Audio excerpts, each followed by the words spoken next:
pretending that I moved on. I know that we got a lot of the same friends, and soon enough there come a weekend when we just not bring it up. Yeah, maybe I'm weak, but it's taking too long to get over you. I'm not ready to meet you again unless I just wanna. Okay. I actually wanted to test the sound of the game, and I just ran into like the current zone and ended up dropping this without even trying. But whatever. Just go in and start farming. Since it's actually Angelic Zone for the next 45 minutes, I guess we'll just sit here and play this. And see if there's any good music, really.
I bought some of the games I wanted that was on sale earlier today.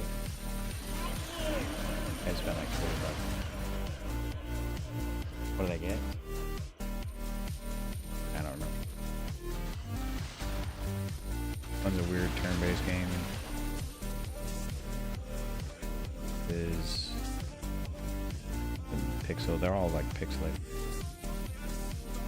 I don't even know what.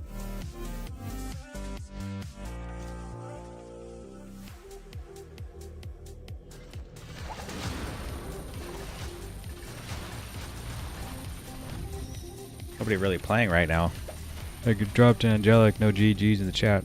I think everyone's just kind of waiting for Season 9 to show up, which, so am I. Try to come up with some different builds. I have some in mind for other classes that... whatever. This is like one of the worst. I mean, this map's kind of difficult because the terrain... do have some codexes that I could run.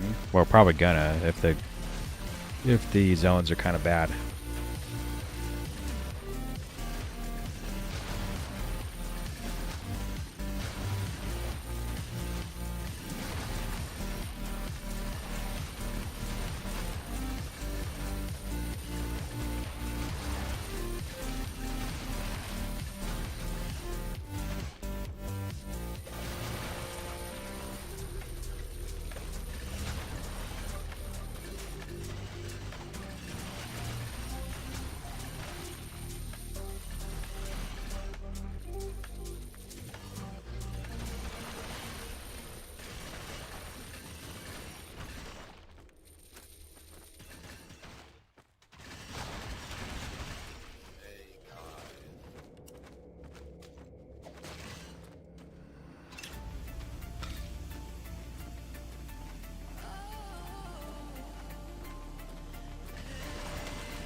This area I think is a really I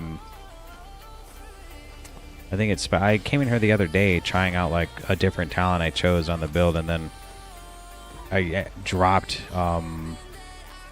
this shield Vibrant Aura, Tommy's Vibrant Aura. I got lucky, like, kind of same thing happened just now. Lucky, lucky.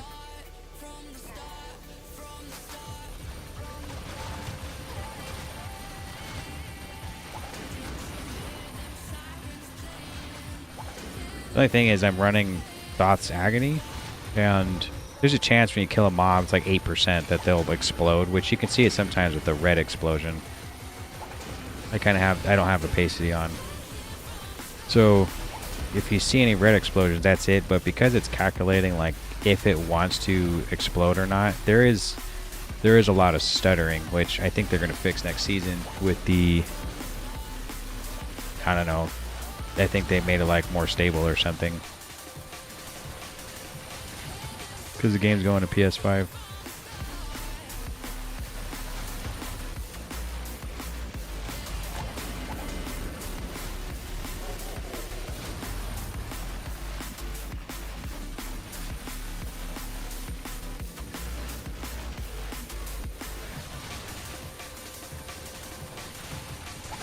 Here's another couple quality of life updates would be cool. Like, see this little lock button on the quest? Like, if you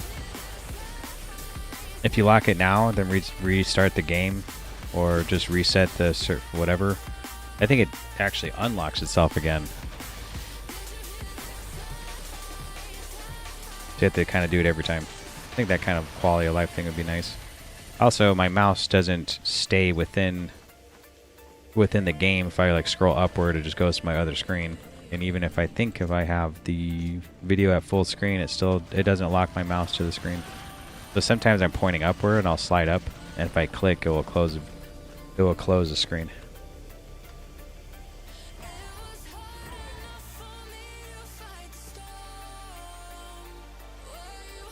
I mean, oh well. It's okay. This build, I mean, you're kind of, not invincible, but it's like you kind of are. I have it to where it reflects projectiles too, I'm pretty sure.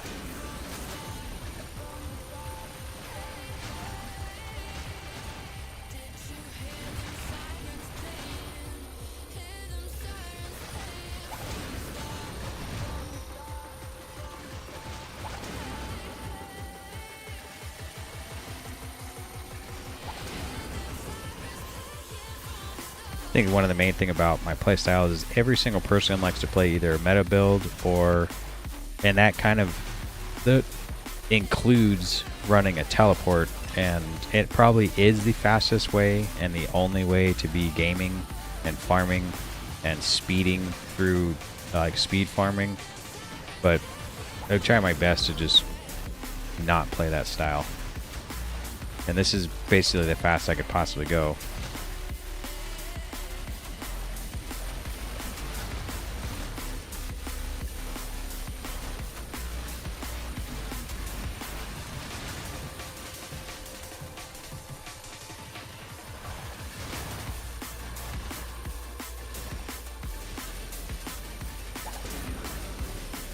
I see a blue one somewhere over here. The blue? Nope, only green. Looking for, just in case, Terathium, I think it's called.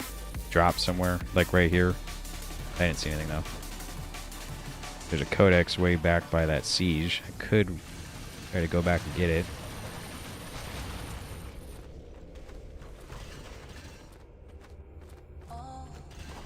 And I don't know how much magic find you actually need in this game either. So I put on my farming gears jumping power, because I crystalled this and I got an extra socket slot. So I just put all jumping power, and you can see like it's mostly left to right. You can see the jumping's pretty good. And I have as much magic like movement speed as you can get. Like there's other things like this gives you movement speed because of light radius. Light radius gives you movement speed too, and these all kind of have light radius on it, like the two torches. This does. So in that you can see 27% light radius, which is cool because on the dark zones you can actually see stuff.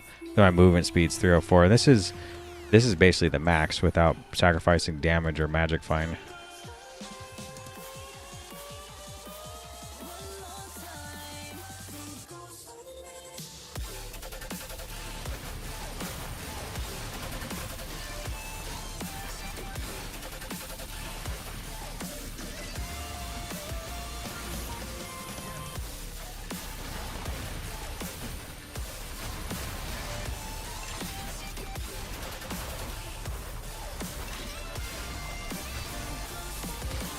The last time I streamed Hero Siege, I was running around a Plague Doctor. And, I mean, I was off stream, kind of just running around, just doing the same thing you're seeing right here, but all of a sudden the game just closed and my file got corrupted out of nowhere and they couldn't recover it pretty much. I got some items back, but I lost everything. Everything's in my bags. That Plague Doctor also held like all my runes and my keys. It was like my main character. I got a lot of my items back, but not all of it. I lost all my materials. I didn't lose, however, like my glyphs, so that was cool. But I just couldn't get the same damage back, so I just decided to play this character instead. Now I have other classes I might fart around on maybe next time. Like I really wish Flicker Bard would work. It just I mean it doesn't have any really good single target damage, especially if you're using the two-hander, because I have Storm Lancer and I tried to make it work, and the damage is good for clearing, but targeting single target, it's really low, and I typically die a lot, especially any kind of harder mobs. Let me turn this music down a tiny bit.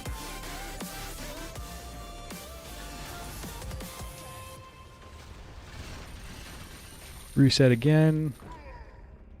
It's kind of a... Let me roll and see if anyone's on here. Nobody? See? Here it is right here. Kane just found St. Nere's Rainbow Lance. I'm like the only one on. When is April 3rd? What's today? The 18th? So it's not but 2 weeks away. Yeah.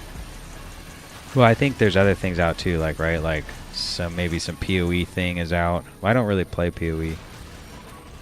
It doesn't have damage numbers. It's hard for me to figure out, like, am I doing better or whatever. I think PoE 1, I think, is the one that has a new season out right now. I could try it. I mean, I don't know. I don't have any characters, so it'd be starting from 0. I don't really know what you get from playing a season in that game either. I know this one you don't get much either. I think it's more like you're playing Odyssey just so you don't have a bunch of stuff, I guess. You could try to do wormholes and then receive transmogs for being top who knows what. You could try to get the title of, like, being the first, like, 100 on the servers or something like that.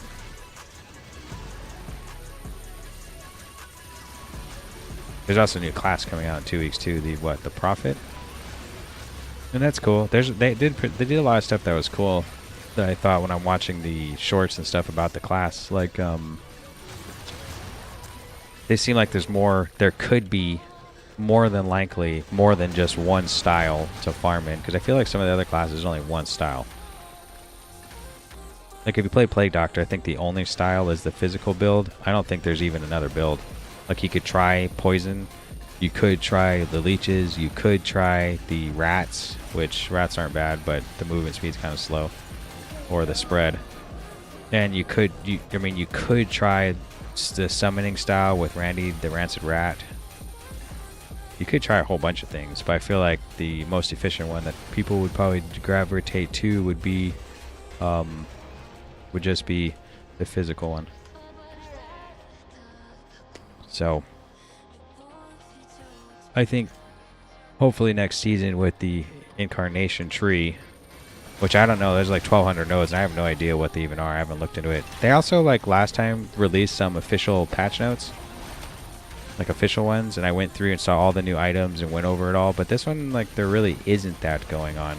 Like, I haven't seen like they're gonna change, like, let's say the base weapon damage of the Hope Ender to something else, and I haven't really seen a photo of it like they did last season. Well, the whole point was, oh yeah, Prophet, where they have like a lot of builds that seem like they could be viable, where I feel like some classes are only just one build. Like take what's that one, for instance, the Jotun. Like I think it's Orb of Frost all the way until you get some different type of gear, end game stuff, and then you switch right to Sundering. So it just means the only viable option I guess most people would choose would be just the Sundering, Frost Sunder, or whatever it's called. Which means like, well, could you possibly run Orb of Frost? Could you run anything else? Is there anything else? So I think this in the Shield Lancer, you have a physical build and a caster build. Well, there's also a summoning build you could try. I guess there's a lot of stuff you could do. 2 or 3 things. I don't really know what the meta is. I don't go look it up because I don't want to know. I just want to try my own thing, which I have built my own build, so to say. Which I could come out with a build video, like maybe even when the Arcane Incarnation Tree comes out or beforehand, like right now. So I know one of the popular things to do is do a Steve build, where you get Gargantuan Soul and you run the mystery card and you just throw Steves out everywhere. And I'm not doing the same thing. But what I didn't like about when I first started playing this build is your damage is like this small. Like it's only around you right here. And if you play like trying to run around, you'd have to run up and down every single area to just try to clear mobs, because you don't cover the whole screen like this. Like I only kill right here, then that's it. So I was thinking like, well, is there a way to, how can I think of something that would I could try using a relic to try to help with that style, like the damage around me. And I just came up with this one because I knew these were in the game. Is a relic that, oh, how did I just die? I haven't died in a while. Oh, those dudes. Oh man, dying's the worst. I haven't died in a bit. That loss in experience is like a couple hours, depending how fast you can move. Oh well. I normally don't die. I probably shouldn't have stood there. Actually, the last time I died was in the Mist of Chaos. I think, I say a while, but I think about it was yesterday. And I clicked a shrine or something, and it was the same style. Those type of skull monsters that have the rain that come from the sky. Probably should turn down the opacity just a tiny bit so I can see past the explosions. Yeah, this is fine. I mean, they're still kind of bright, but oh well. I usually have it turned down only because if you're running that ring, which one is it? The one that you turn into demon form or whatever, and there's a chance that it will do like an Armageddon rain down fire. That one, anytime I'm trying to fight against Possessed Luna and that fire procs, I can't see, because I can't see where the stars are going to rain down on, because it makes a big old circle with red fire. And even if you turn down the opacity, you still can't see past it. I actually end up taking that off specifically for that reason, like specifically for that fight. Like I don't like it, so I purposely won't run that on any of my characters. Like I don't want to. I think I'm running it right now on my Bard, just because it has crit chance on it and extra damage to burning, and the flicker strike or whatever. Flicker Bard is, you do fire damage and there's some burning. But I'm not planning, like I even have the Luna quest fulfilled on the Bard, and I just can't do it because if I go in there I instantly die. Now I tried running, like I'm running you could run 2 different styles with the Flicker Bard anyway, which is fire and physical, and I'm running the physical one. And so you could try to switch to the charge or the headbang to do physical damage, but it still doesn't work like on a single target boss, because Flicker Strike typically, it seems like it's a clearing build because you teleport around, and I just haven't figured out how to make it work for bosses, except for careful positioning and maybe trying to set. I mean, I thought about even, what I did on my Bard too. I should play the Bard later, like maybe tomorrow or something, and stream it. Is I figured out how to get like max deadly blow, max crit chance, and max fire resistance ignore, like surprisingly somehow. So even all that, like you barely hit about 2 billion clear. course, if I stuck like this helmet on, I could try to figure it out and get way more. But what's fun is that? A really interesting build for the Plague Doctor 2 that I want to do. But I kind of need certain stuff from the turn-ins for the tarot cards. I actually need the Orbit Relic to make it work, and I don't have it. Not the Orbit Relic, the Orbit Ring. Which one is it called? It's this one right here, whatever this one is. I need that. I actually have the charm already. It's right here. Cursed Gyroscope. And I was going to put that on and make like a different build for Plague Doctor. And I'll probably, I mean, I don't know if if you're watching this, I don't know if you saw, but they're going to reduce the amount it takes to craft with the tarot cards, but they're also going to reduce their drop chance. And I don't really play seasonal because I'll come in. Now that I got I was doing all relic cards until I got Gargantuan Soul because I didn't have it. And now that I have it, it's probably in my best interest to just hoard every tarot card I pick up for next season. They're gonna make it so you can craft some of the more sought after materials like the Black Hammer, the Prophecy's Wisdom, the Gypsies, and something else. I think you can craft those items, and I think it takes tarot cards as well. So, not to say that the turn-ins aren't that good. Like I did the random unique turn-in and actually got an angelic, and I don't remember what it was though. I think it was something I already have. Oh, it was the solo yellow. So.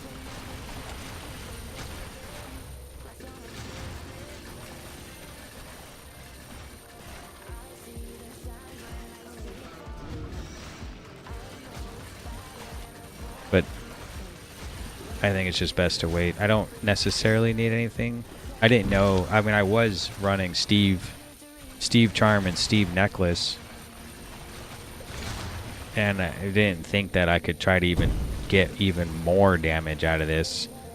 And it took about all the way until about a couple weeks ago, and I was playing a lot. I probably put in at least 400 to 600 hours in the season, which I guess that isn't that much. And I haven't got an overloaded dice at all. I finally got one, so I spent like at least 40 dice to try to roll something that's useful for any of the classes I play, and I haven't got anything. And I luckily got Honed Defenses. And I was looking for Shield Wall though, but Honed Defenses is good because it increased my damage a lot, and it made the explosion really big. Then I got Thoth's Agony, and I thought, well, I mean, it's like really good for clearing. But it's also really good for single target too, believe it or not. Like, I thought maybe the shield would be better, but I'm kind of glad I got Honed Defenses instead. I'm basically looking for Berserk overloaded dice for my Viking, maybe Flicker Bard. Okay, I don't remember what the actual name of that thing is. Ooh, a 4. I think that move is called Pyrotechnician or something. I think it's called Pyrotechnician, yeah.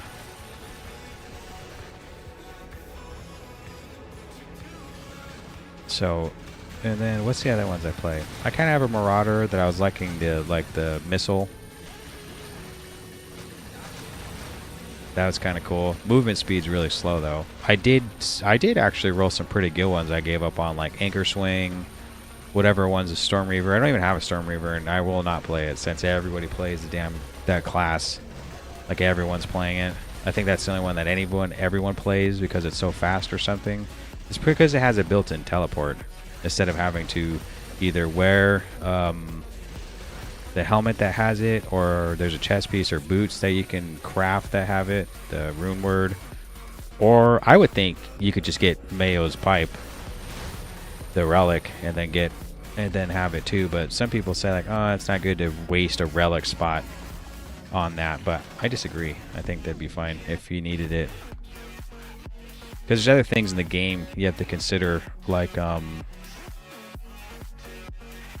you don't want to use, you need the boots, or maybe you need the helmet, or maybe resistances, or or ignore resistance type of stuff. So it's maybe just switching it out for a relic would be good. A lot of it comes down to math anyway.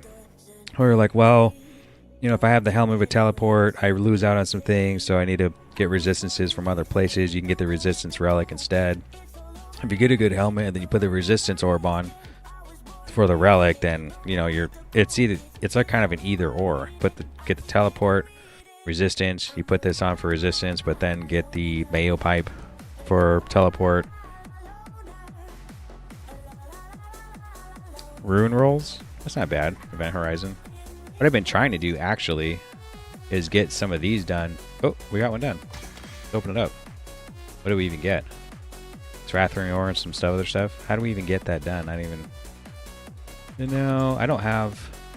I have this one. So we'll wait till we finish another one. I feel like... Why do I feel like one was done? Shouldn't be. We do have some good ones. I think I have them at the end here. Right here. We do have some really cool ones that we could try to do. 5 Sung Lees, Garden of Colossus, and Damned Legion. I don't know where Damned Legion is, but we could try to do this. Basically trying to get the quest done, open one more, and then stick a big one in there. Like maybe one of these green ones. Like get some of these smaller ones done, stick some green ones, stick this big one. Maybe, right?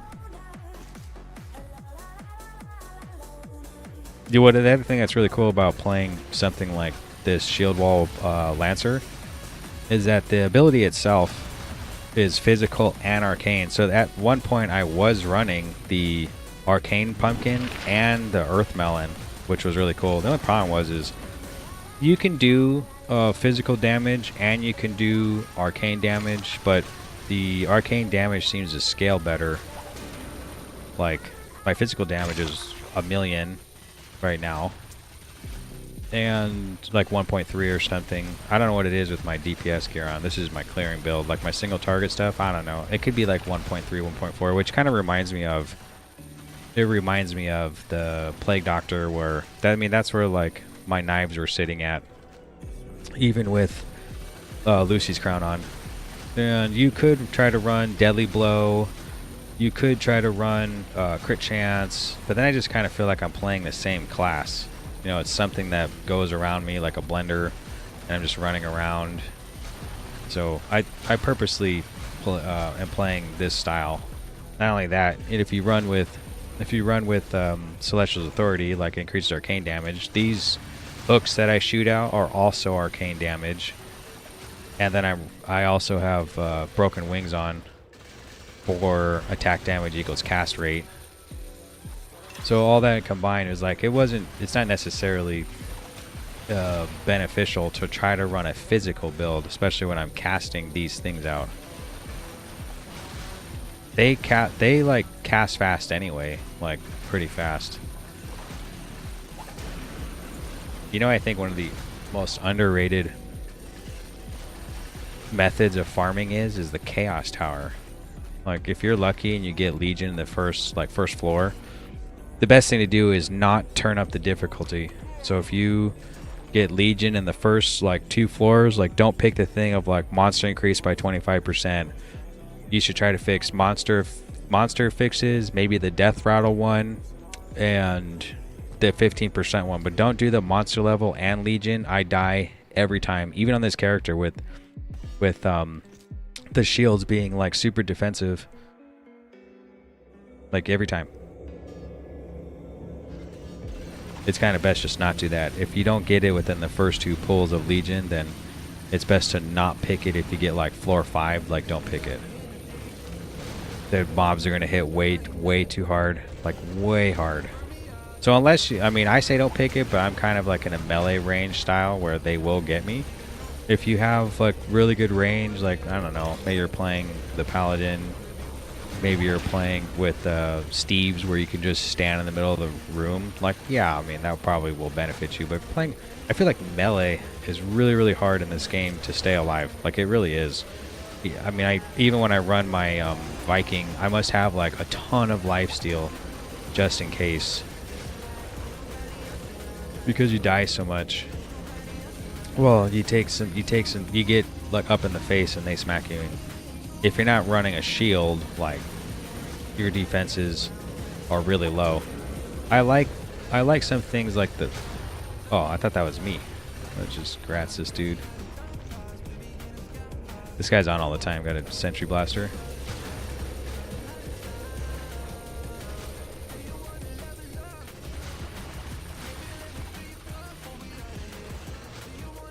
But if you're running the Viking, you're typically a physical Viking. You're just going to be running two weapons, no shield. And I like that one of their perks is like a lot of their talents is something like resistance increase, defense increase, hit point increase. There's some defenses there.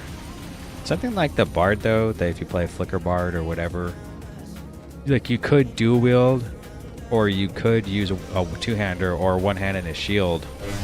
But he doesn't really have very many defenses. There's a long, like 1 minute cooldown move that you get hella lifesteal.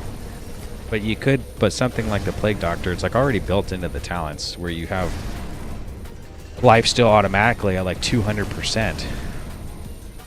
And I run the Vitality style, so you have tons of hit points. Like they usually run like 20k before it got corrupted. Before the file got corrupted, so it was like 20k running around. And then a lot of lifesteal, and I would kind of crutch on that, the lifesteal. But I would still die. This class, like, I almost never die. I can actually tank, like, the Starfall, and I don't even have to get out of the way. Still, one of my favorite classes to play is the Viking. The Berserk Viking is still my favorite. I'm literally playing other classes, waiting for Tommy's Vibrant Aura and Aurelion's Fury. That's it. Aurelion, I think that's how you say it. Aurelion's Fury, the two-hander. That's it. Like, as soon as I get those, I'd probably switch back to the Viking. The problem is next season is just not going to be as unique because the tree will have where all melee classes can duo weapons. Now I wonder. There's a ring that removes weapon restraints, but the only restraint that there is like you can't run. Like, this class can't use a spell blade, a book, a wand, or whatever. And that's really the only restriction. When it says, like, remove restrictions, I'm thinking, like, you can run a two-hander and a shield. And I'm hoping that, I really pray that's a thing next season. That'd be so great. I thought somewhere they said they were going to remove, there's a talent to remove weapon restrictions as a talent as opposed to just the ring. And I was thinking, like, I wonder if you can run a two-hander and a shield. Or two shields. Like, this class actually has a shield slam, which you can only use a shield. Like, even hone defenses and shield wall, you must have a shield on. And I thought, I wonder if you can run dual shields. Like, how nuts would that be? That'd be really cool. I don't want to get hit by that. I just want to get this huge thing of ore. Perfect. Like, running two shields, is that a thing? I don't know. I mean, there is a physical clearing build of running Shield Slam, and it might benefit that, maybe. I don't know how much more it would benefit. Probably a lot, especially if you're running that one that's like the damage increase based off your block value or something, but now you're running double shields. That'd be really, really cool.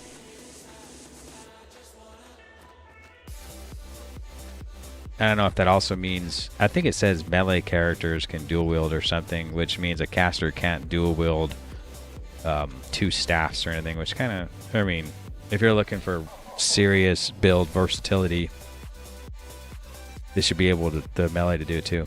I don't know anything about the Incarnation Tree. All I know is I feel like you can get to this point in Inferno, but you need some pretty good gear. Like, I'm running like really, really good gear for this. And if you add the Incarnation Tree on top of this, I feel like the game would be, it will be way easy. Like, it's going to be much, much, much easier. And were they going to increase the difficulty of Inferno? And someone said no. That they said this is overtuned, like it's way too hard as it is or something, which is like agree and disagree. You can get to Inferno, but your clearing speed's going to be kind of low if you don't have Angelics already, but the best place to get Angelics is Inferno. So it's kind of like the stuff that drops here, even a lot of the gear I'm running drops in Inferno, like the Hope Ender, or I think Gabriel's Broken Wings is it might be Inferno only or something. It's like, well, you need that stuff for like the best clearing speed, and it's really hard to get there. So you're like you're really in a really good position where you're gonna have to farm. Like you definitely have to farm, play the game. It's not coming easy. Saving up, trying to get Gabriel's wing stuff, or trying to go fight him for the chance to drop. Not only that, this season they changed it where like Amon-Ra, Luna, and Gabriel they don't have 100% chance to drop their items, and that's really rough. Especially since the materials to get there are like, they take a lot of materials or a lot of farming to get the materials to get there, and to not get a drop is rough. So I'm glad next season they're going to switch it back to 100%. I mean, that's totally warranted. Like it should be happening. It shouldn't be the other way, where you get there like right now. You know how long it takes me to maybe get enough scrolls or something to fight Amon-Ra? Like I'm not running Trophy Hunter, and because I have the liquor holster, and it would take probably like a couple weeks to go fight Amon-Ra. It's not something like you can do. It would take almost a month to get there and get nothing, which I have done recently. Is it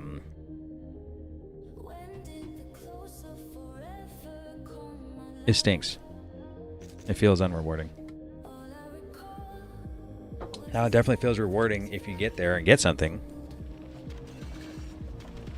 but at least you want to get something.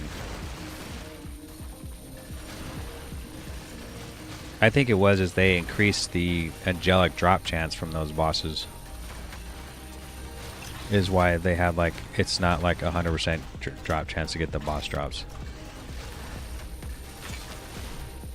I also thought some of the drops that drop from Amon-Ra really aren't that good compared to some of the angelics out there and stuff. Like for instance, the Hope Ender that drops from Gabriel, like it's good, but you could easily replace it with something that's angelic anyway.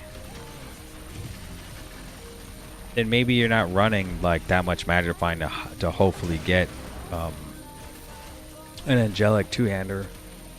So if you do have the Hope Ender, it'd be cool if it was like exceptionally good. And they did change it. They're going to change it next season to, like I mentioned this earlier, that it has more, I think, more base damage on it. And that's really cool because, like, well, I mean, I do use the Hope Enders on my actually use 2 Hope Enders on my Viking. And I'm glad, like, I'm looking for Aeron's Fury, but I'm happy to, if I don't get it, I can just still run the build I'm running right now with 2 Hope Enders instead.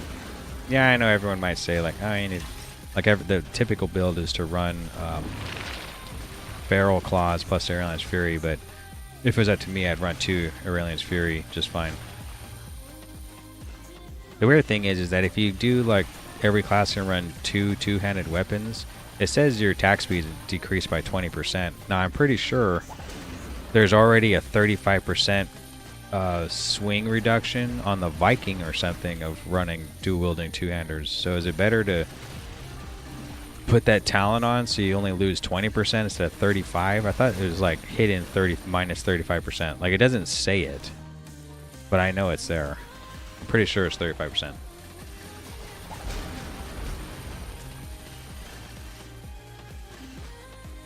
Could fight a boss here soon, but there's 8 minutes left. So just keep doing this till it's over.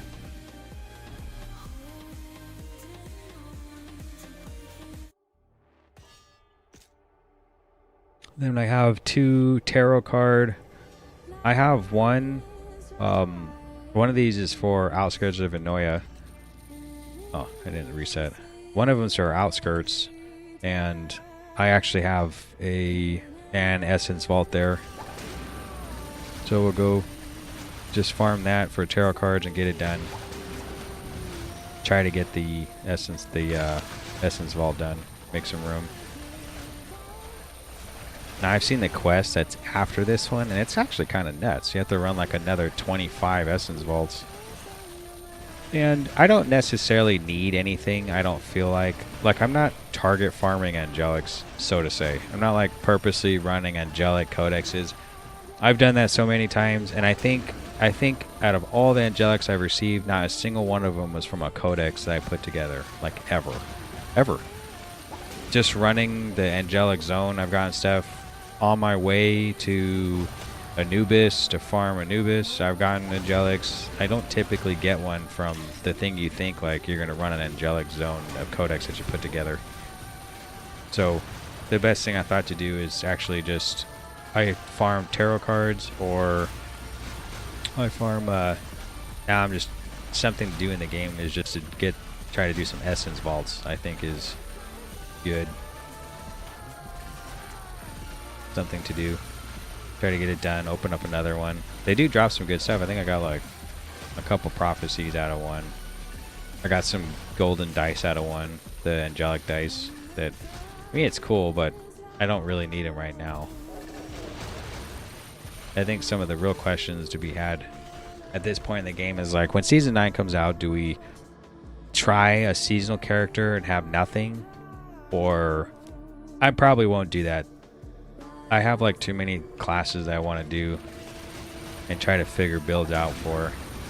The only problem is I don't want to do the thing where like every build must use Lucy's crown or it's no good. Like I've seen the physical shield bash build where they're doing like really high damage and they're using just normal gear. It's not like they're not using super gear.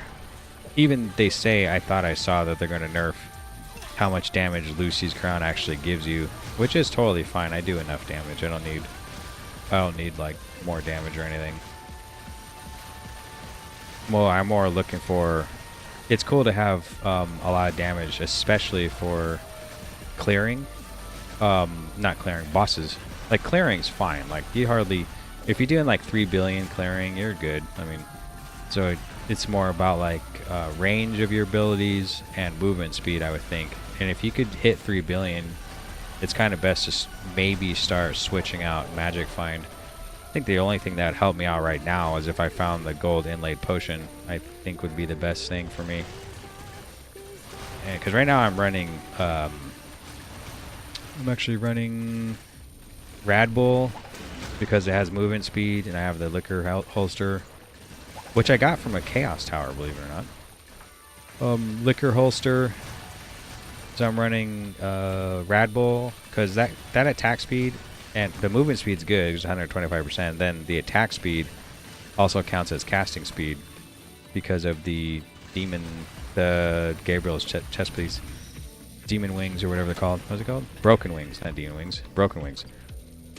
And then the other one is I was running healing, and it didn't really it didn't make sense to run something like Witch's Potion with the holster. So I was running the like decanter or whatever it is, some kind of like looks like a thing with smoke. It increases health and mana regen, and I was running that. But once I got the Tommy's Vibrant Aura, and the aura actually gives you mana replenish and life replenish, I decided I didn't need to have that here. So I just ended up putting Parallel Dimension for magic damage. Then of course you need Prismatic Skin because I'm running Lucy's Crown. It just helps max out your resistances. And the other one I'm running is the Unworldly Cognition one. Like if I probably don't even need the damage, but I like actually having the increased experience gain to try to level up a little quicker.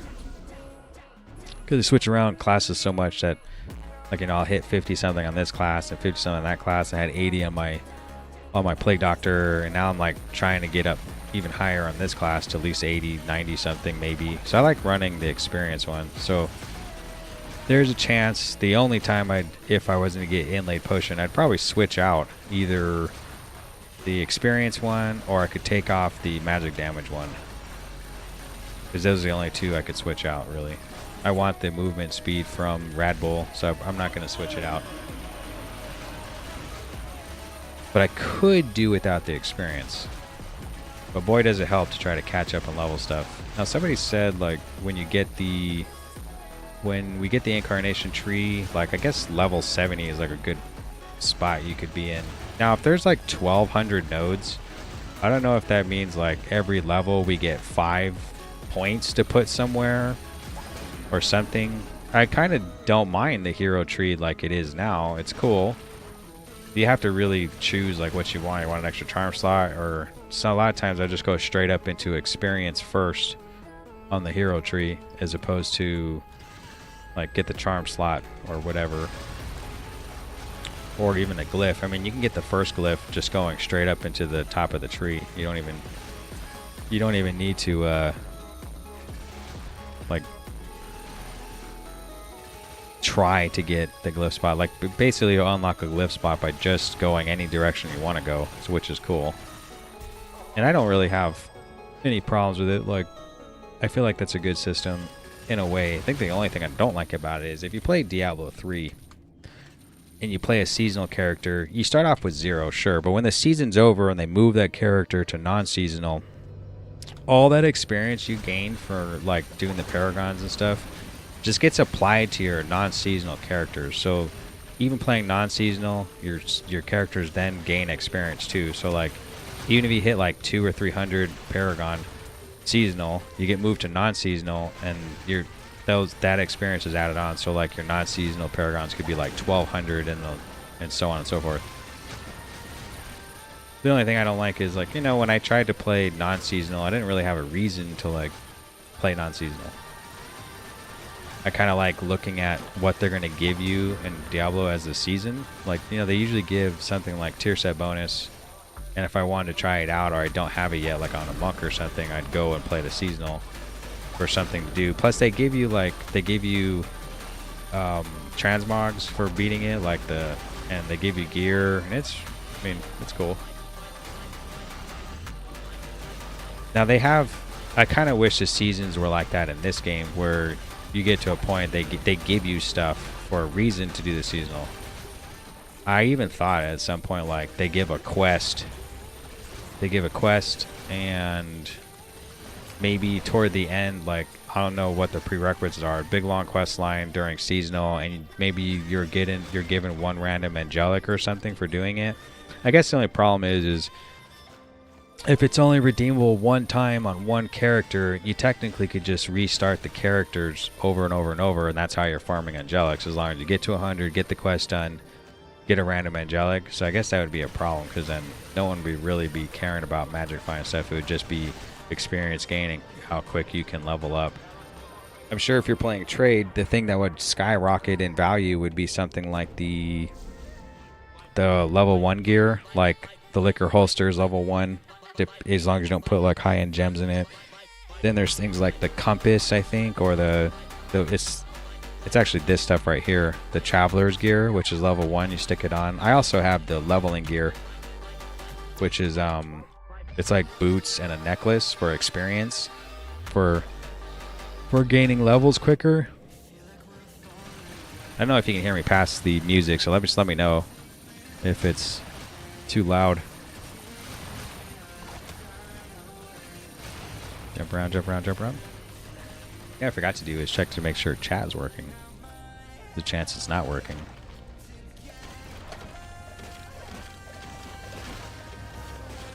Nope, it's working. Good.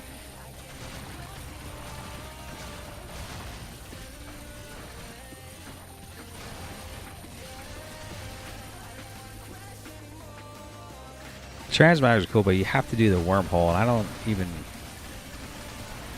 know if you can get gear there. Like, I don't know if anyone does it. I guess you do it. Supposedly someone was saying like it's always the same people doing the wormholes with the same classes, and they get like, I think you have to hit, I don't know if you hit like top 100 or something to get the transmogs. It would be cool to get some of the shield transmogs and stuff. I actually also thought about spending like and filming $100 worth of pulling some keys. There's like a really cool skin I want. One of them's a shield skin, which I think is really cool. I wouldn't mind doing that. I do play this game a lot. 1,200 hours is pretty good over a couple months. Like I really do play it a lot. I think I have 4,000 hours in Rocket League, and then 8,000 plus to 10,000 hours in WoW. So it shows like how much I actually play those games, or did. I play a little less now. Especially WoW. I quit that one. Completely quit. I mean, I think I played money wise and time wise, I didn't really play too much of the couple expansions. And when BFA came out many years ago, I started playing that one. I was playing ever since. I fucking put so much hours into Shadowlands and then the War Within. You know, I quit though. I'll quit for a little bit, like where I feel like Shadowlands got boring, so I'll quit a bit. Then I'll come back in like season 3, and so on and so forth. Dragonfly is the same thing. Do season 1, quit, come back for season 2, and then whatever. And then War Within, I quit season 2, and I just haven't been back. It just didn't seem fun. Oh, Misty Swamp. Let's see what we got. Angelic Zone, Relic Zone. Okay, now we're gonna run our stuff. Let's make sure. You know what I found out too? Like, don't move these around or it won't count. Like, if you move any of these around, you have to leave, like exit, and then come back in for it to count. It's kind of nuts. I figured it out. It really stunk too. So we're looking to do Arachnid is the one. So we're gonna run Inoya, run full blast for 20 minutes. Let's go. 20 minutes straight. We got this. We want to try to get that done. Now, I think the best thing to do actually is to run the dungeon over and over and over. Yeah, I noticed that if I do the entire zone, I killed about 200 spiders, and then when I ran this earlier, I killed about like 500 spiders. So we don't care about any loot. I don't even care about full clearing. It's just run as fast as we can through this. Kill like every spot here, and then start over again. Plus, these kind of dungeons where everything is close by, if you can move quick enough, you can really you can get as many decks, because this is a Terra one, so like every mob has a chance to drop. I think I have like movement speed reduction. I don't know where it is, but I'm moving pretty. Oh, the light radius is lower. That's why. I can feel it. It's pretty slow. So every mob has a chance to drop a card and a deck. So something really dense like Rat Den is good. Except I'm moving really slow because of the light radius decrease. That's fine. Try to jump and go faster. Maybe hope for some scrolls. Nope. It's alright.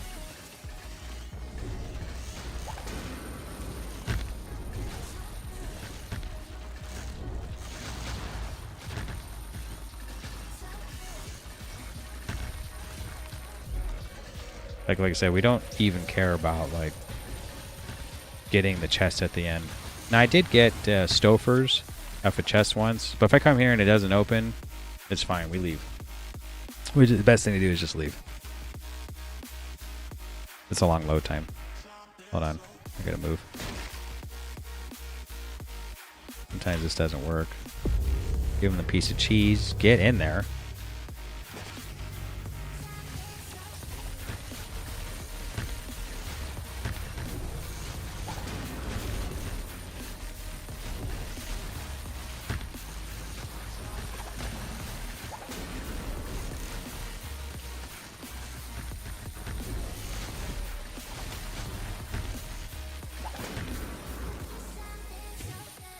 I do this one first, like right now. And come back over here. Yeah, jumping does help. Problem is this play Alchemist. I kind of was looking for Angel and Loot to give my Bard, but I mean 2.5 weeks left. I think there might be like a chance it's best not to try to burn out. I think Borderlands has a new expansion coming out. So I'll probably play that and play the new character and level up just for fun. Might stream it just because I like playing multiple games until this updates. Been playing a little bit of Marathon. That's cool. Don't have anybody to play with though, so it gets really rough. It's actually really hard. Solos. Even solo queuing, everyone kind of has their own agenda, even playing threes in that game. So it's really hard to like, hey, let's go do this. And I also figured out like playing threes in that game, you're kind of just racing your own teammates to even loot a locker and stuff. So where's my... Okay, it's cool. Didn't die. Ooh. Thank you.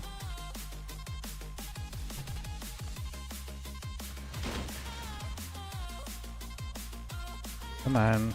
Talk to this person, please. Sometimes F doesn't work. Like, trying to talk. There's a lot of pausing in the game. I think it's actually not me. I think it's actually the game. Like, it's not my rig. Can't handle the game. I think it actually is the game.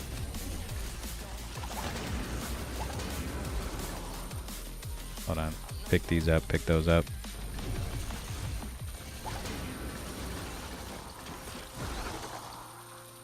I guess a measurement of how like well you cleared and how fast is based off of how many.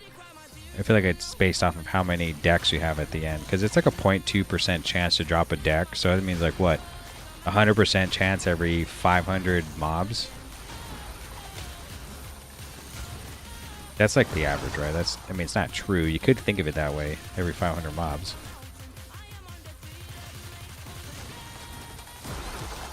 Actually, I have food to eat.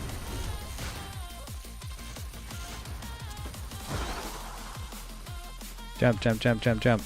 Jump, jump, jump.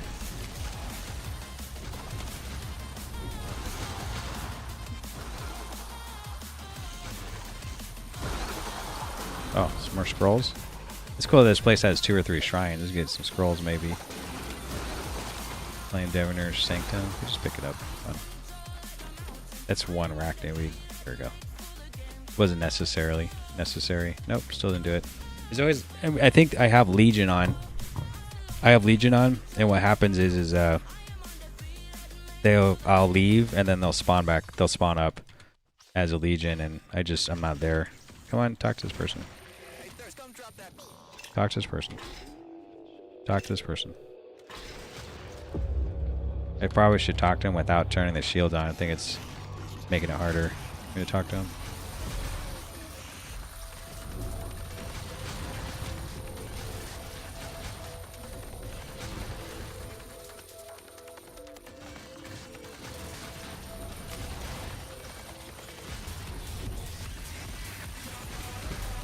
Forgot where I was going. I was daydreaming about like when I should try to eat my food.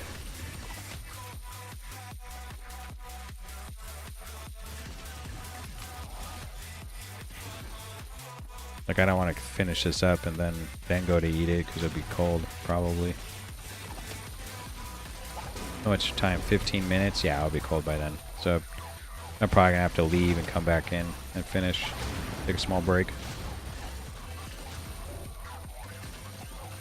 Like, it doesn't matter if I lose 10 minutes on an angelic zone. That's not the focus.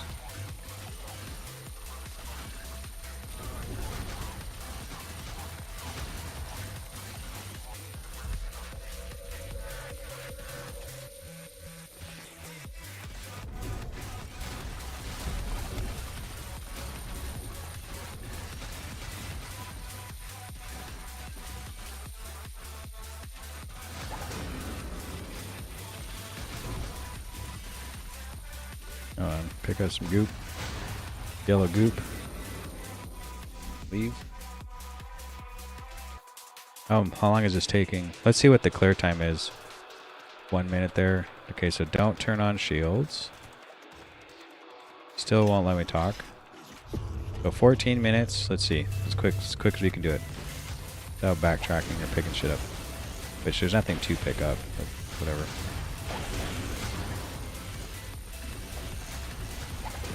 I don't necessarily need to pick up even any heroics that drop on the ground. I have them all. And I don't need crystals. And I'm SSF, so I don't necessarily need too much gold either. So there's no reason to pick stuff up unless I need it. It's been about a minute, maybe.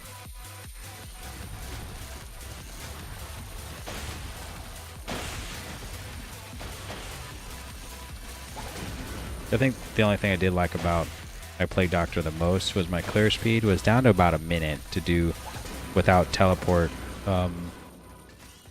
Without teleport was about a minute to clear any zone, any dungeon, which is pretty good. I had it dialed in pretty good, and I was running 1700 Magic Find without inlaid potion and stuff. Okay, I don't need those boots, so I just leave them. This one I'm actually running only like what, 1400? Somehow makes difference. So 2 minutes, good enough. 2 minutes.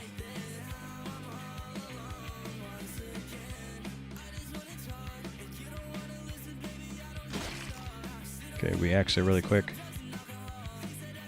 Just wait. I'm gonna eat real quick.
Can you hear me calling out your name? Let me run to you and escape this place. Stop time, rewind, bring me back to you. How to give my heart if you only knew.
think I talked for a good hour, and we're just gonna go straight to farming and listening to music. If anyone has something to say, just type in chat.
Okay.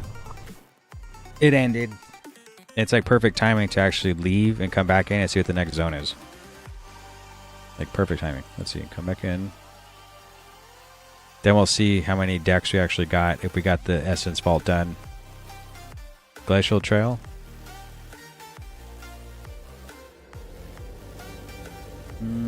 Experience, Rune Drop, Magic Finds. I mean, it's not bad. If I didn't have any books to run, I'd probably do it for, you know, just for fun. Look at all these. Look at what we did. It's very good. Very good. Made out pretty well. Let's open them all up and just pray for some devil one. Or... Okay, did we get like... We did not. We did get some other materials. So what I like to do is drop this stuff off.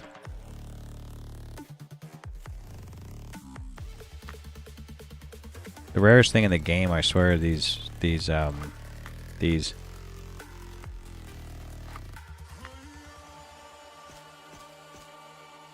did not get any angelic runes. Pretty rare. The Joel one is the rarest, I believe. Not Flo, Joel. Very rare. It's like in all the end game stuff, you need a Joel, and it just doesn't drop. That's one of those keys, and good enough. I think we got it done, right? Did we not?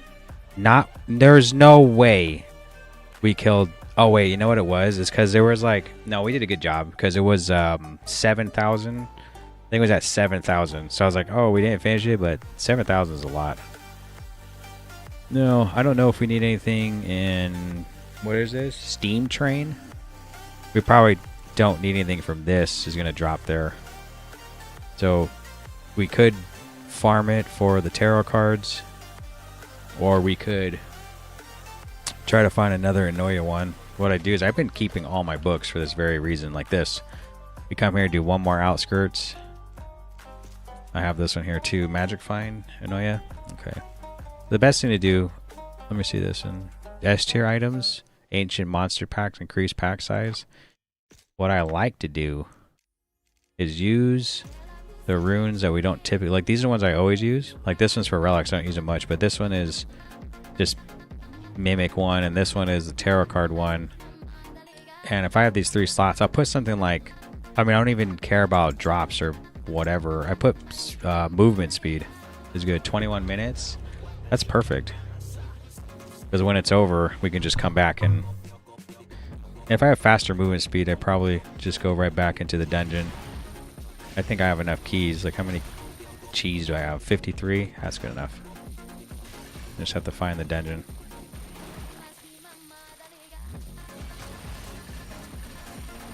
And we're not prohibited by the light speed decrease, thank goodness.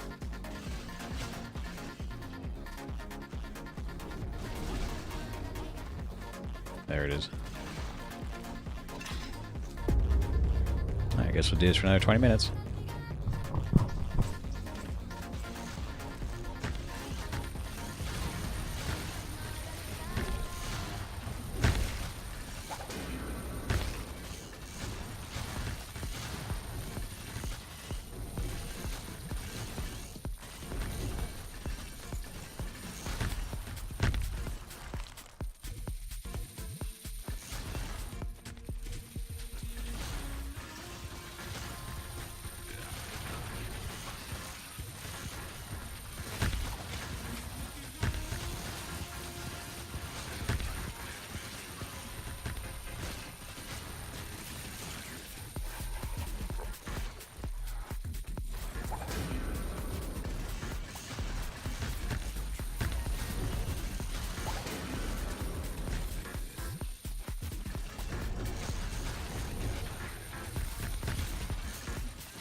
I see that we completed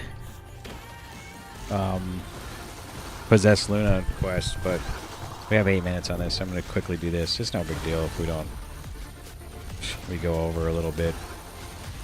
It's not like necessarily a waste of time to just keep killing these guys, even though I'm not getting Luna quest done because it's already done.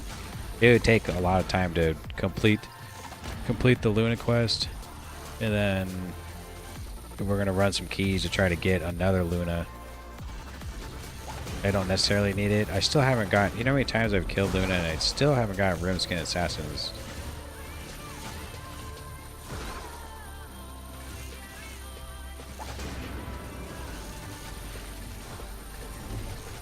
So we're close. It seems like we get about 300 of these things every minute. So every clear, which is about a minute now that I'm not like my movement speed isn't reduced. Let's just do this. See if it opens now. Boom.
Alright, so now here's... We can finally do like single target. Move stuff around.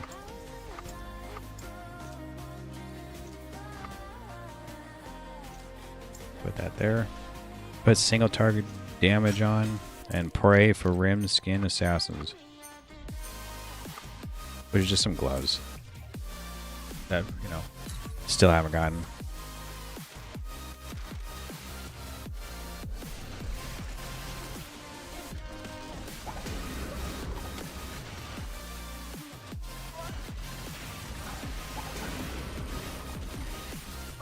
Now I might still be running the Hook's Relic, but it doesn't matter. We take off just single target damage, so we don't need Mystery Card or Gargantuan Soul. We want the more damage from Steve's Necklace, and hello, it's me and Steve. Cap our Arcane Ignore Resistance or whatever. Okay, where's my shields there? Okay, we got Crackling Thunder again.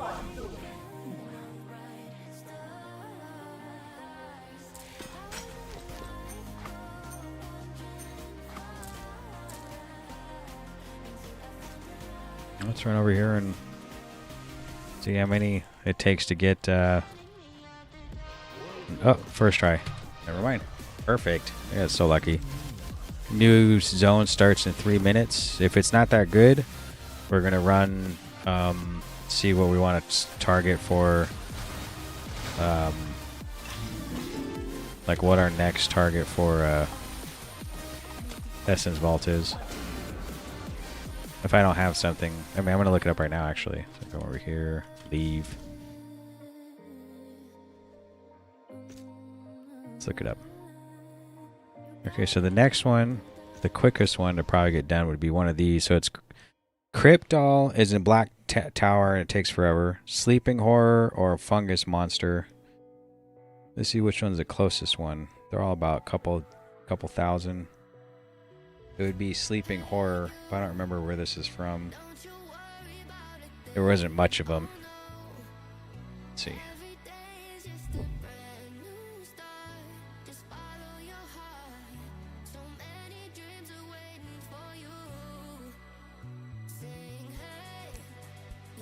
Go to zones.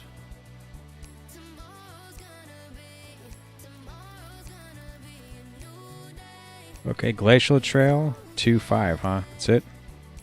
2-5 Glacial Trail. Isn't that the zone it is right now?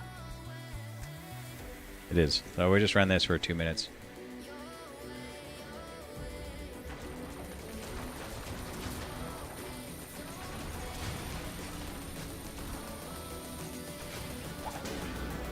So what's the Sleeping Horror? Do I have 2 of them? I do have 2 of them. Oh, we know what we're going to be doing. I have 2 Crypt Dolls too. I didn't know that. Okay, so I guess 478. Let's see how many we get done in like one quick trip around here. Could go through the dungeon. Let's see if there's more in the dungeon or not. I don't know.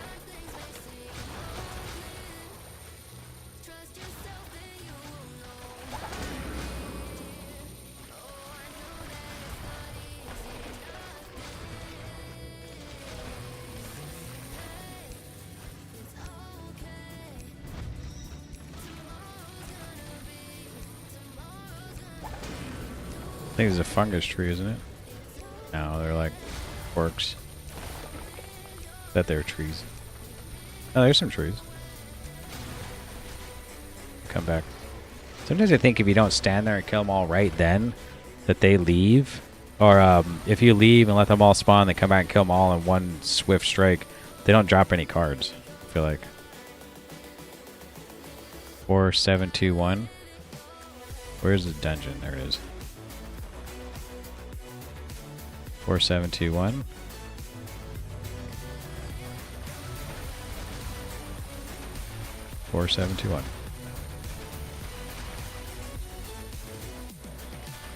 I've ran this place a lot of times.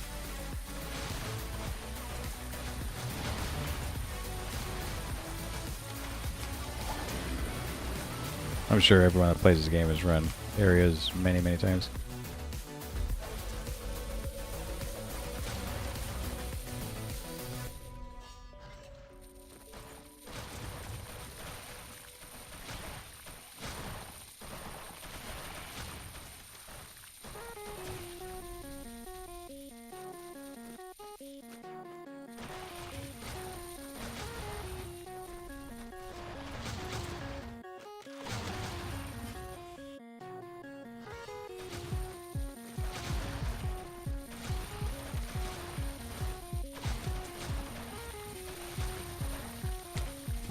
Okay, 4721.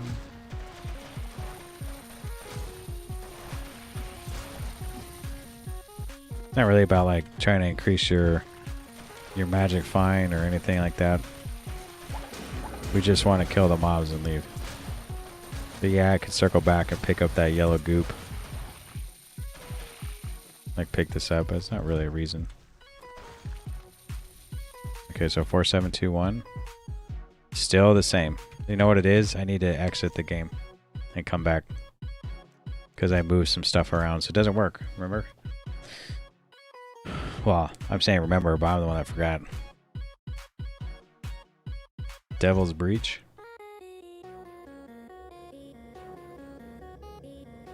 Disexperience and magic skill, that's it? Okay, so let's see if we have trail. So just type in trail like this. We have no books for trail at all. Event Horizon. Sea of Carponia. Rune Rolls. Is this one?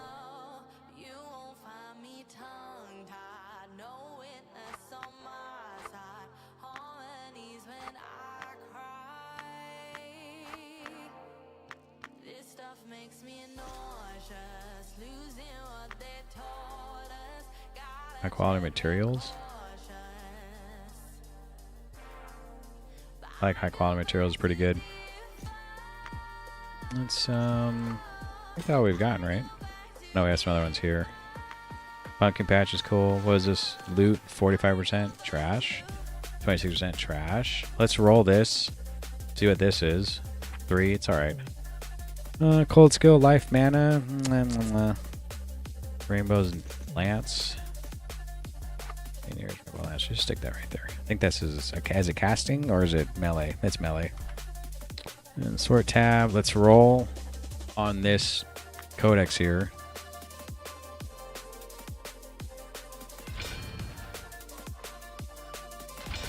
Sweet. 5. That's nice. Okay, so what we do is you come over here, then we pull up. We pull out this. And then we put essence on it. Runes. That's alright. It's fine. Right? And we go like this. Oh, we got another one of those. The first. It's probably from the... So now we could roll, like, I have a spare overloaded dice we could roll for something. We could try to level up, like, because the only thing we have starred is this. Before my corruption, I had this starred. And then I got this to like 4, and then I think everyone tries to go for 3 is the max, right? We could try to do that, but it's not necessary. So I think what we're gonna do is do I have a glacial trail one? I don't remember if I do or don't. We don't have a glacial trail one.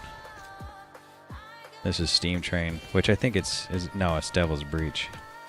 So we could run it, but I feel like Cryptol, the Undying, Ront Corpse, Devilkin, Nether Imp, Bone, Nether Imp, Grave Goal. The Nether Imp one is really hard too. They don't really Devilkin.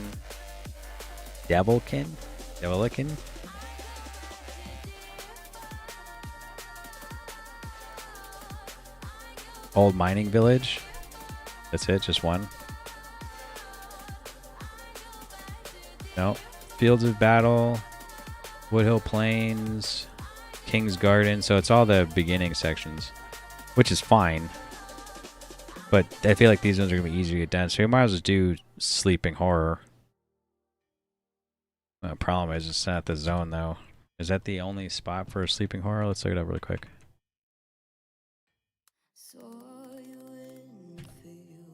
Glacial Trail, boss dungeon as well. Well, guess so. How many of these do I have? These. Quite a bit. I guess I probably could make one key. It looks like we should try to farm either Gorags or King's Carps and try to get a couple of these. I have a ton of the other ones. Just need these ones. Like usual. King Carp doesn't seem to want to drop it either. I'm trying to figure out what is a Devil's Breach. Let's see if anything is there that we like.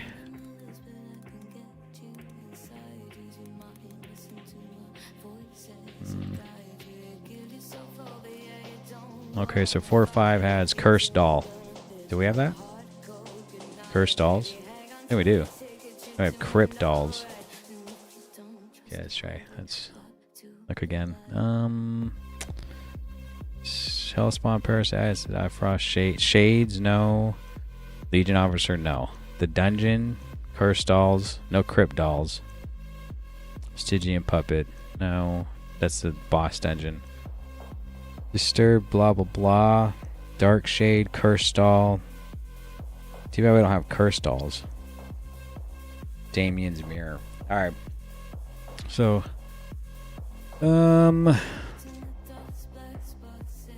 these ones used to make, like you could trade in for an angelic item or an unholy one or something, and they took it out of the game. So I just have a ton of these. Like a ton.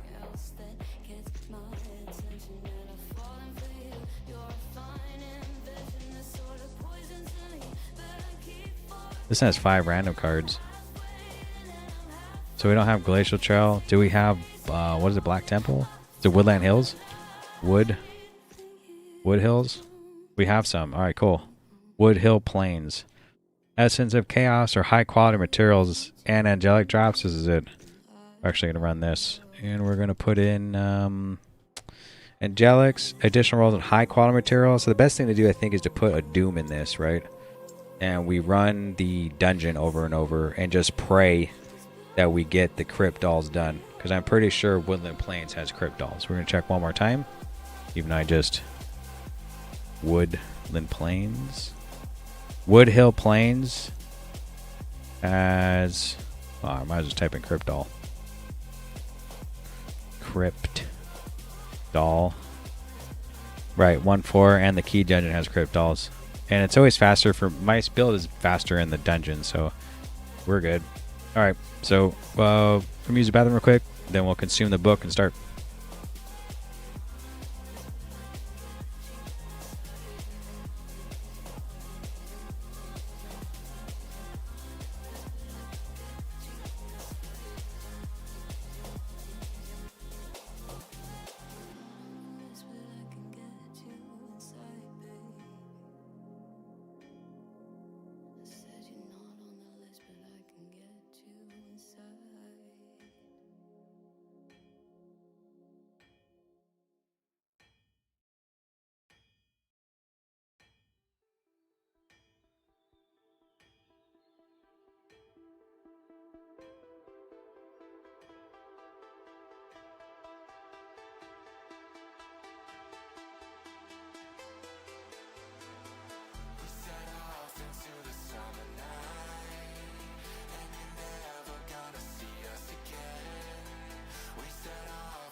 So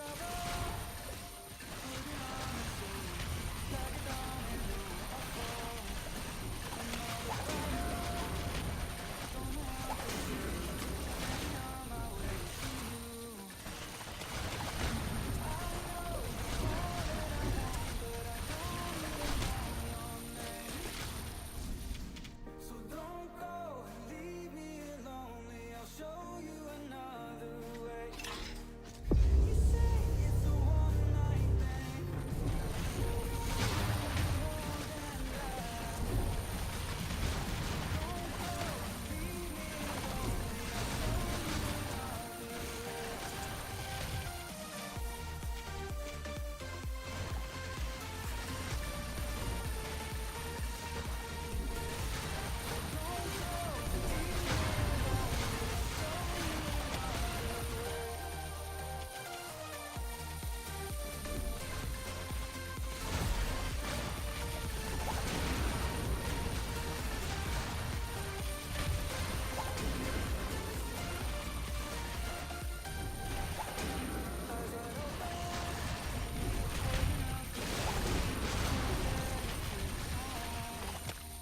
Did you notice? I saw you over there, looking like a heartbreaker. I know.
Alright.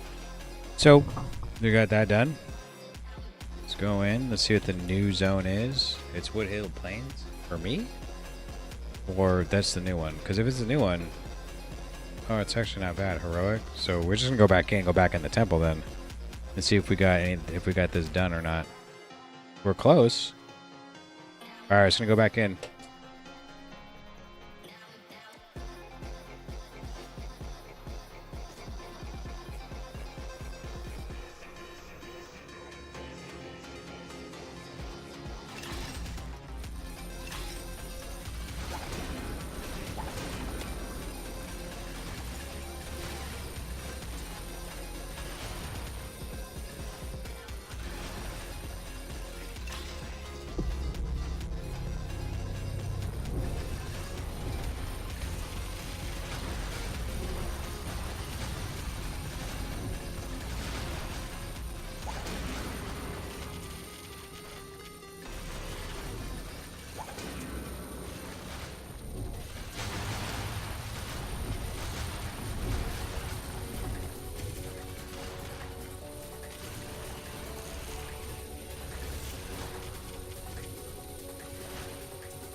Just a minute more of your time.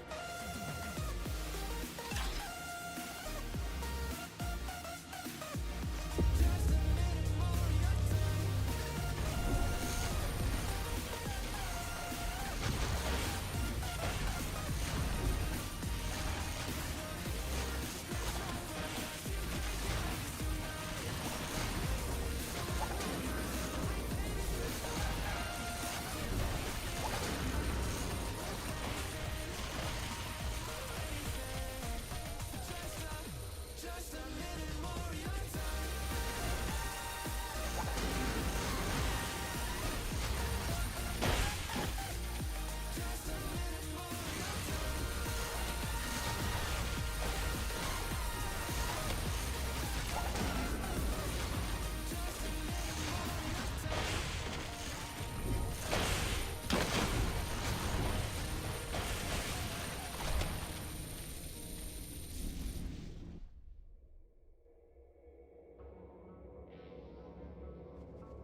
Okay, so we got lucky. Wooded Plains was the same one again. We have one of these done, and now we have like another one almost done. We could do Wooded Plains again and just run the same tower, or try to run one more book.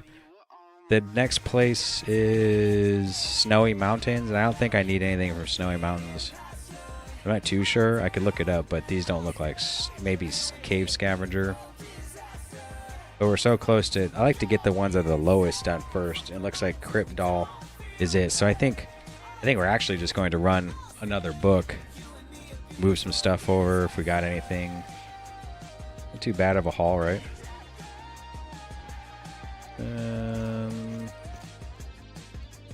No angelic runes. They're like so hard to come by. It's nuts how many you would need to get like all the good rune words.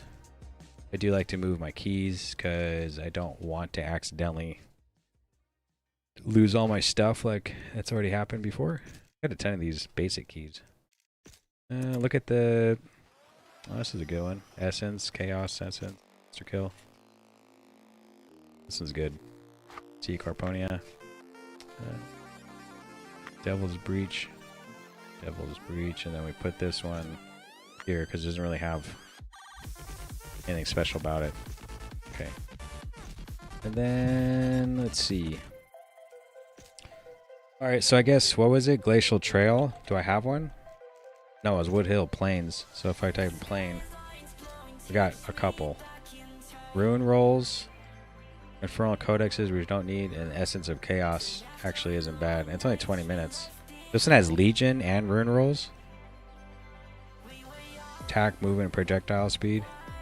We could probably throw one. I think that, and it has loot on it already. So I think the best thing to actually dump in this is one Angelic and one Doom would be the play. I'm gonna go right back into that dungeon.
people been ballin', my team we been wildin'. Canada hunted, we use basic tools. Strategies moving where we gotta move. There wasn't no option, no time on the clock, and no setting it back, and we gotta get profit. I'm standing on top of the glory, the road. We was just rebels, ain't do what was told. When they asked me how we leveled up, without us getting stuck, we just muscled up. This game spin, no one gotta tighten up, gotta muscle up, or you will get stuck in this game.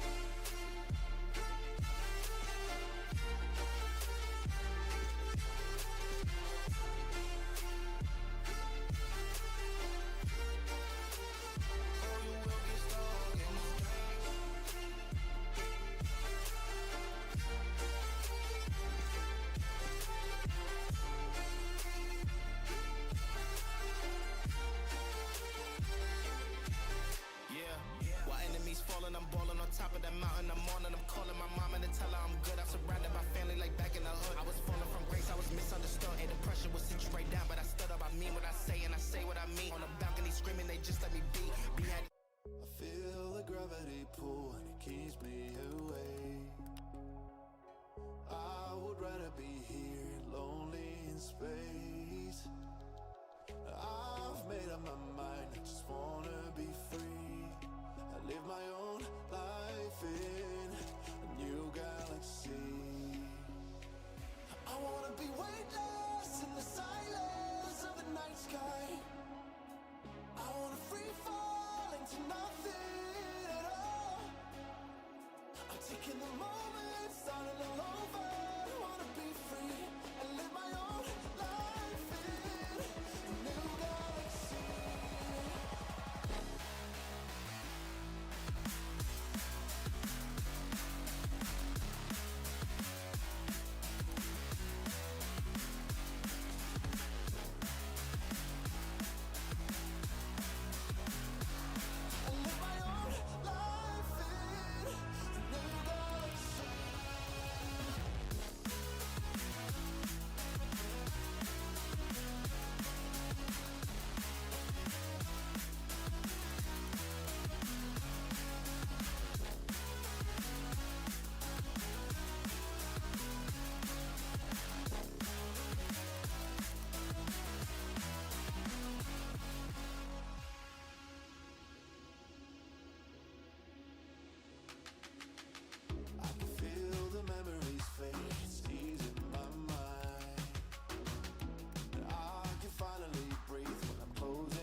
Taking the moment, starting all over. I wanna be free and live my own life in a new galaxy.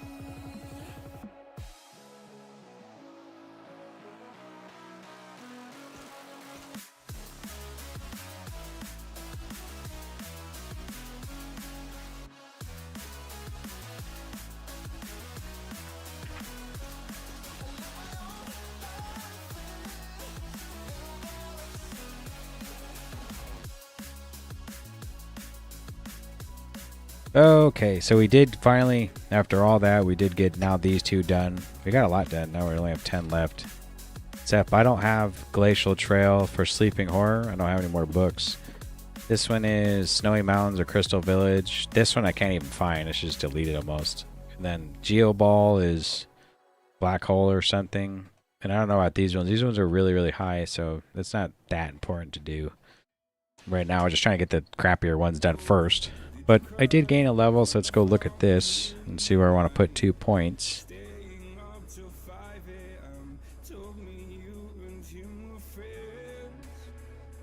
Vitality, which is the hearts, right?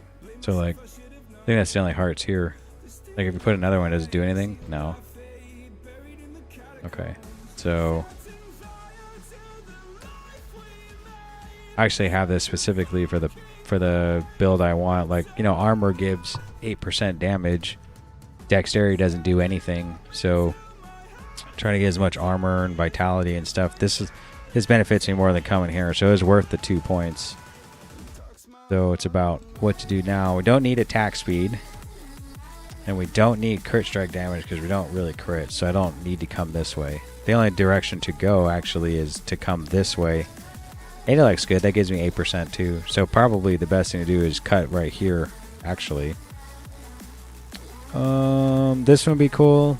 Kind of. I don't really need mana stolen per hit. But I would like the skill haste one. Out of all these, actually, skill haste is the best. So we're probably going to come up this direction now. We could look through here to see, like, do we want to move? There's not much else to actually move through this stuff.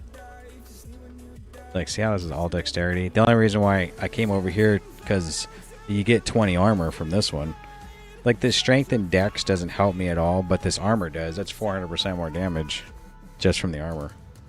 Because we could erase all this and come up this way and actually we'd do a lot more damage as opposed to this one. So what's this one? 20 armor. How many intellect though? 1, 2, 3, 4, 5, 6, 7, 8, 9, 10, 11, 12, 13, 14. 14 intel or 20 armor. This strength doesn't do anything for me at all. I mean, actually, it might be beneficial to just do this way. I lose a little bit of damage, but at least I get the skill haste, because this is good, but it's not that good. I actually could take all this off and possibly come up this way and reach it. Let's see.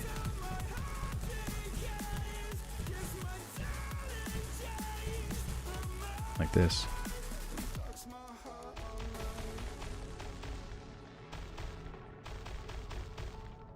Oh, one off. Got to be this. We don't need mana decrease. Points assigned. Well, this is what I like to do. Don't save. I like to come here and we see 740. Okay, 740. 740. Good, good, good. Base stats, armor. 40% damage reduction. 740. So actually it's 732. 732. So now we come up here.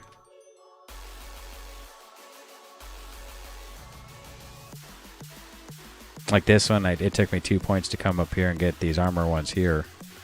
Then get these intellects here for these is cool. We don't need strength or enhanced damage or dex. This doesn't really do much for us. Target defense in Nord is good for a hit rating, I guess. But we don't need this. Like, we don't actually need to come here to get these. It's mostly like a arcane damage. Physical is just kind of extra. It wouldn't. We don't need energy, but it's not worth like. Oh, we actually could do. Could do this. There we go. That's actually better. Drop the energy. We don't need that. This is really good. This is actually really, really good for us right here. We have all the vitality ones for Angel. And we could do save 2 points here, but we actually want the armor, so it's fine. Like, there's no reason to come up 2 here to switch out, what, 1 armor for 1 strength. So I said 732. Wait a minute. Wait a minute. Don't save. What'd I just do? I switched something. It was this. Okay, so that we should confirm, and it should say the same 734, because that 1 strength, that 1% strength went up by that much. There's no way. This increase this by 20k. Is that 1%? It would have been only 1% strength. Increase damage by 1%. Better than dex though. We don't need dex at all. Like at all. So if we can get away from dex, we will. Because we don't crit. This energy sucks right here too. Would it be better to go this way? It probably would if we come down like this instead. Because Because this is trash, so we don't need this. All this energy. What if we come across here and there? Is that the same as here and here? Do we lose a lot? Okay, let's see. This is what I like to do. I like to try to, this kind of maxing style is fine. Oh, the problem is no, it's probably best just to come up this way instead of this way. But we don't, this energy is terrible. We don't need it. 17 points. 1, 2, 3, 4, 5, 6, 7, 8, 9, 10, 11, 12, 13, 14, 15, 16, 17, 18, 19.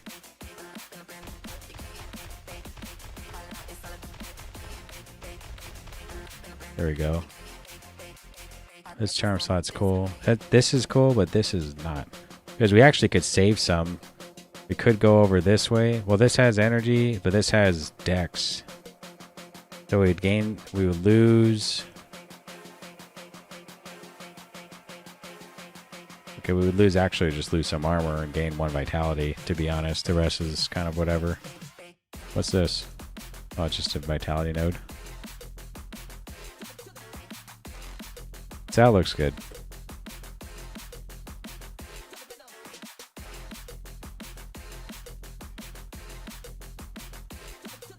What's this one? Oh, this is an energy one here. Okay, so this might actually be better than to come across here for the energy. Instead of the energy being used down here. Which means we reset. No, we don't want to reset. We just black out, say, don't save, come back in. And we finagle our way like this.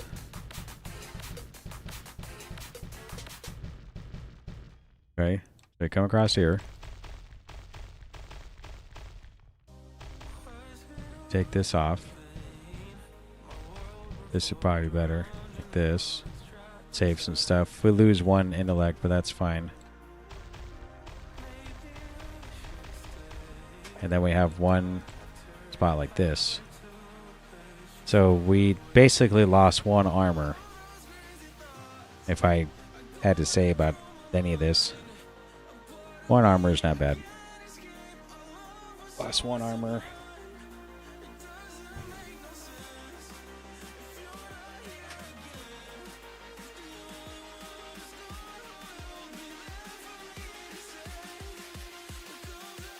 This has a lot of intellect here too. I might also see how this is all dexterity. This is like the worst to try to get over this armor.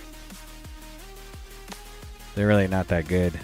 I think possibly could be putting points here, but this is the same as that.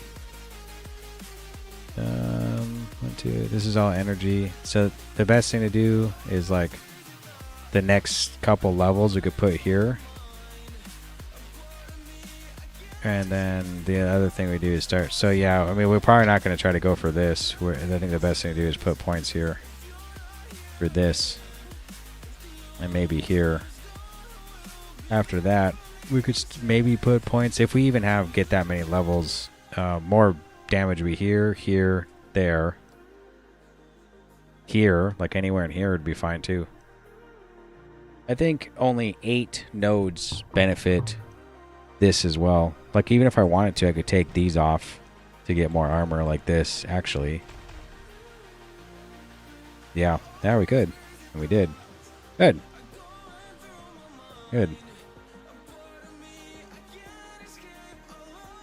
You can also grab this armor here if we wanted to. It doesn't hurt to, I'm pretty sure that, let's confirm this right now. 731. It actually went down. That's because armor gives 7.5 and intelligence gives 7.1. So if we come up here and see like what's this drop rate, loot amount increased by 5%, proc chance 3% just to gain all this. I don't even know about this skill haste and faster cast rate and stuff. I do know this is probably better than what I had, and we could probably go this way for the armor, but it's almost best to like just take the armor back, actually. Like we could do this and then go. We need 4 more points from somewhere. And that looks like it's going to pull from... It's going to be here. Basically, just going back to the way it was.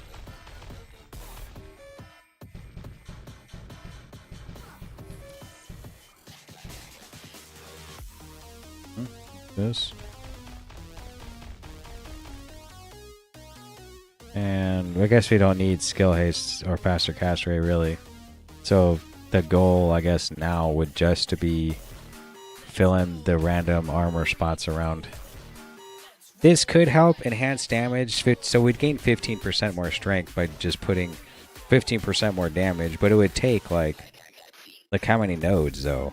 We don't care about this one, though. Intellect. This is actually both the same thing. It's kind of dumb that it's like both the same and these are 2 different ones. This should have been maybe ailment damage, I guess, but no one runs that. So let's pick up this armor here. And we could do... We actually don't need to do that one there. Anywhere this could help us, like... Now, trying to get over here doesn't make any sense either. Could be right here. 15 strength is 15% damage, but it takes 2, 4, 6, 7, 8 points to get there. And if I put 8 points into armor, that would give me like 56% more damage as opposed to 15. So I guess the goal now, I guess all we're going to do is just put in points to every piece of armor that's around like this. And that's the goal. Like, we don't need anything else now. We just put in armor. And it's, let's see what our damage went to, 235. So it went up another 10k. That's good. There's other things too, like I could switch out, like we don't even need attack speed or attack damage. We could actually switch it for armor. The only reason why I'm running it is for that light radius for movement speed, but I think one of the best things to run would in fact be this. Increase armor and increase life like this. Like, I bet the damage is better. What did we say it was? 735? Yeah, 749. Like, it went up by 150k just by putting the armor on and we have more hit points. But what's our speed? 22%? Let's see if we notice the difference. By 5%. 10% actually.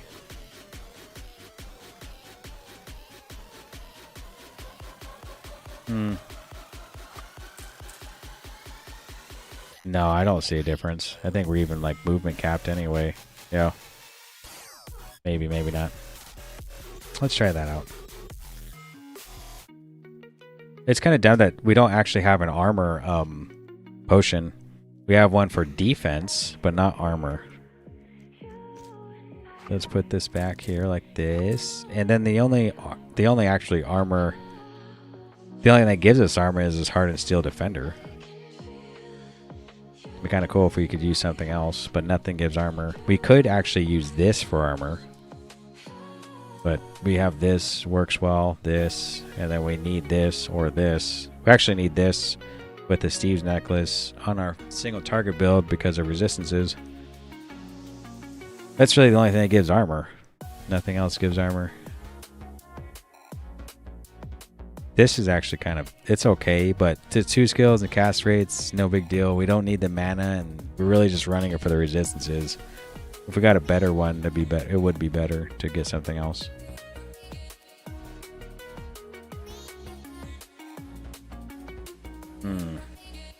Actually run this too because the movement speed's really good. Crow's Feather is really good. Plus 10 all attributes. Own defenses. Too bad something doesn't increase armor. Like, could you increase your armor somewhere? Now, we probably could. So we added this additive arcane damage. I want to know if there's any. I wonder if you can do some sort of armor crafting. Let's see. I don't think so. Mana. I think one is defense. Is the only thing you can do. Yeah, defense, 40 defense.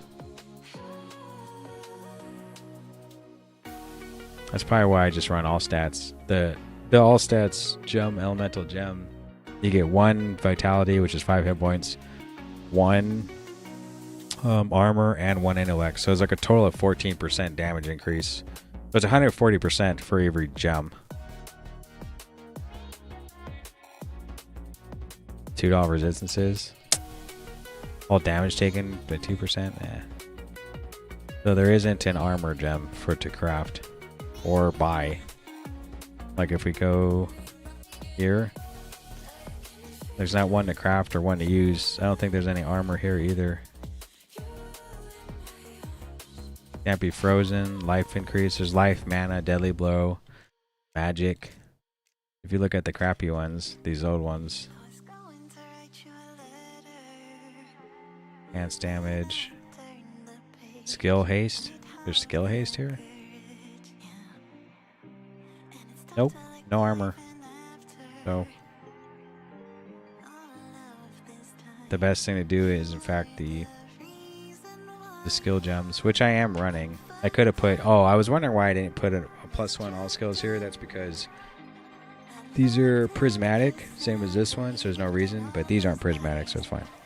I actually just shoved these 3 stones in here like this because I could easily get different gloves and I might have to switch everything up. So these ones are going to remain forever. This one we could switch out. That's why it's like that. It's not permanent. Like I said earlier, the reason I'm using it's not a caster melee. First off, there's hardly any caster things you can put on except for maybe the dirge. And this is better because it has movement speed and it has skill movement diminished. So every time you cast it, I'm not getting affected by it. Attack speed doesn't do anything except for it increases my casting speed because of the chest piece. And the shield counts as physical skills, so. And the shield's actually proc striking, so the Tide of Blood does proc as well. It has movement phasing, so I don't get stuck in stuff because I'm not using the only belt in the game that has movement phasing too. There's the boots too that have it, but we're not running that. So this gives me so I can run through mobs. And even my single target build, I have,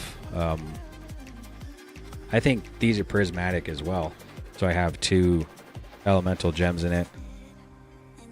And the arcane skills buff hone defenses and counter and shield wall. So it's good for single target. Plus, because I wanted the magic find on this, because I don't need the damage, I need the magic find. Like, what am I even running now? 1326. Yeah. I think that's it for today. I think we're gonna call it. Let's see.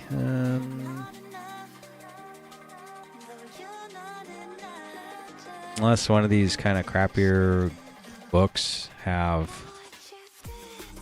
If one of these crappier, like the smaller Eternity Codex, not the Infernal ones, if one of them had Glacial Trail, maybe I would do it, but I think we're going to switch games or we're going to cut the stream now. Good grind though. Oh, you know what we should do for fun? It's either, you know what we should do? We should probably try to level this up. I think that's what we're going to do before you get off here. Because this doesn't change. This liquor holster doesn't ever change. So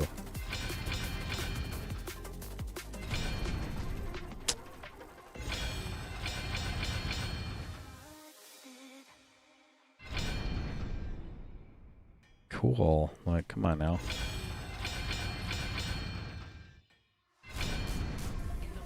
Okay. We got a 1-star.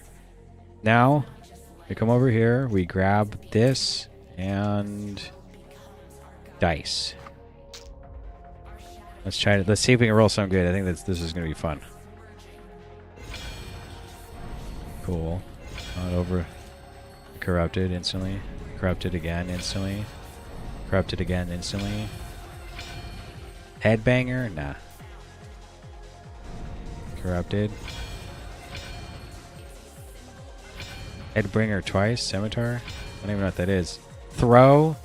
Oh, trash. Oh, so nothing that good. Oh well. Try again. Experiencing Treasure Hunter? I have a 15 one. Well, we don't use Treasure Hunter. It's only 15%. I mean, that's terrible. No one's gonna like click around to try to check again. So we did get some cool stuff. Oh, cool. Oh, we do have one more of these. We just don't have any more dice. Let's clear out our bags.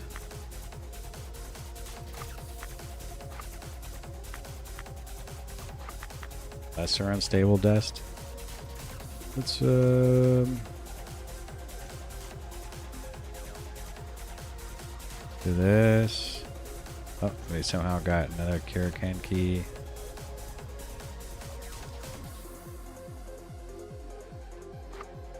That right there.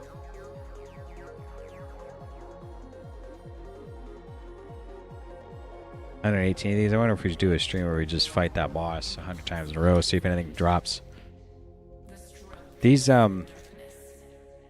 vaults though, they have gave me a lot of good stuff. You know what we should do? Is look up like, are any of these good? Undying, Chilling Head, Headless Butler, Sleeping Horror. Oh no way, we have the Sleeping Horror right here. That's what we should do. We actually should take these off and put the one with the Sleeping Horror here, like this. We actually have space right here. So what we should do is do this. Blood Maggot or Grave Goal. Where's the Sleeping Horror drop? Sleeping Horror. Is it Glacial Trail? It is. What are we looking for? Blood Maggot or Grave Goal? Grave Ghoul. Okay, they don't drop here. Okay. So it doesn't really matter. We just put anything like this. This fungus monster one, I feel like we should just take this off. It's not going to happen. It's impossible to find. Oh, Undying? We have an Undying one right here too.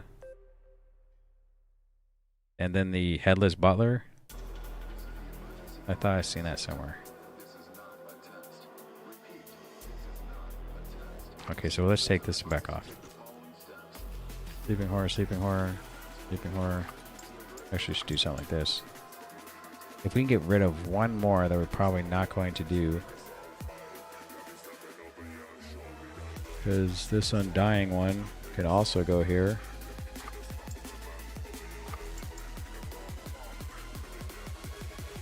Guess Rotten Corpse it is. Damn Legion, Sungmi. Let's see if Rotten Corpse drops.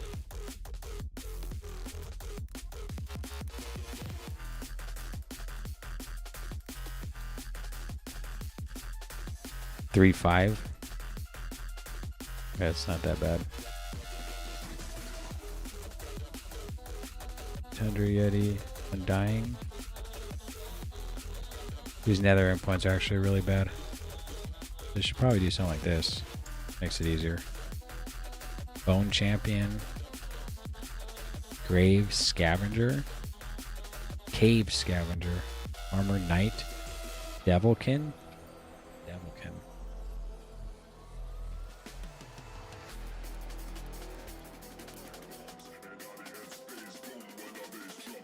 Fields of Battle in Woodhill Plains. Woodhill Plains the whole time? Was it in the Black Tower or was? It is not. It doesn't say Devilkin's in the Black Tower. So if we would have ran around Woodhill Plains, it would have been fine. Just probably should keep that one too. Okay, so now we take Undying and do this. Chillhead, Headless Butler. Damned Legion, huh? This looks good. This looks really good. Sleeping Horror. Where's Sleeping Horror? So, do we have anything for Woodhill Plains?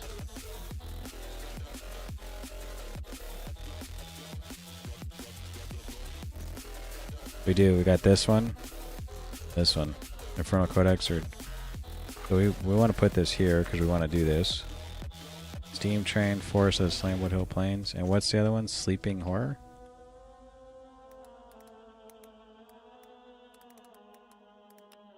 Glacial Trail. That's right. We don't have Glacial Trail. Kind of stinks.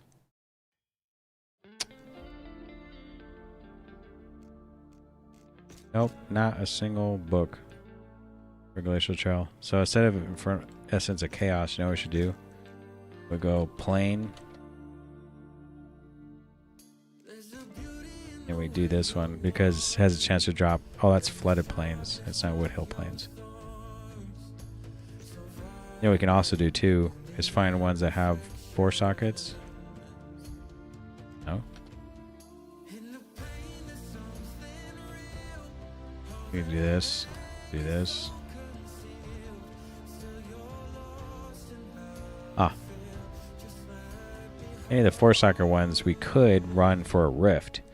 And we'll get a rift going.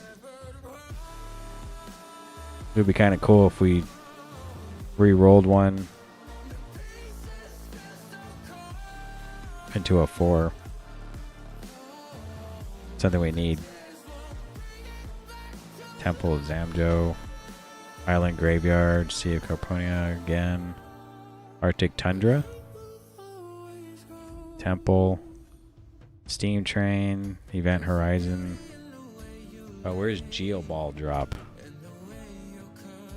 Hold up.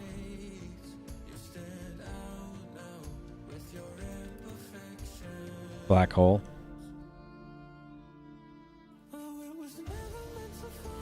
Aha, right here. Perfect. Well, it's perfect. So what we do is we can run this one and try to get we can actually run in this order, actually. So we run this one to try to get more codexes and try to get more of these, actually. Some of the easier ones. So we actually probably should run something like this. Yep. Because we want the Essence of Chaos, or that's the wrong one. This is Woodhill Plains. I thought one of them was drop codexes. This not codex? Infernal Codex on drop, so we want this. Now the best thing to do would be to try to roll this a four slot would be the best. Because then we're trying to get codexes and more vaults. You can do that. I mean, we don't have any other reason for all these hammers. How many do we have? 4? It's actually not a lot, but it's fine. Let's see. For this. A 5. Guess we'll keep that. This is for what? Okay, so we'd run this to get 2 codexes, then we'll run this, then that. We actually probably should. Let's put stuff in there and try to remember now. Which one's the Rift one? It's this one, isn't it? This is the Rift one here? I'm pretty sure.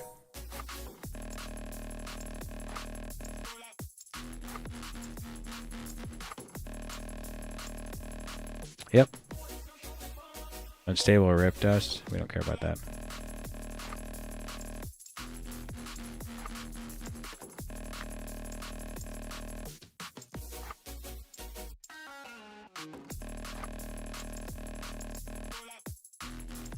Oh, look at these. Hey boss, hope you're doing well. Any recommendations for getting some coins to gear for Inferno? I'm trying to get as far as I can before end of season. Getting some coins? I mean, they have, I mean, some stuff has like plus gold find on it, right? I mean, that's really it. Your other best bet, even though it's the end of the season, you could try to drop something good and then you sell it. But stuff's going for super cheap right now. And the only thing I ever really do is just make sure your merc can stay alive. And so you're not constantly spending on gold to resummon your merc. And then all you have to do is kill stuff, really. I used to have a farming strategy last season where you pick up all the vials that drop on the ground. Like this kind. Which one is it? Like these sell for some amount, but I see like these kind of flasks. Not the vials, but the flasks. Yeah, they're vials. Never mind, these are flasks. But these used to sell like 1,000 gold a piece, and they only take up 2 slots. So I'd always pick all these up and sell them, and that's how I made some gold last season. Yeah, I've been trying to farm for drops. Don't really know where to start. My merc has crazy magic farm right now. Just trying to gear up to get my Srabbit going and all that. Oh yeah, for sure. Magic Find is really cool on your Merc, except I feel like the survivability starts to drop. So if you get to a point where you're running the bucket and you might have Death's Mirror and you may have what's that one called? You might have, oh yeah, Mystic or Lure. You probably have Midas. If you have, you'll probably always will put Pearlescent Dream in this slot. This one though, like really high survivability. If you want to sacrifice survivability for a little, so he doesn't die, because 15k starts to add up. Give it the Defender's Justice and put Magic Find in it. If you have it, you could do Defender's Justice instead of the Leprechaun's Greed shield, and that could help the Merc survivability. And make sure you're doing the night one, it's not the melee one. That depends on what class you are, but the night one will stay alive. Unless you really need, I think the Caster Merc has an Arcane Break, and the Range Merc has attack speed increase. So unless you really need those, try the Night Merc and try to put on things like, try to do Defender's Justice. I even do something like Spiritus with Magic Find on it, because chance when striking, they flash heal. And heal yourself and any nearby allies for 24%. It says healing 24%. I don't know how much it is. It's either that or you put some lifesteal stuff on. So I will sacrifice some Magic Find for survivability. So lifesteal because it's a melee weapon. And then chance for striking has a lifesteal. And then do the Defender's Justice because it has damage reduction by a flat amount. Has increased life. A lot of resistances. A lot of vitality, and chance of blocking you do counter, which, I mean, it probably doesn't matter for your Merc, but you could try that. The number one thing that I used to blow all my gold on is, in fact, the Merc dying. So, as long as you keep the Merc alive and keep your Magic Find at a good spot. The problem also, too, with the Merc Magic Find is it has a kind of a cap. When you hit 250, you start going above 250, it almost takes like 2 or so Magic Find points to go up like 1%. So even if you get around to, now I always think like you run the most Magic Find on your Merc and your character to try to get a drop, and everyone in the game will say clear speed is more important than Magic Find, is what they'll say. And I don't know if that's true or not, but if you have 2,000 Magic Find and like 1,000 on your Merc, but it takes you 10 minutes to clear like a zone, which might only have 200 or 300 mobs. I mean, that's only 200 or 300 rolls, and it takes you 10 minutes. But I think the clear speed you try to aim for is 30 seconds, which is like, that's really high end gear. So if you can get it like a couple minutes, killing like a couple hundred on the map, or 1,000 or whatever it is that's on a map, depending on the zone, it is probably better to be able to clear the zone in 3 or 4 times with a little bit less Magic Find than it is to have high Magic Find and clear it in 10 minutes. More chances for rolls to happen, really, is what it's about. But that's really the only way to farm gold. Like, I play SSF, so gold's not going to help me any, except for making gems. But if you're trying to find gold to try to buy gear, the best thing to do is you could farm gold by just making sure your Merc doesn't die. It takes a lot of... You can also hope for the zone to be a gold one, too. This one is not. This one has Legion, though. I'm actually going to flop around in this now. Yeah, that's kind of where I'm at. I'm clearly okay, but I'm Hell 5. I can't really boss much or get one-shot by some weird mobs. I'm trying to like my SF style, but I feel like drops just aren't my favorite. You're trying to play SSF style? SSF somehow gives you like an increased... It somehow gives you an increased like chance to get items. So I never started with trade, like where you can trade with other people and put stuff in the market. I actually walked into this game, saw the Odyssey, and was like, well, I'm probably not going to play with anyone, so let me just start with SSF. But typically, if you go to trade is, if you get lucky with the drop and you get it to sell in the market, or you come in at the end of the season like right now, if you can get some gold, you can get some really good gear. Like right now, stuff is really, really, really cheap if you know what you're looking for. And even like you probably don't even have to do Magic Find, to be honest. You almost could try to do gold instead of Magic Find. There's almost no reason to do Magic Find if you're actually going to buy stuff. Oh, for real? Is that actually confirmed? Because I really like actually grinding for my own stuff. Oh, yeah. Dude, do SSF 100%. There's an increased drop rate. That's why you do SSF compared to trade. They call it trade, but it's non-Odyssey. And SSF is like an acronym from PoE, so everyone uses it in this game too. But the term in the game is Odyssey. And if you do, like, I like grinding my own stuff too. Like, it's if you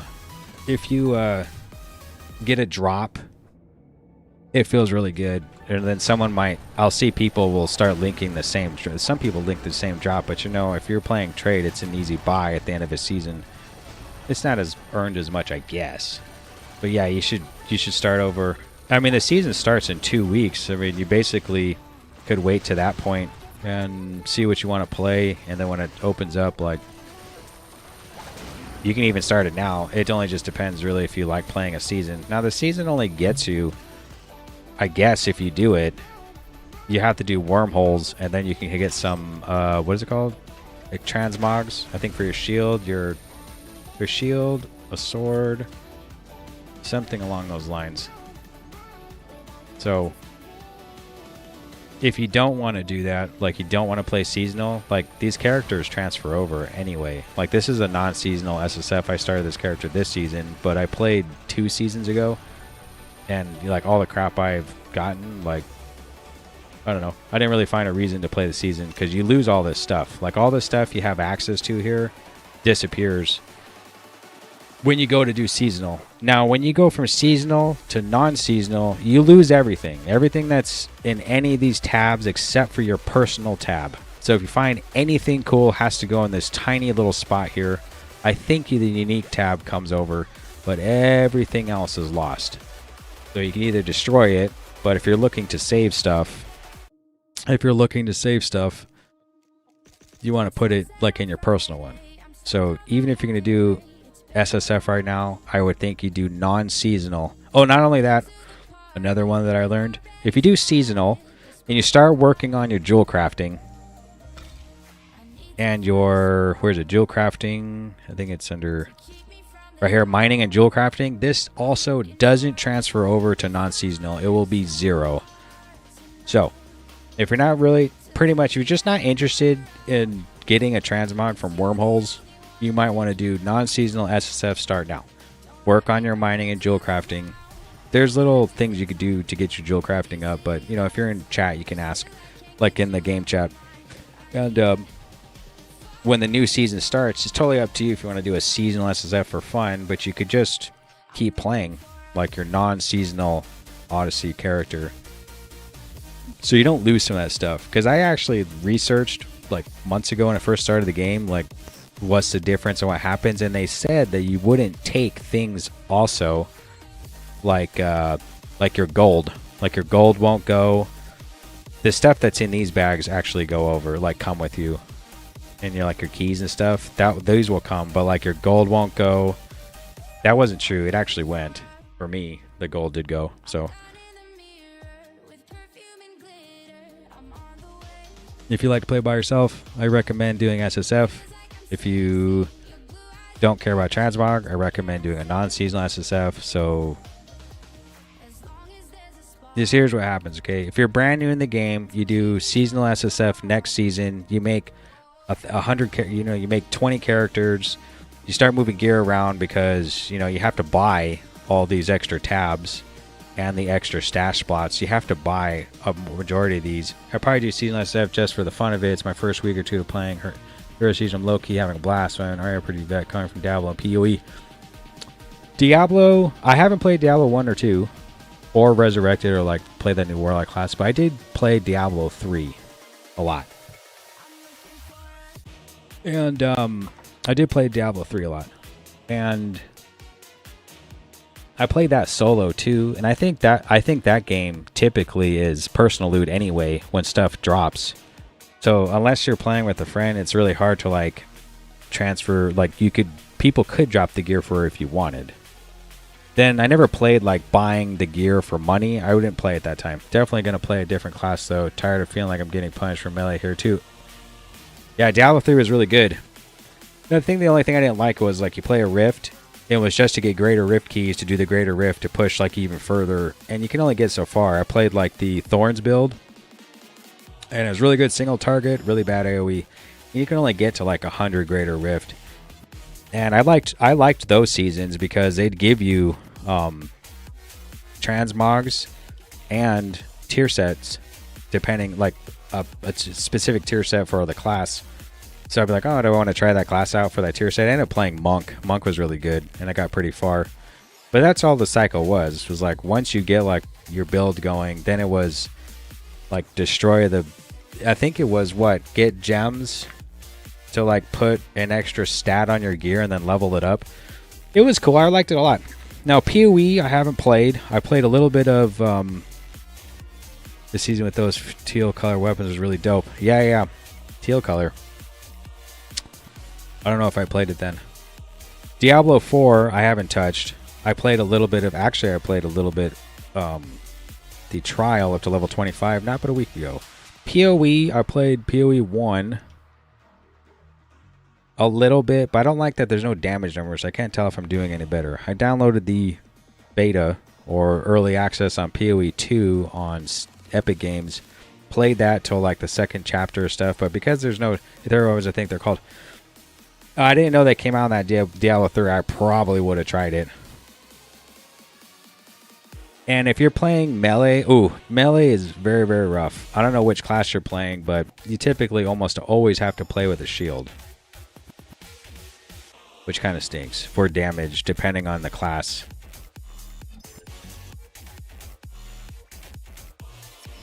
I have a Viking that I like a lot, but yeah, I mean I got to I can kill stuff and all. I can actually log on to it really quick and show you. The Butcher, Butcher's rough. Butcher, I don't know much about the Butcher. I do know that they have a damage that they swing their weapon around them, kind of like the Demon Slayer. And then you have the Daisy Throw, and that's really it. It's hard for me to figure out a build with the Butcher, because it's kind of like you either do the one where the aura is more damage and like no lifesteal or something, and the other one's like less damage with lifesteal or something like that. And I try to come up with a build where you can always have it up, both of them. I tend to play Amazon. I feel like I'm so far in my gears, so I don't know. You know what like a really good thing is to do is you run around as a class you have until you get something really good for another class. And that's how I pretty much do it. Like my first character is actually this Viking, and it's an Arcane Viking. And all these other characters was because during the season, 2 seasons ago, I found a bunch of tier set items. And I was like, well, I might as well create the character and give them the item in seasonal. And that's why I have all this crap. But then you'll end up dropping an Angelic that's kind of specific for a class. So it's like you might as well run that class. You might as well. So if you end up dropping, what's in Amazon? The well, there's poison and lightning, so it depends on which one. I think what's really popular is the poison one, right? So it really depends. Like if you get, what does the poison one run? Is it a bow? I don't know if it's one of these bows. You know what? You're probably running this one that I don't have. Or you could be running something like Recurving Corrosion or something. But I do know that the Lightning Amazon, I think, runs this. Is it a polearm? Man, why? Oh, it's a throwing weapon. It's this one.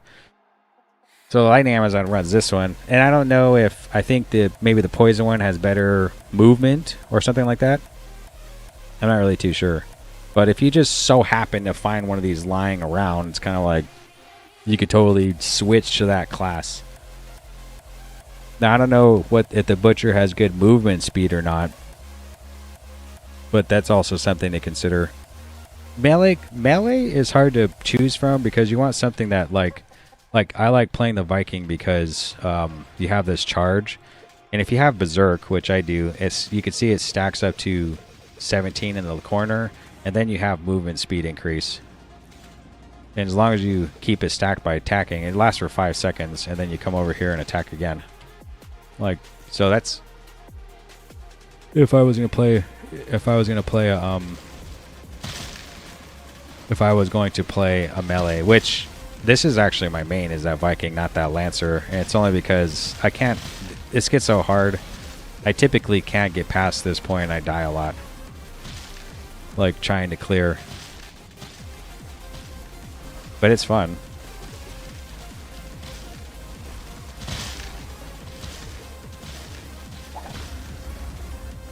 Grasp of the Phoenix.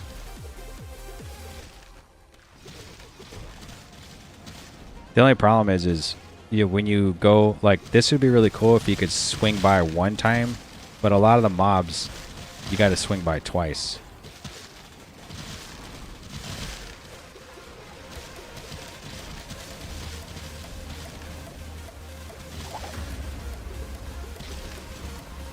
Like, I already went through this area. I don't have a butcher, so I couldn't tell you, like, is it good or not. Some people say it could be good. Maybe it depends on your weapons.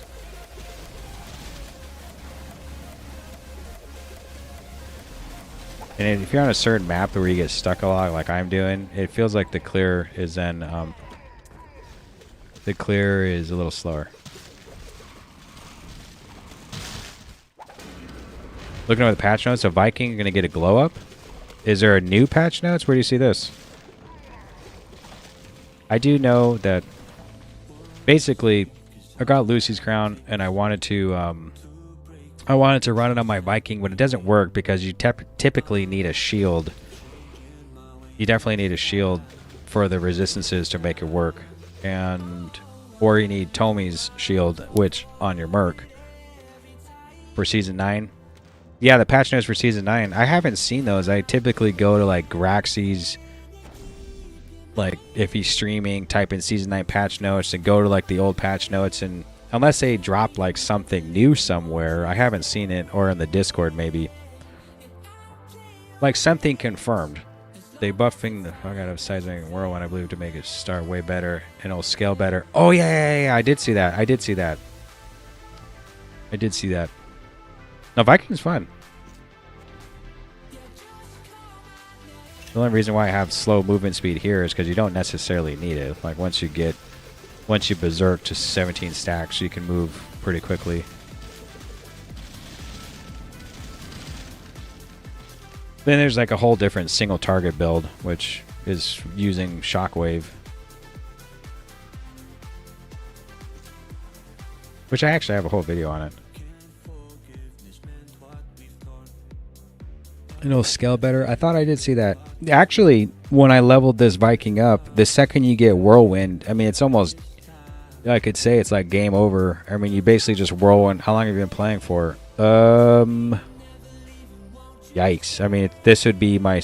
I started in Season 6. Somewhere in the middle. It's like maybe a month in the end of Season 6. So whenever that was.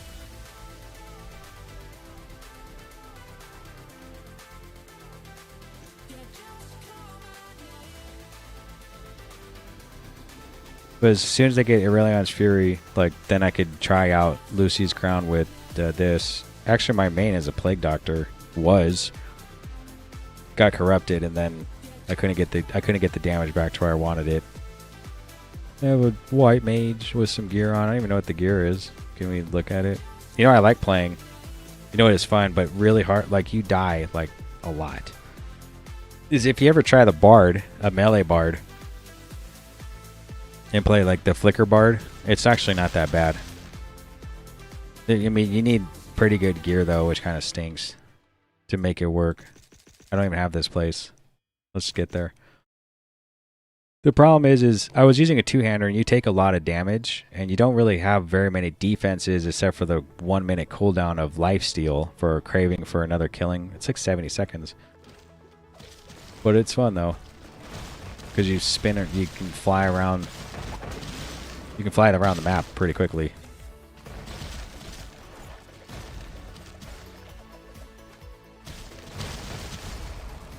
I'm trying to find the exit, wherever it is. Oh, it's up there. Oop. Screen tabbed out.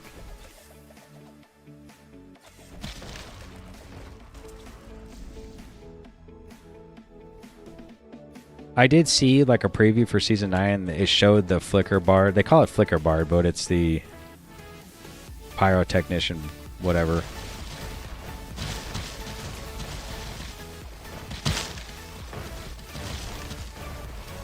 This is good, but like once you go against the harder mobs or a boss, you basically get one shot. But it's really good for clearing. I haven't really figured out how to make it work for bosses. If I could just get to where the zone thing is so I can... No, no, no, no. No, no. Oh, there it is. I see it. Ugh. Now, because you can teleport like this, I've actually don't have any movement speed on purpose. But then, if you're not flicking, you could call it, or flickering. There you go. If you're not teleporting around, you actually have really slow movement speed.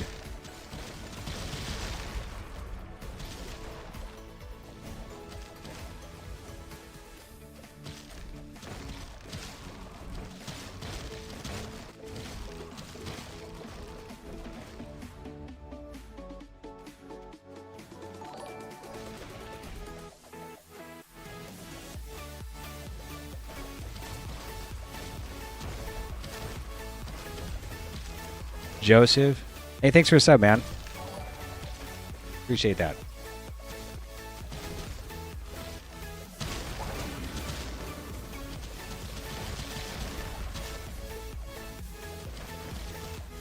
Oh, like, see, like these harder ones, you kind of just keep smacking them, but it puts you in a position where you can take a lot of damage.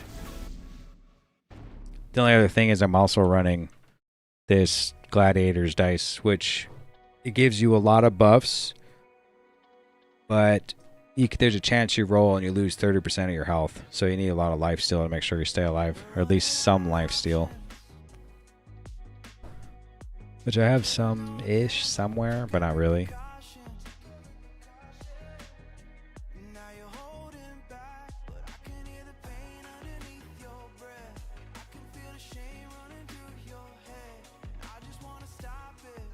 Thanks for that sub, though, man. Hopefully, I hope you stay and like the game. I actually have tried I actually played this game looking for a replacement for WoW. And I played that for 20 years. And I just couldn't find really anything, and I like the little big graphics of this game. Then I got really hooked on it. And then I got really mad at the game, so to say. So I tried to find something else to cover this game now, because I just couldn't find anything. Any ARPGs, I just couldn't find. Any kind of dungeon crawlers was like kind of roguelike. I just couldn't find anything. So I just came back to this. I wouldn't play for like 2 months. I was playing other games, and I just came back to this. Just been kind of having a ball. It's really good.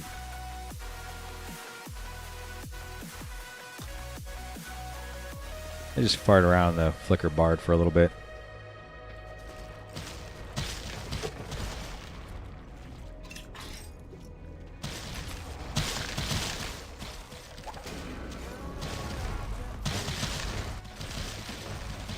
Like looking for a clear speed.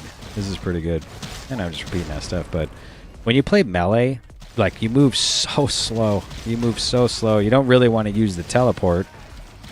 So you're just kind of stuck with just movement speed or something that causes you to move quicker, like a charge. Or this guy has the like the fist, but it's on a cooldown though.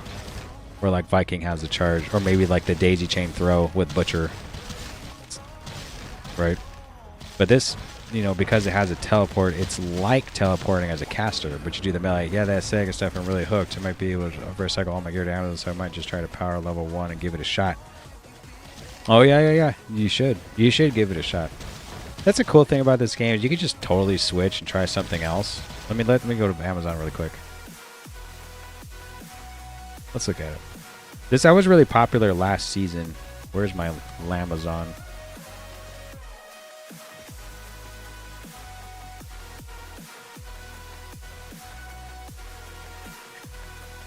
I don't know if the music's too loud, but probably not. So if you have the Butcher, there's a chance if you have any ranged items, you could probably start off.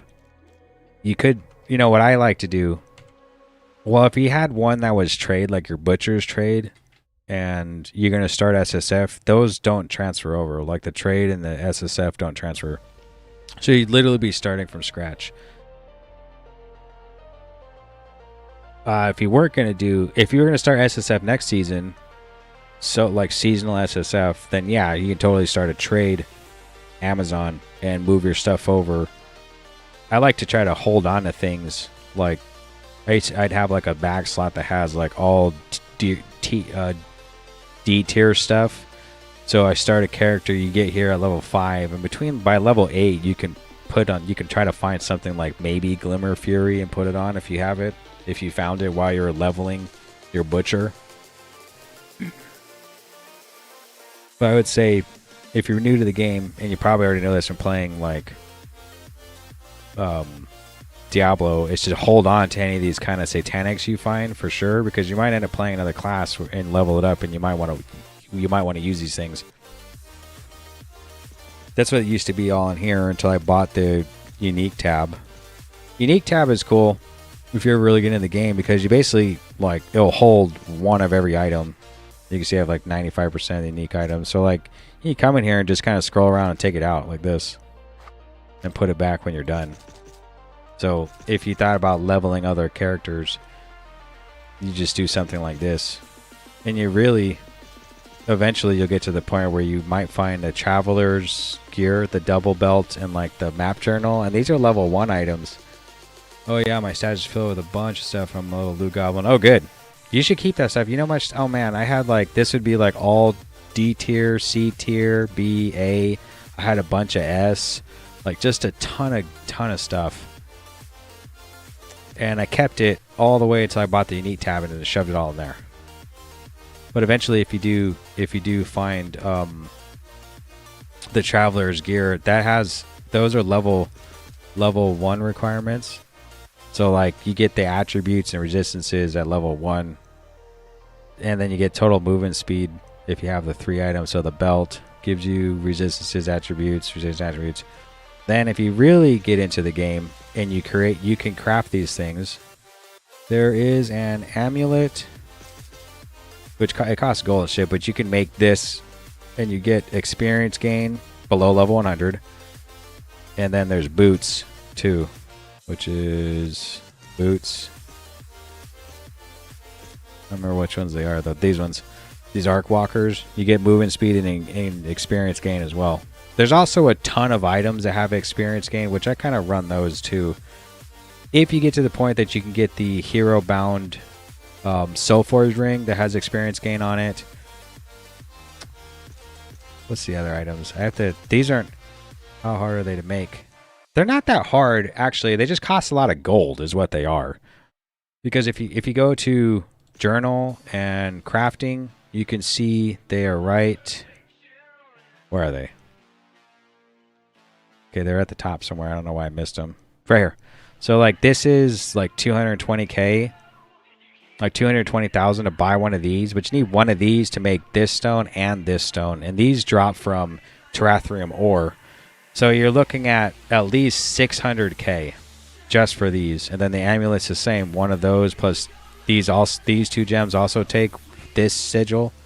So it'd be, you need to buy one of these for 200 plus k to make this. Buy another. So it's like 1.2 million gold for those items. This Torstein dude is the one that sells it. It's right. Oh, well, if you're at a higher level, he sells it in this spot right here. But I do remember when I leveled my first Viking from 0 to 100, I made 1 million gold because I wasn't prospecting stuff. I was just selling stuff. Keeping the satanics, keeping the tier set bonus stuff I dropped. These purple items, you can actually come over and you can prospect them for this Destiny shard. And it's still like, that's a fragment. So you combine them to make a Destiny shard and you use that to like upgrade your purple items. Is what you're supposed to do with it. Where is it? It's right here. But I mean, I'm kind of past that because I have so much crap. And I'm far in the game. But I just sold everything. And like I said, my way of selling stuff was a long time, like last season, before they actually did nerf it. Like this season, they actually nerfed it. That wasn't this season. It was last season with the Bard. I'm telling you, these like S tier vials would sell for 1,000 a piece, and if you look, they literally take up, like, my bags would fill up. Like, look how much gear this takes up, these spaces. But these vials would take up just these little spots like this, and I would fill all my bags with them and sell them for 1,000 gold a piece, and it wasn't bad. It really wasn't bad. I don't really know how much he's selling. Yeah, 100 gold, 500 gold. See, it's not bad. You probably get into the area where like some items are selling for 5,000 gold, maybe in this small spot. But those are like greens and stuff that you aren't trying to sell because you're trying to collect them. And some of these other ones that are like these small ones, I mean, look, 6 gold, 50 gold, 60 gold. So even if you were at Inferno selling purples, they don't give us that much gold for how much space they take up. So I was selling vials instead. It worked well. Now what you could do if you move stuff over is that she has the lightning skills, I don't think are physical too, they're just lightning. But the poison skills, she has a physical one. So if you have a ranged or a throwing weapon, you can actually take the physical stuff from your butcher and put it on your Amazon when they get to the same level and stuff, right? And then just put on a ranged like a bow or a throwing weapon, and you could do like Noxious Strike or Caustic Spearhead. So there is a little bit of transfer here. Like you could, like your Amazon could use your physical gear from your butcher. I don't have a butcher. Let's go look at one though. Like, I mean, I don't have like a high-end one, high-leveled one.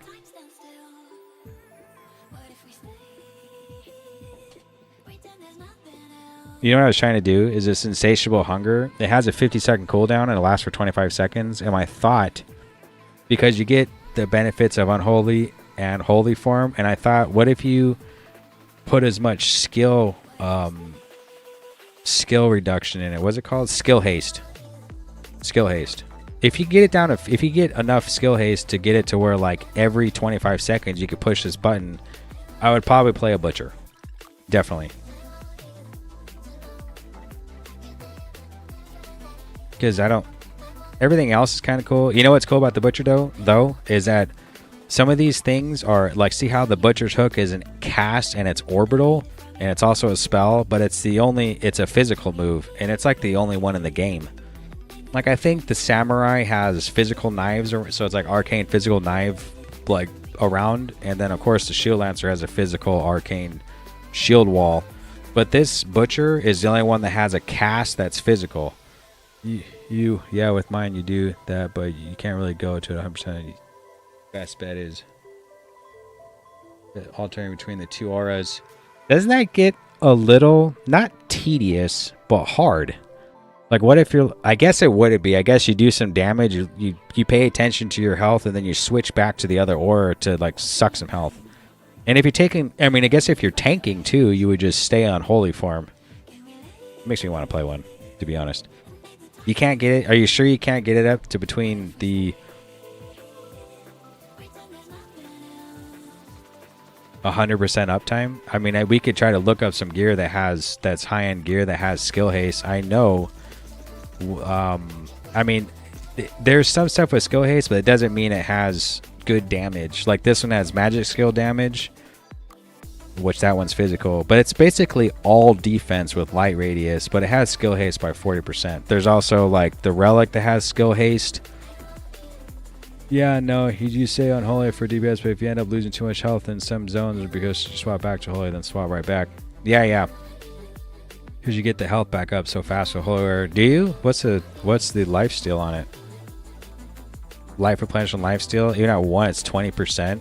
Does that mean it's like 400%?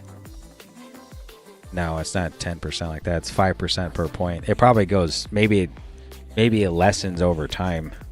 It's because it's 1%. So at 20 points in, you should be doing 100. Would it be 120% lifesteal? But if you saw like some of my end game guys, they'll have like 60 or 70 points. Well, this is just active. So you'd have to get all skills, have all skills on your gear to get this as high as possible. Your damage is increased, but it's only 1% here. But your life replenishment and life steal is decreased by 95%. Yikes! Pure damage. It'd be cool if this was. It'd be cool if this was crit damage. Like if it was crit damage or like enhanced damage or something, but just straight damage. But 1 point's only 1.5%. And I guess it's better running. It would be technically better to run on all skills as opposed to all stats. But all stats will be your friend here. For sure. Because you want the vitality and you want the strength for your damage. The only thing that... What are you using for damage?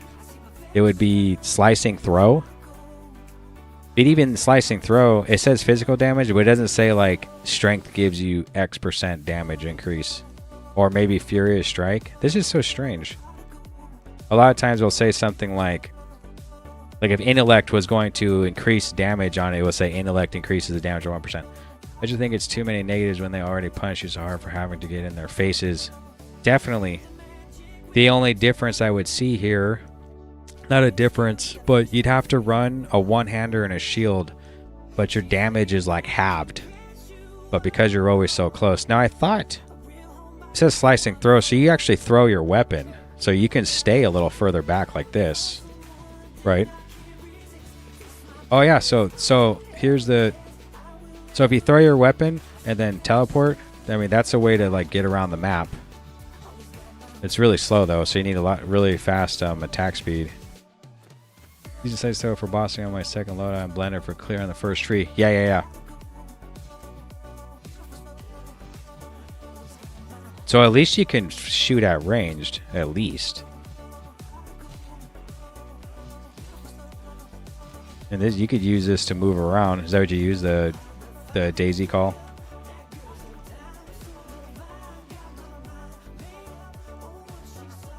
Blender? Oh, yeah.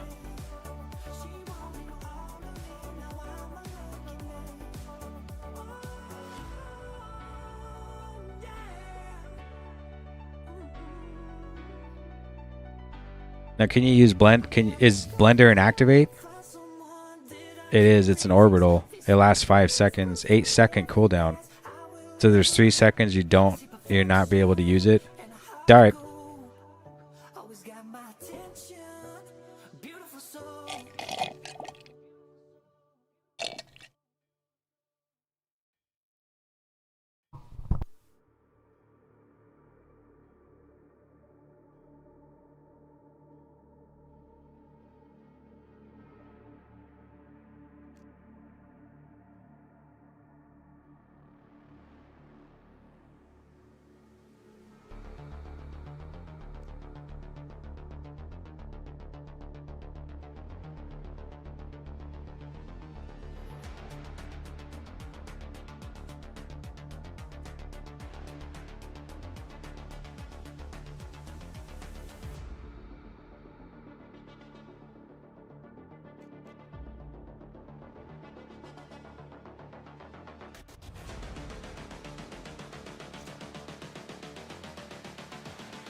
Mic's off.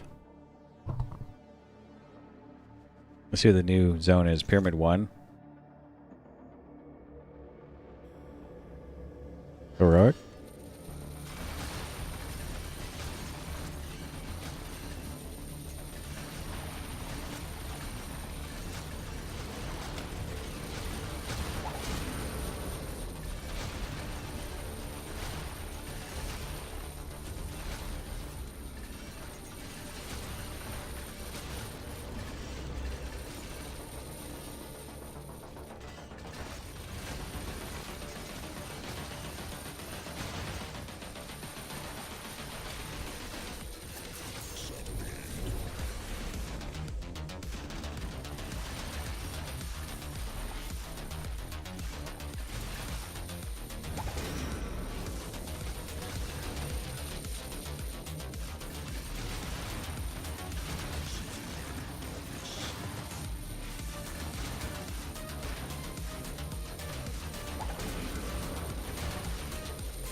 Bags just made the Amazon. Oh, nice.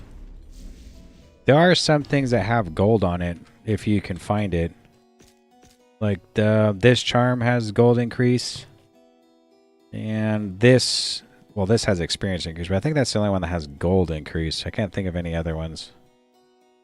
But 20% is pretty good. You can also always do the Satanic Zone to make sure it has gold in it. Or if you're in the position where you have these Eternity Codexes, like these ones, like if you're at Hell 5 and these are dropping for you, and you somehow come across some of these orbs that give gold, one of these has gold on it. This one. Increases gold for monster kills increased by 10%. You literally could try to run that charm plus like as many of these as you can, and you'll get gold pretty quickly. Butcher is cool. I didn't know if like there was something above Blender that looked like you hook monsters and it hooks them to you, and then you do some more hooks. And I wonder if do you turn on Blender and then just use that hook move to teleport around?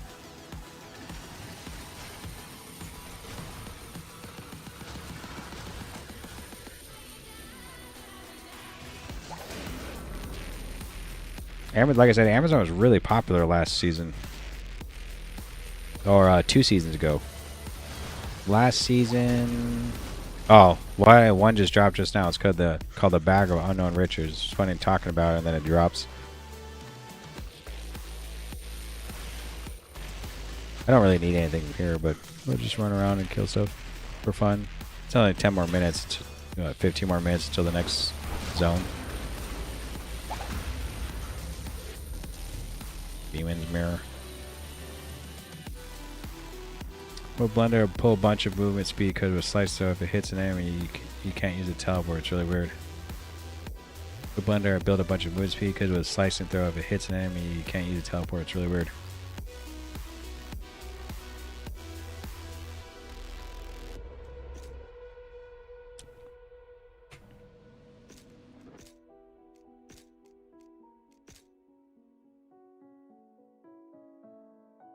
Here's how much stuff is dropping for you. I was talking about the chain swing. Look, you see how you throw a meat hook that pulls you into it when connecting with monster or environment. Okay, so you just throw it out like ahead of you. Can you turn Blender on and then just try to throw chain swing out, and will it pull you around?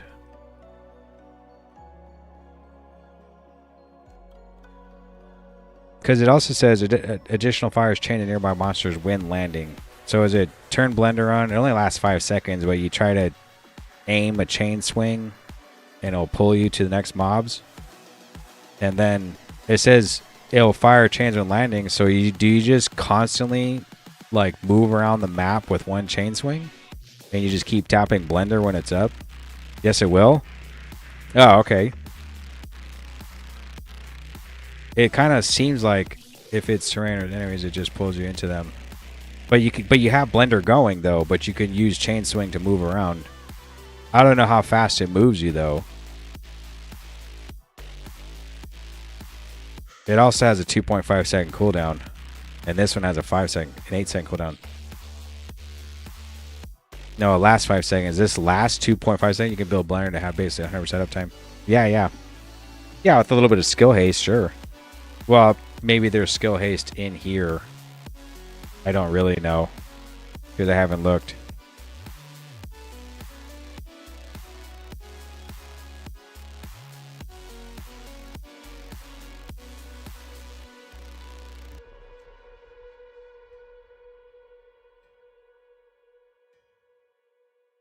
Blender gains increased damage by killing monsters, drains a portion of your maximum life. Does that mean you have to run around with it in holy form?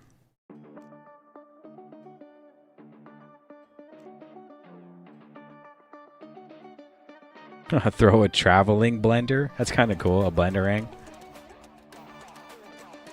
Oh, summon multiple small blenders orbiting around you? I'd probably do that with movement speed. You can extend the duration of blender, and skill haste goes a long way. Ah, right here. Here's the duration right here. Yeah. And skill haste does go a long way. You are correct. Second blood hit, increase your movement speed for... Ooh! Bloodthirsty killing machine's cool too. It only stacks up to 20% though, but still.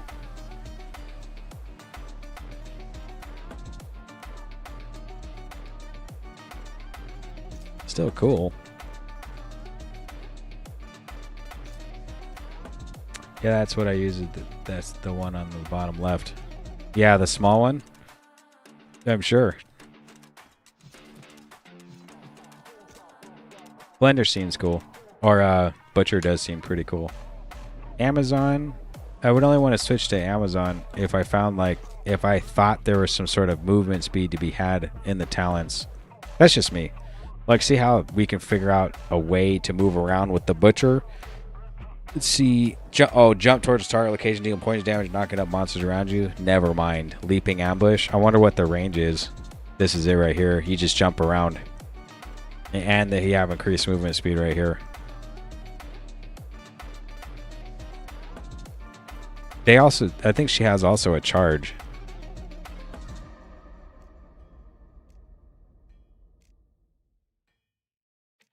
Storm dash, yep.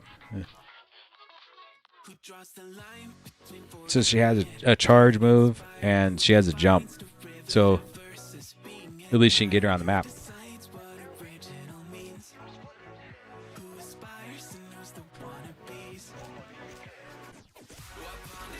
It's a shame it's hard to build Butcher because the kid is so cool. I know.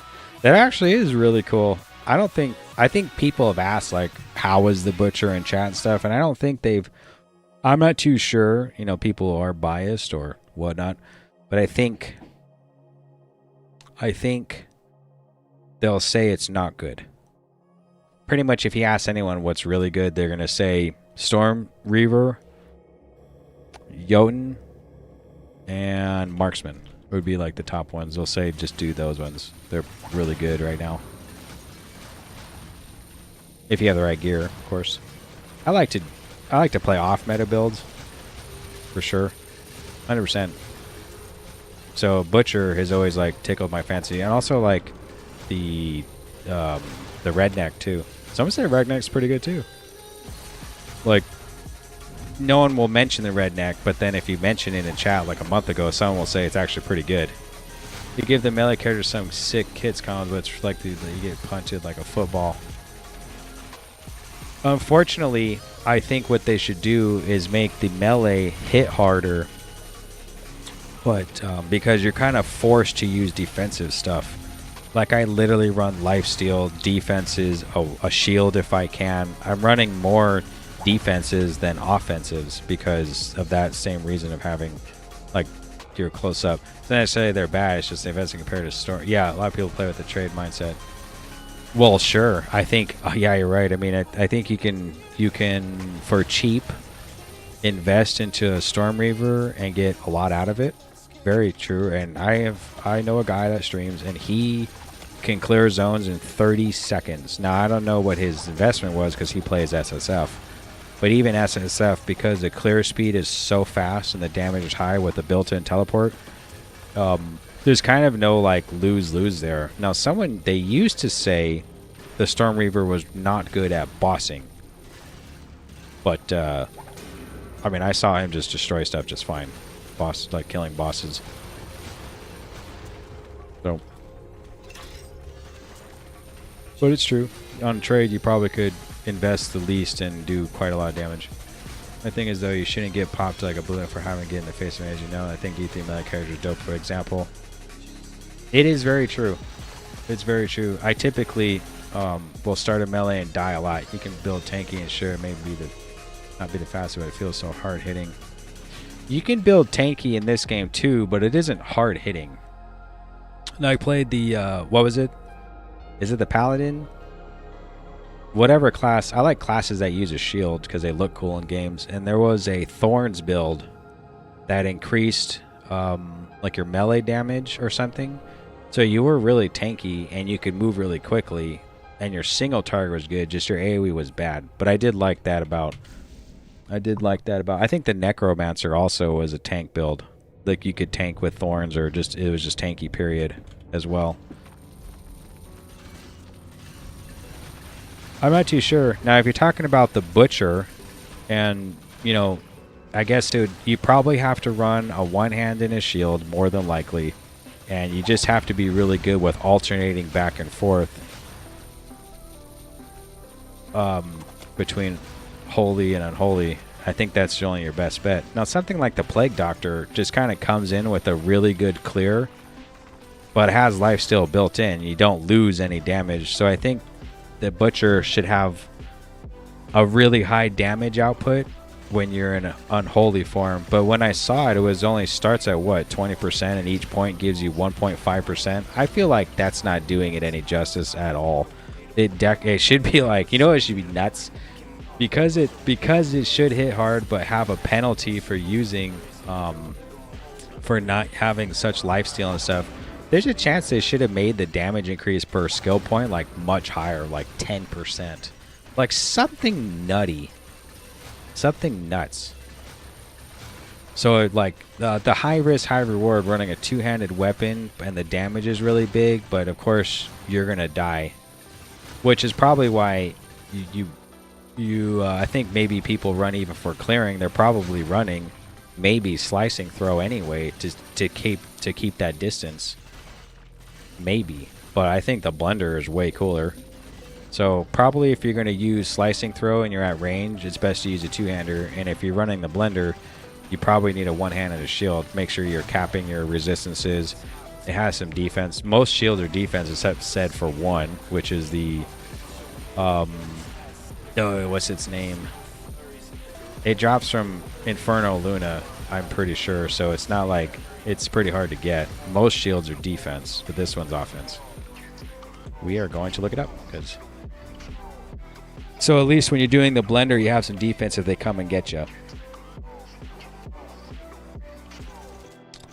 It is the Pit Ravager Citratus. The penalty is too high for a low benefit. I know for sure. This is like the only physical like damage shield that's heroic. There are some other shields in the game though that they're much lower though. Like this one, the Carnage also has like as a damage shield. I think this one might be as well. It has attack rating and some lifesteal per hit, but it's not something like this where it has deadly blow and crushing blow and bleeding monsters. You know what's kind of strange about this one? They give extra damage to bleeding monsters, but the shield itself doesn't give you something to apply the bleed. This shield here has open wounds, which is apply bleed, and that fatality buff, if you read it, it says when a bleeding monster dies, it explodes and deal physical area of effect damage to nearby monsters. It's fantastic for clearing if you run like the Plague Doctor. Fantastic. There's little small blood explosions going on everywhere because the Plague Doctor just bleeds with his throwing knives anyway, and that's pretty much how everything dies. But see how it says open wounds on it? So like you don't have to cause the bleed. The shield causes the bleed. There's a 25% chance at least, and that procs like if your attack rate's really high, it's gonna proc anyway. But this one says extra damage to bleeding monsters, but it doesn't give you the bleed. Like it doesn't have open wounds on it like this one does. That's all I had to say. I know it's a long drawn out thing about this, but now that I'm looking at this Renguard of Carnage, I feel like it should have open wounds on it to make it useful, because not all melee classes have a bleed, so it's really specific to someone that's going to bleed, that's going to use a one hand and a shield. And even like, I mean, I don't even know if Viking has anything like Shockwave even causes a bleed. I think they cause burn maybe. Anyway, so you could run a one hand and a shield, perhaps running blender. It makes me wish I kind of had a level 100 one right now, so I could like put stuff on, because things like this Blood Moon Crescent with your movement phasing and this skill movement diminish would help a lot with running blender probably.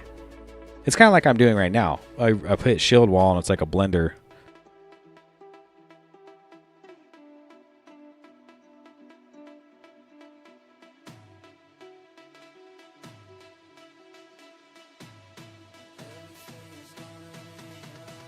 Maybe I level a Butcher off stream just to see. Try to give it some gear.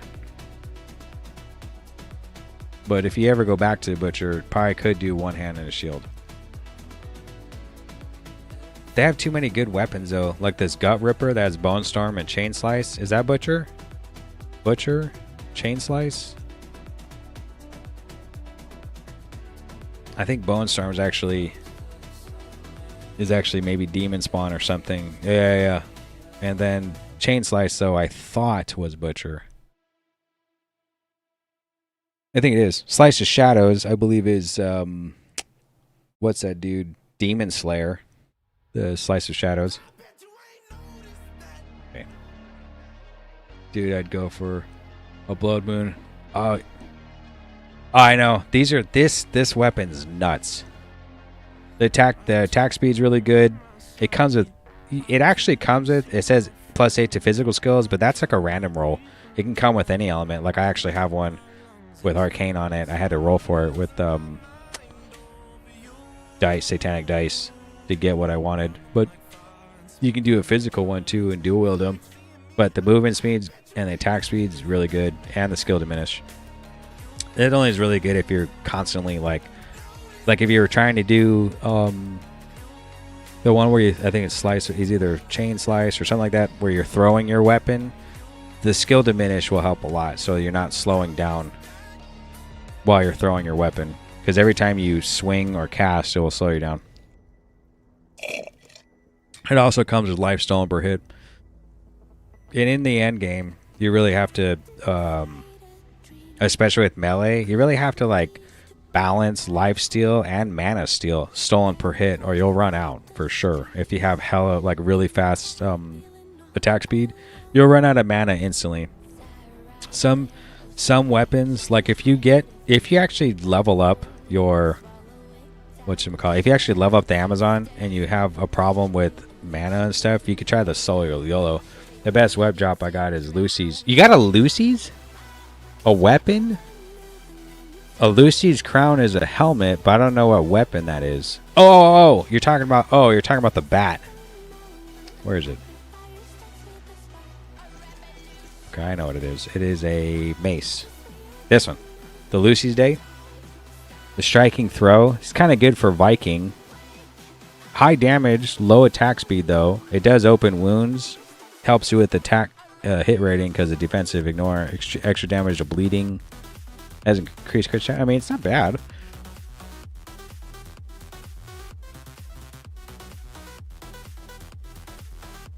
Now, I don't know if the Butcher has any kind of stuff in their talents that increases your critical strike chance, but this weapon would help with that. It's just a slow weapon. So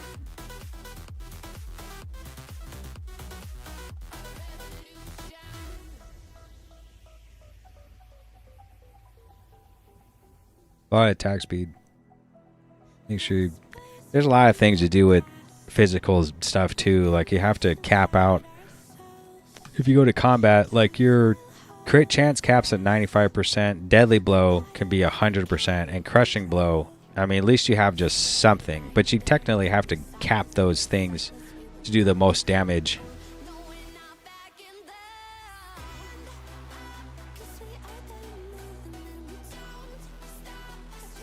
And if you're playing the Viking literally has a talent that increases the critical strike damage. Like mine's at like 300 and some odd %. So you want to actually run crit chance here. Like if your talents support that. Like somewhere I know, I'd like the Axe from an Inferno boss. I don't remember their name. There's an Axe from an Inferno boss. Let's go look it up. I have axes. You're probably talking about this one. That or the hammer from the Battle Fragment boss.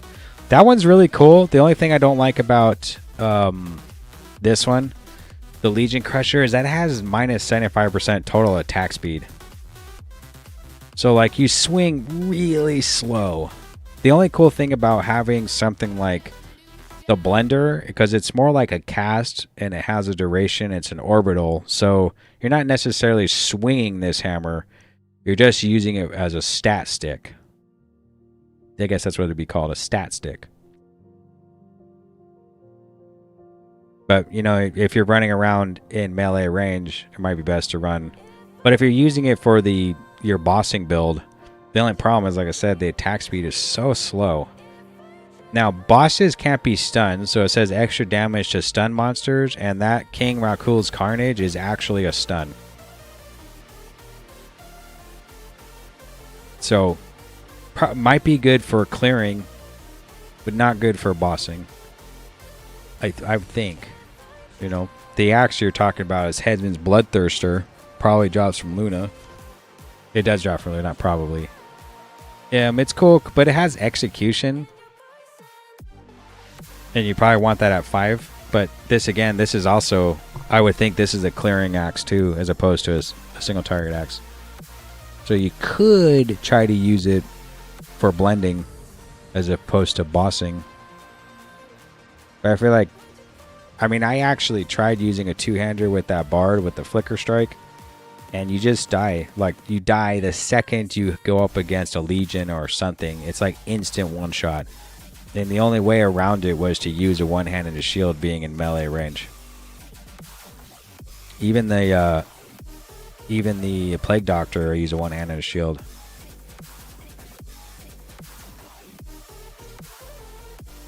Let's see what the new zone is real quick.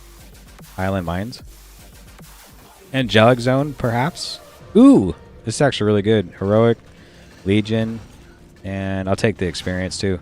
Legions are good because Legion have a chance to drop like the best stuff pretty much. Like they have a chance to drop materials and the runes and everything else. So if you're looking for like the Gypsy's Prophecy or the Profited Scrolls or Satanic Dice, it's like you kind of want to kill Legion. I'm pretty sure they also roll the highest for angelic stuff too, but so like they're like the best mobs to try to kill for items in the game, pretty much. I would say I've never gotten anything off the loot goblins. Like if you accidentally see a goblin somewhere and kill them, yeah, they drop gear, but I've never gotten anything good, and I don't know if they drop things like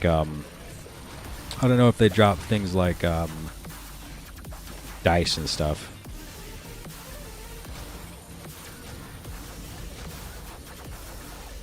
This is a hard map because I get stuck on a lot of rocks. So if you have something like the jump from Amazon, you probably could like jump over all this stuff quickly. This might be in a time where maybe I'll just do the dungeon and try to clear it. Was it Highland Mines? Oh, I don't know what the dungeon is, but we should check. Oh, I know what it is. We just do it. My build, like, it's much easier just to do a dungeon. I might die, though. No, I'm not gonna die. I mean, I don't care if I even kill them all to get the chest at the end or nothing. It's just that there's actually a pathway to go from mob to mobs.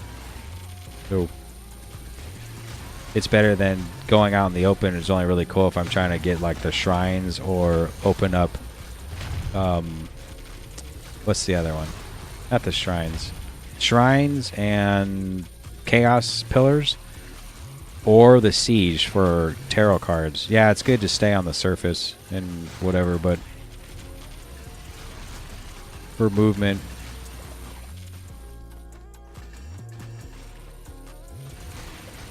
it's easier for me just to do the dungeon. We're basically doing it. Oh, hold on, I gotta pick up this yellow goop there. It only lasts 30 seconds though. I actually want to try to roll better on my overloaded dice I got. So might as well. Did I kill everything? I did. Oh, I did. I just hate how slow I am at leveling an alt. I know. Dude, I feel you. Trust me. The first thing I think about when I turn on an alt, I'm like, oh man, I move so slow. But you get that movement speed increase if you do run the Traveler's get up plus those items that cost 1,000,000 gold to make. Now it's a little over 1.2 million because I'm using in like 200k as a basis, but really those things sell for like 2.6, 260k. I mean, those little sigils. And the Blood Moon Crescent drops from Amon-Ra, and that boss, unless you're doing like, if you're doing about 1 billion single target, you'll be all right. The boss won't be too bad. But anything other than that, it's going to be really hard to fight the heart phase. And you need a lot of lifesteal, too. You don't want to die.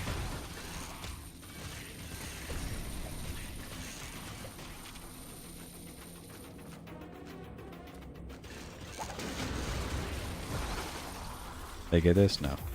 Wait, is there somebody here? No.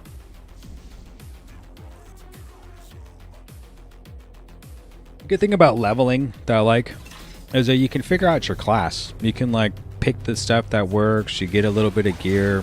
There feels like there's progression, is why leveling is so good. Some people just like leveling classes the entire time they're playing. So they'll play a class, they'll get to the end, they'll turn around and level up another character, because I'm sure it has to do with the fact that you get constant progression the entire time. Every drop is an upgrade. Every point, every level up is a point into something. It's not like when you get to the end, then there's like only specific things that actually give you an upgrade. And it's not everything.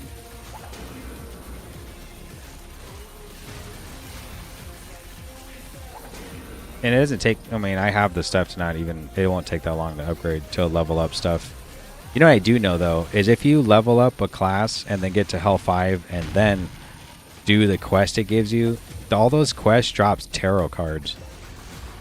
And I was saying this earlier in the stream, that they're going to reduce the amount of sieges that spawn, so like, or they might even reduce also, or they're going to reduce the tarot card drop chance, but they're also going to reduce the crafting cost of the items using the tarot cards.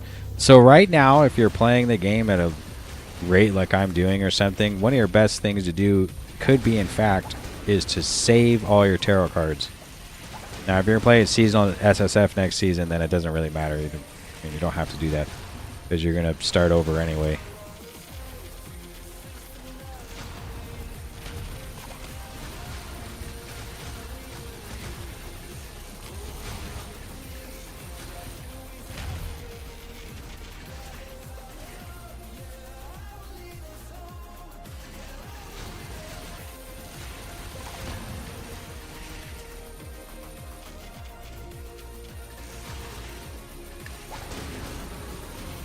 I guess the only thing that stinks about Legion is that the monster kind of has to die first before they... Is it the kind they respawn? Oh, no. Yeah. So they have a chance to respawn as Legion, and sometimes you'll leave the area and then they respawn. So if you really are trying to clear a dungeon as fast as you can with Legion, there's a chance you'll miss one mob that, like, stood up after it died and you took off running. Like now. Like, where is this guy? He's in the beginning, I think, right here. Against the wall. It's hard to see him.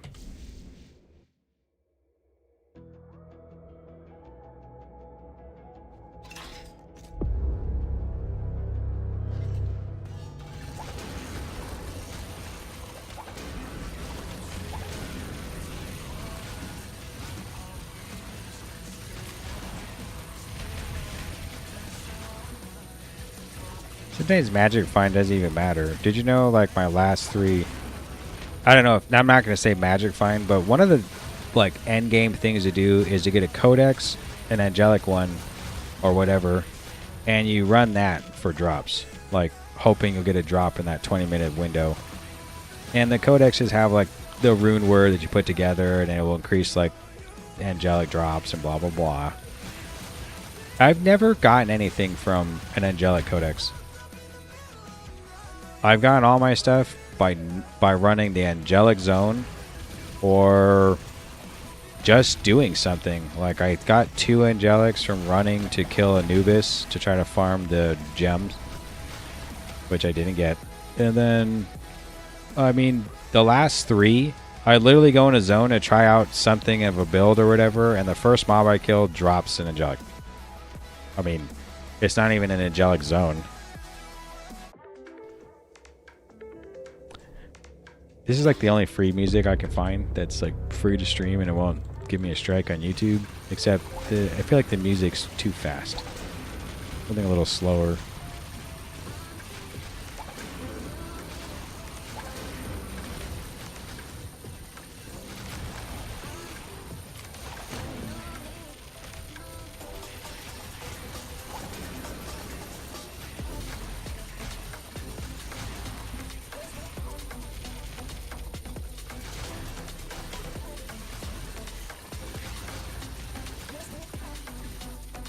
This song's not bad.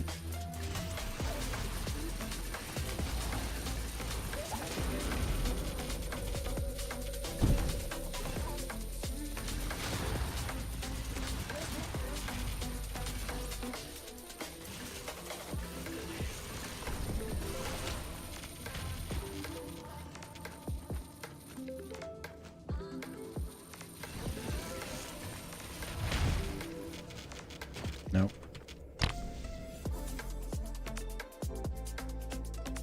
I think you get that jumping smash though on your Amazon at level 8. So at least you can have Noxious Strike or whatever the first talent is for damage, and then as soon as you hit level 8 you can put a point into the jump so you can get moving around the map a little better.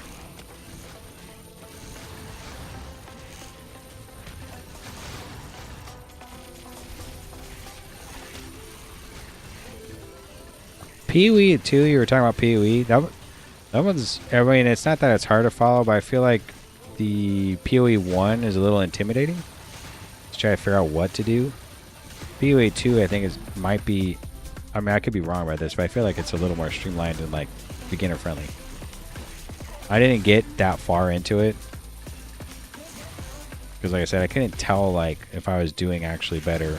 And if you're a fan of PoE, they do have, I guess PoE has like their type of tree that you put points around in, like constellation style, and that's coming to this game like in 2 weeks, so you'll feel right at home, I suppose. You could say it like that. You might feel right at home with it. I don't even know what the nodes are. I haven't looked into it. I haven't watched any videos about it. Kind of just waiting to be like surprised, really, right? They say it's going to open up. The only thing I was talking about earlier in the stream was the incarnation tree is going to have a node. We already know this. That's going to have a node that all melee classes can dual wield two-handed weapons. Now that's a thing. That's a thing that is right now is reserved for the Viking only.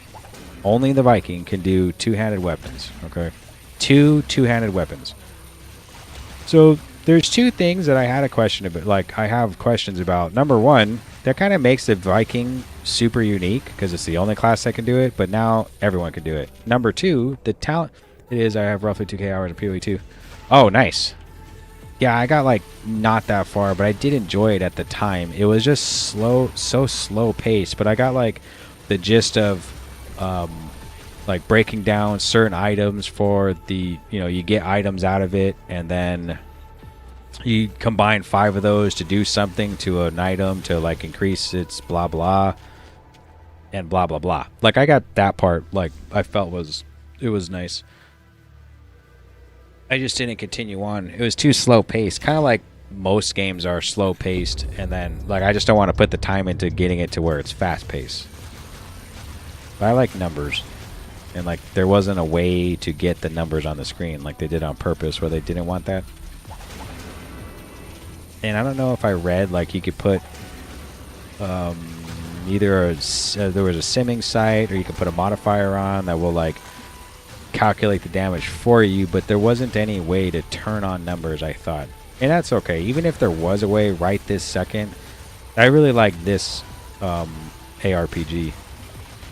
Like this totally like satisfy any kind of itch for dungeon crawling, personal loot, talent and builds, fast pace. I mean, of course you have to gear up to get there, but I like the graphics. The graphics are really cool.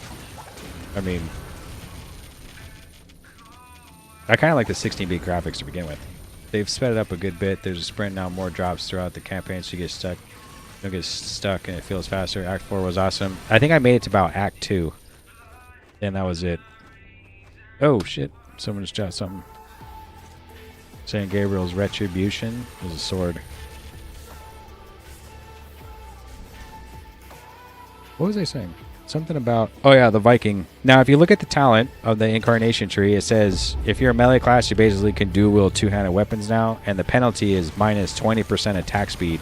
And I'm 100% sure, I'm pretty 100% sure, we could pull it up if we need to, that if you dual wield right now on the Viking, you get a minus 35% attack speed. I think the Viking, the best way that you can do is you're going to let other classes dual with two hands, or let other classes dual with a shield to give the Viking more cool bonus for using two hands. That was the other question I had, where there's still this unique benefit option for Viking. Right, like, yeah, definitely another bonus for using two-hand weapons. I also thought that, like, there's also going to be a removal of weapon restrictions. Now, this class can't use, like, Spellblade, Cane, Wand, and Book. But you can put the Stone of Premonition, whatever it's called, and it will remove weapon restrictions. Now, I thought they said that that was going to be part of the tree as a choice, but my thought then goes to, like, well, can you use a two-hand and a shield? Because that would be fantastic if you could.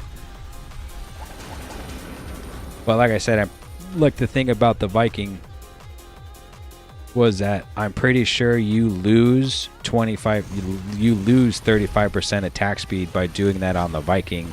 But if you pick it as a talent for melee inside the tree, you lose only 20%. Now, I'm pretty sure I am correct. I can bring up my Viking right now and test it out, but I'm pretty sure it's 35%. Pretty sure. Which I feel like that's not fair. We should go kill this boss on HCP. The Archdemon's Plateau. I can't click on it, though. There we go. I actually can put my single target stuff on for fun.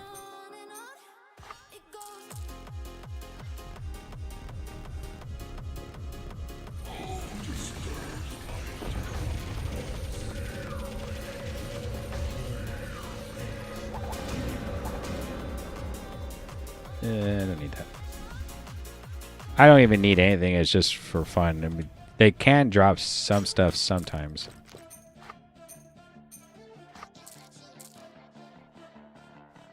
I want to tune a shield so I can be Crusader from D3. Oh, exactly. Exactly.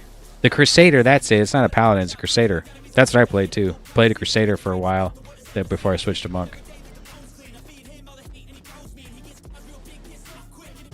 If you're trying to find good music, it's like impossible.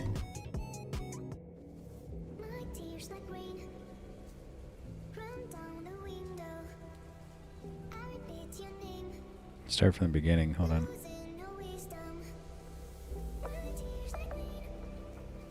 I don't know where I am on the playlist though. Like how many songs are even on this playlist? Hold on.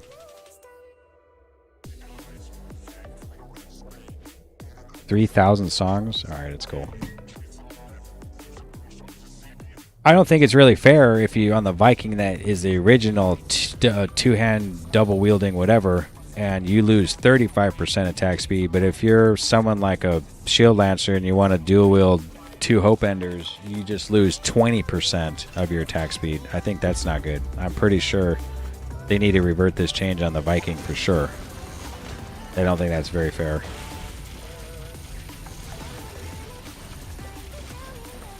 The problem with using one two-hander and a shield with the Viking is that they have that talent that basically says if you're not using a shield, you do more damage. So there's almost no benefit in running a melee build with a shield, even if you're running that talent. It's for everybody else, like everyone else. And I come up with ideas like, can you run two shields? Because this Lancer, shield wall and shield slam, you must have a shield on. But if they remove restrictions of weapons, can you put on I don't know if that's actually a talent or not, or if it's just the melee can use two-handers. But I want to know if can you put two shields on.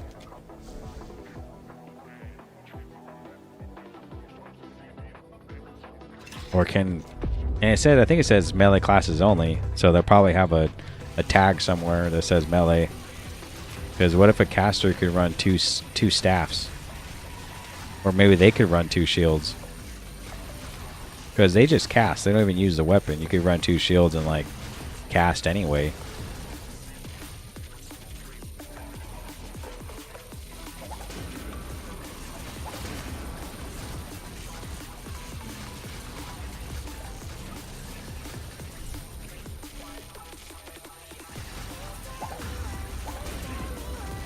I also don't know, like, how many points do you get? Do you get 5 points for every level to do something, or do you get 1 point? Because they say there's 1,200 nodes, and it's probably not every level. Maybe it's like every hero level you get 1 point. But they're like, oh, it's over. I could have swore the short said there's like over, let's say it's over 1,000 nodes. Well, like, how can you, if there's like 6 basic elements like physical, arcane, poison, cold, lightning, that kind of leaves what, 200 nodes per like kind of section? Well, I guess it'd just be 1 point per. I guess that'd be it. Maybe. I'm not too sure. And does it start at, does it start when you level up, or is that like the new hero tree? Like after 100 you then get to put points in incarnation tree? Someone also said, I think it was Graxy, he's a streamer and he has a YouTube channel. I think he said that there was a node that you can emit, like, if you run around, you could go into the eternal battlefield or fight the Shadow Realm or blah blah blah blah, and you emit those from dropping, like on stage generation for increased magic find. So like you won't ever get. I'm curious about that too. You won't actually get what is it? You won't actually get a chance to go into a Chaos Tower, Shadow Realm, or Eternal Battlefield, but you have increased magic find instead.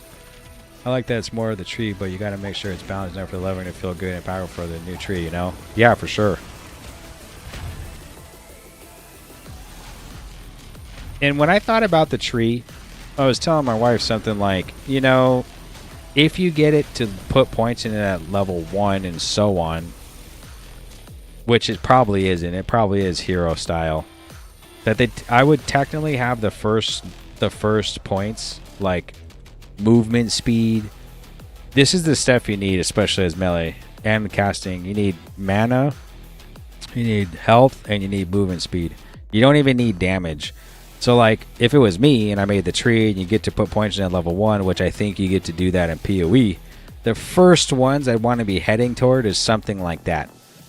Because, like, if you put 5 points into a move at level 10 or something, you basically run out of mana in 3 hits. So what I like to do is I put 1 point into the move and then other points into the thing that goes, you just do more damage. You know, have you seen those? Like 1 point, this will say your move, and then I'll have like one connected that's like, you do more damage. I just put all the points here because if you put all the points here, I lose mana. I hope it actually lets you juice the content you want. That's the other tree, not the incarnate. That's like, I forgot, it's the other tree, and I don't remember what its name is, but I am super curious about what that tree has, like, exactly what it is. Like, it's really hard to say.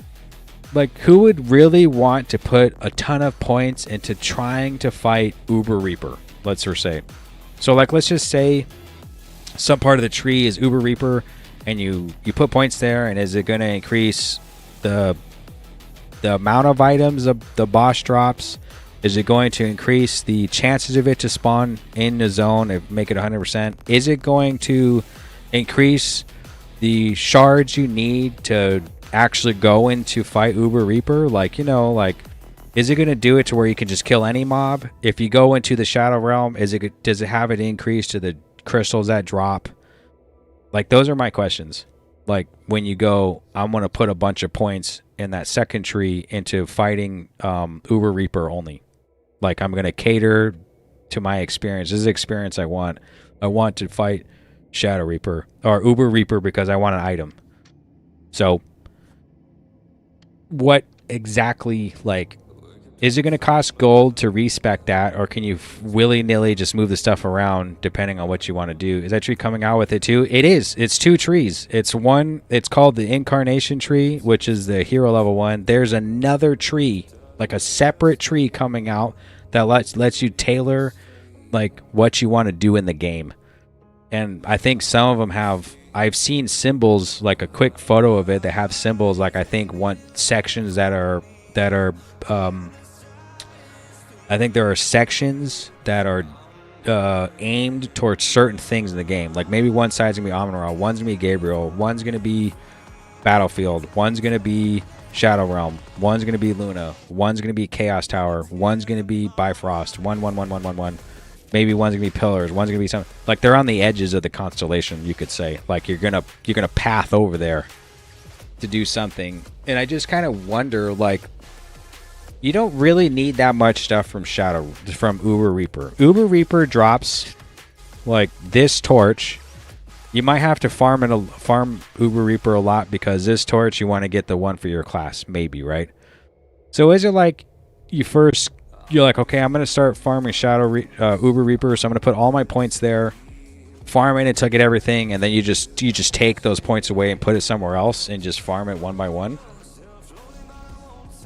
Because maybe that's something where it's like it's really high tailored, so you save up all your, like I said, do you put points there and you get extra shards that drop to actually, because you need 40 of them to fight the boss, but you also need the Shadow Realm to actually spawn to fight to get the shards. So you need spawn chance increase. Not only that, they don't have 100% chance to drop their gear or whatever. So maybe you want to increase their chances of dropping boss items. Maybe you can increase their magic find too, because Amon-Ra right now has like a 50,000 increased chance for magic find. Not increased chance, but they have 50,000% magic find increase when you kill them. And I think Uber Gabriel has like 30%, 30,000% or something along those lines. Something nuts where, like, if you actually get to these bosses, they don't have 100% chance to drop their boss item, like their boss only item, but they do have this increased magic find, which I have seen someone drop an angelic off of fighting Amon-Ra. But they are going to revert that back because the items it takes to get to Amon-Ra is so high. To not get an item from that boss really stinks. Like, it's quite, yeah.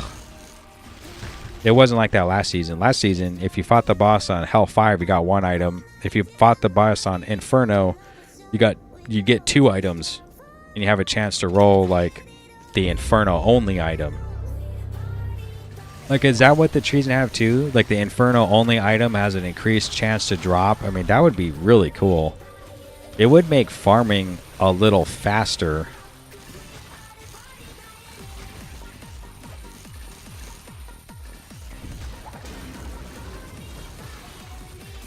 You know what the good thing is you're coming in playing this game, and I don't know how long you've been playing it, but there's only 2 weeks until Season 9, and it's kind of like a big waiting game. Like right now, this is like the deadest I've seen the server in a while. Like a long time, but like 2 weeks, you know? It's only 2 weeks. It'll go by quick. You know, the new X-Pack for Borderlands comes out like on the 26th. You can play that. I think there's a new season of PoE right now. I could fart around in that. Play a little marathon. Mess around in that. There's also new Midnight if you're into WoW. Diablo 4 just has like a new season, I think. Something like that. There is like a lot of ways to like, or you can just get super familiar with the game.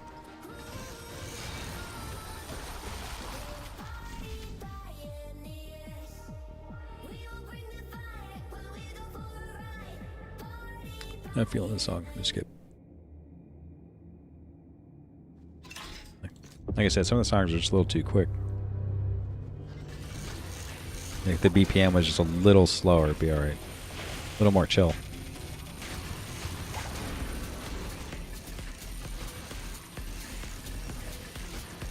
Then there's a new class coming out. And I was talking about this earlier. One of the things that makes the game a little rough is that it always... Yeah, it sucks. I love bossing, but I feel like the drops suck if you're already doing good.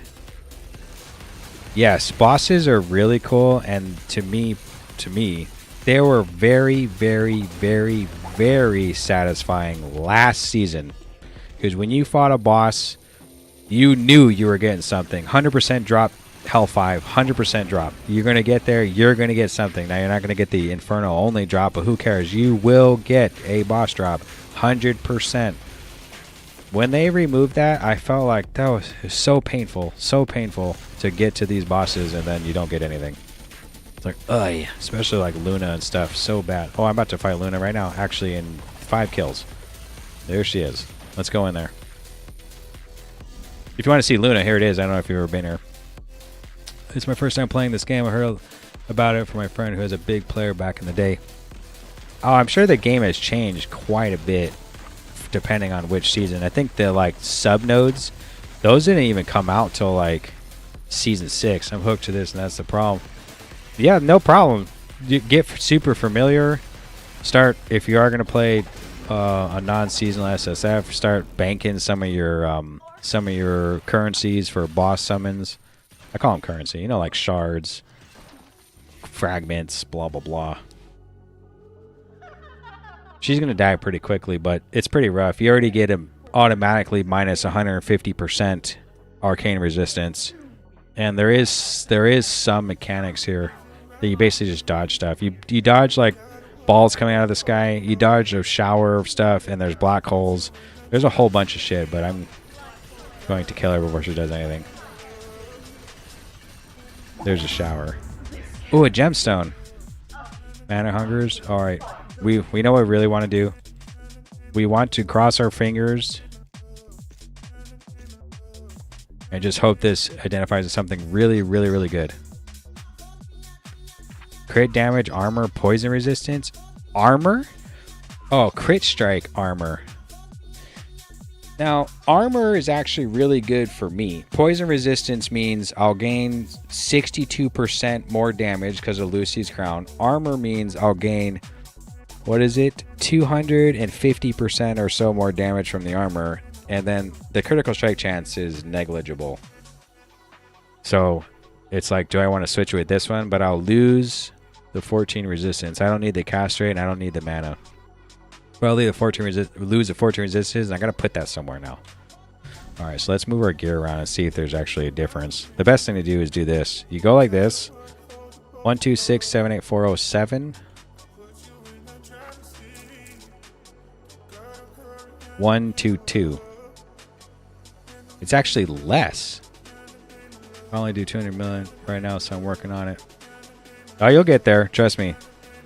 1, 2, 2. There's no way that the all resistance is why.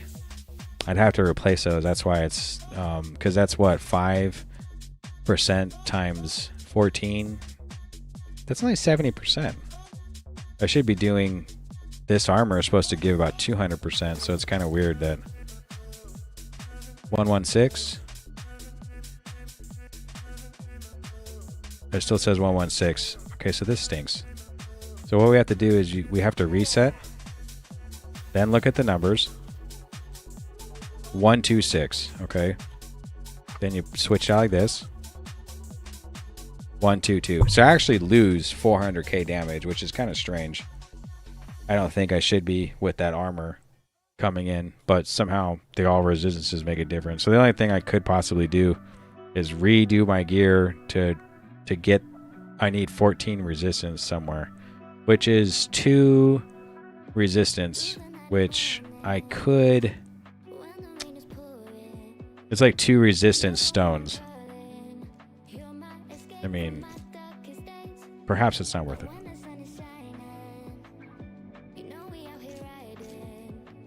I really like it though, because that armor is good for me.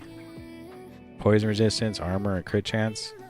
I mean, it's okay, but oh well.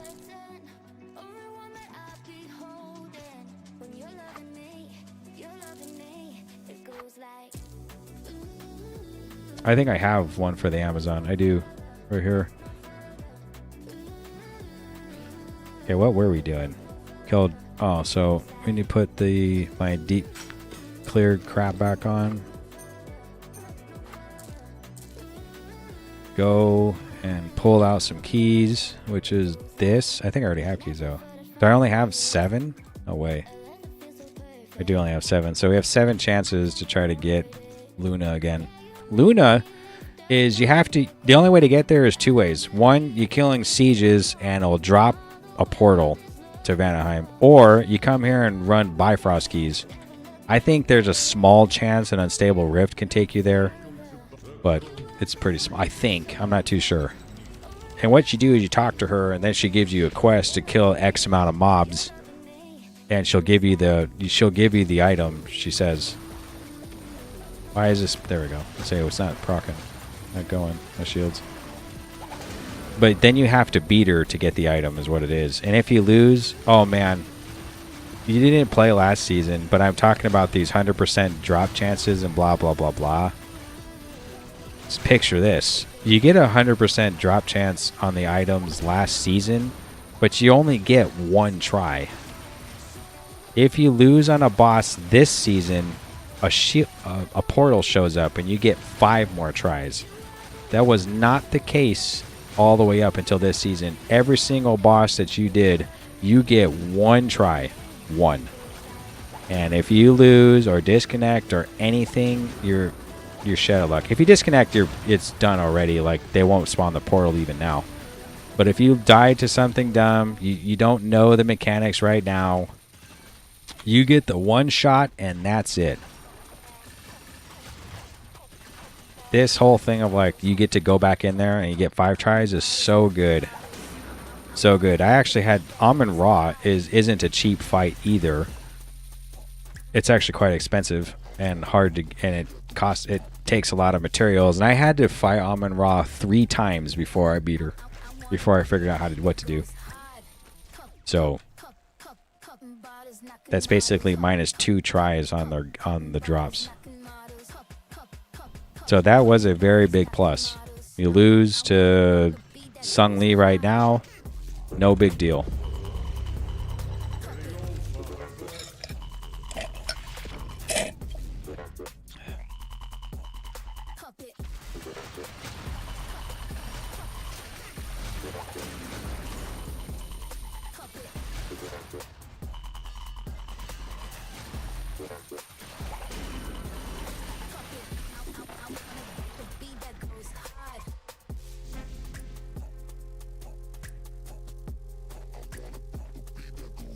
Is maybe you mess up and you just die on accident, but you knew like you were supposed to jump or whatever. What is she on you?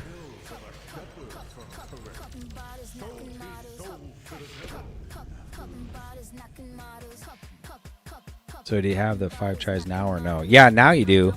On all the bosses you do.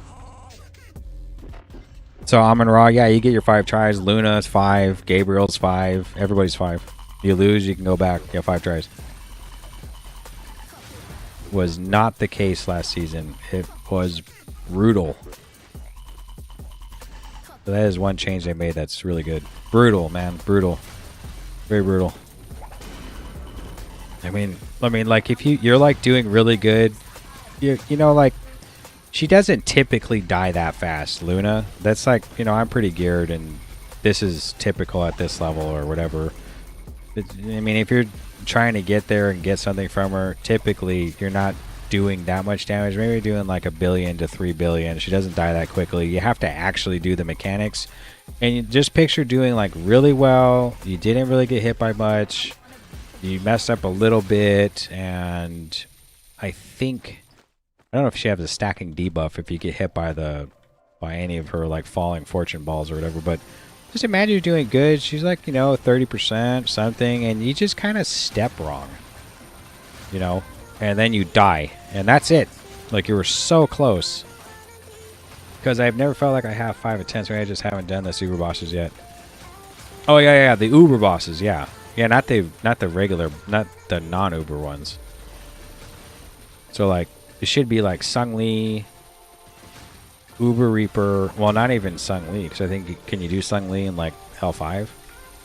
Or Hell 1 or whatever? I think you can. So just the Uber bosses. So it would be Uber Reaper, Uber Gabriel, or Uber Damien, not Uber Gabriel, Uber Damien, and Sung, I don't even know if Sung Lee is, Sung Lee counts as Uber boss, right? But yeah, you get 5 trades. Now, the only problem is I could totally show you that you get the portal, but when you die, I think you lose 15% of your experience, and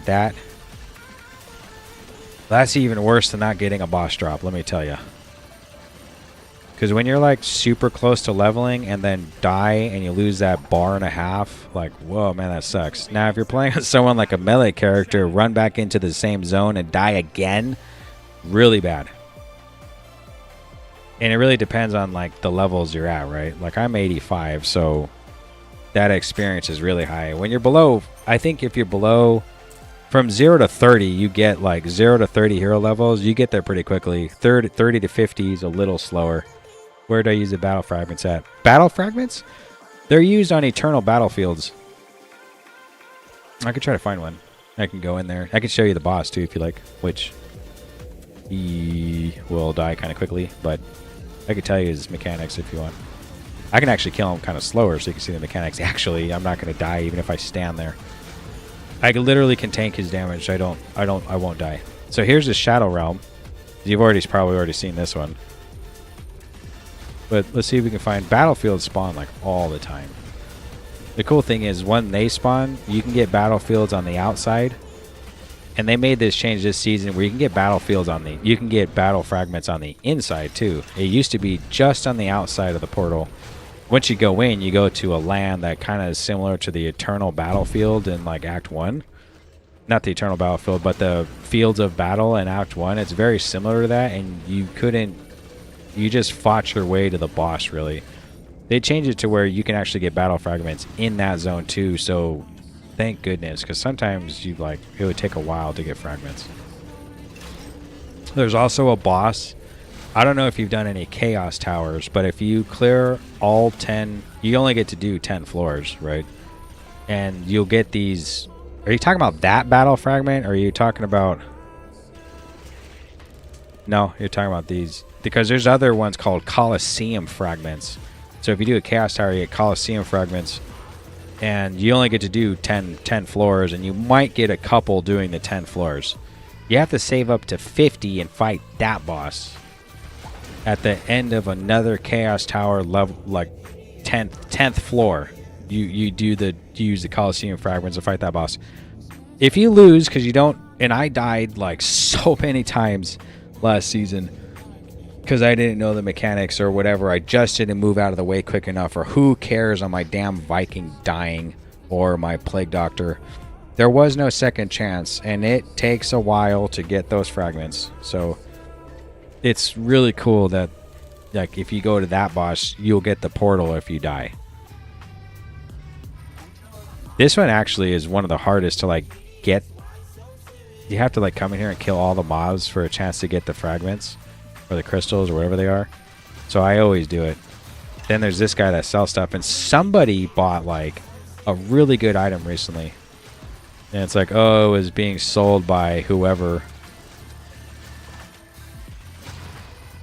So I always want to check this guy too. I've gotten good stuff. I got like Steve's charm off of one. That was like my first one, which is this charm right here. Hello, it's me, Steve.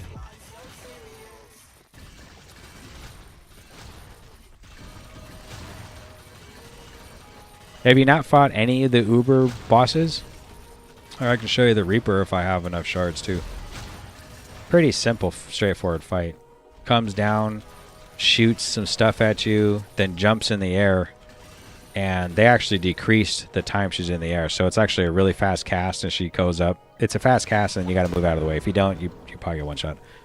And then she drops a lantern you have to kill. She doesn't take any damage. I say she, but it's probably he. You doesn't take any damage, and then I don't have enough shards anyway. And that's really it. Very, very easy boss. I have not, because I feel like the 200 million is too low of damage. Single target 200 mil or multi-target?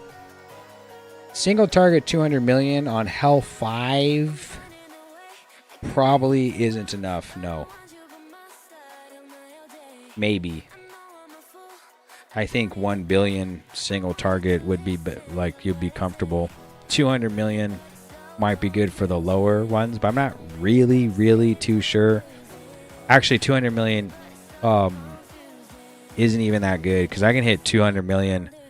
It's not. I'm not saying it's not good for you. I'm saying if I'm on my bar doing 200 million single target, I'm like tickling a boss on Hell 5. So I know for sure 200 million isn't good enough for Hell 5.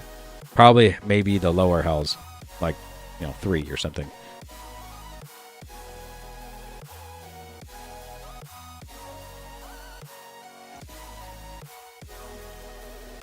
So at Hell 5, you're correct. 200 million isn't enough. Single target.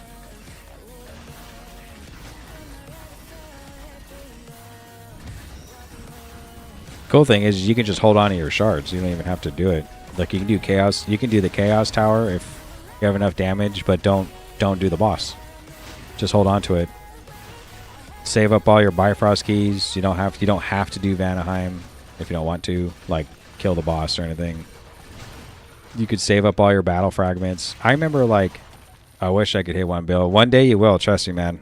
I used to think, like, oh man, there's no way. And just grinding the game, it will happen, trust me.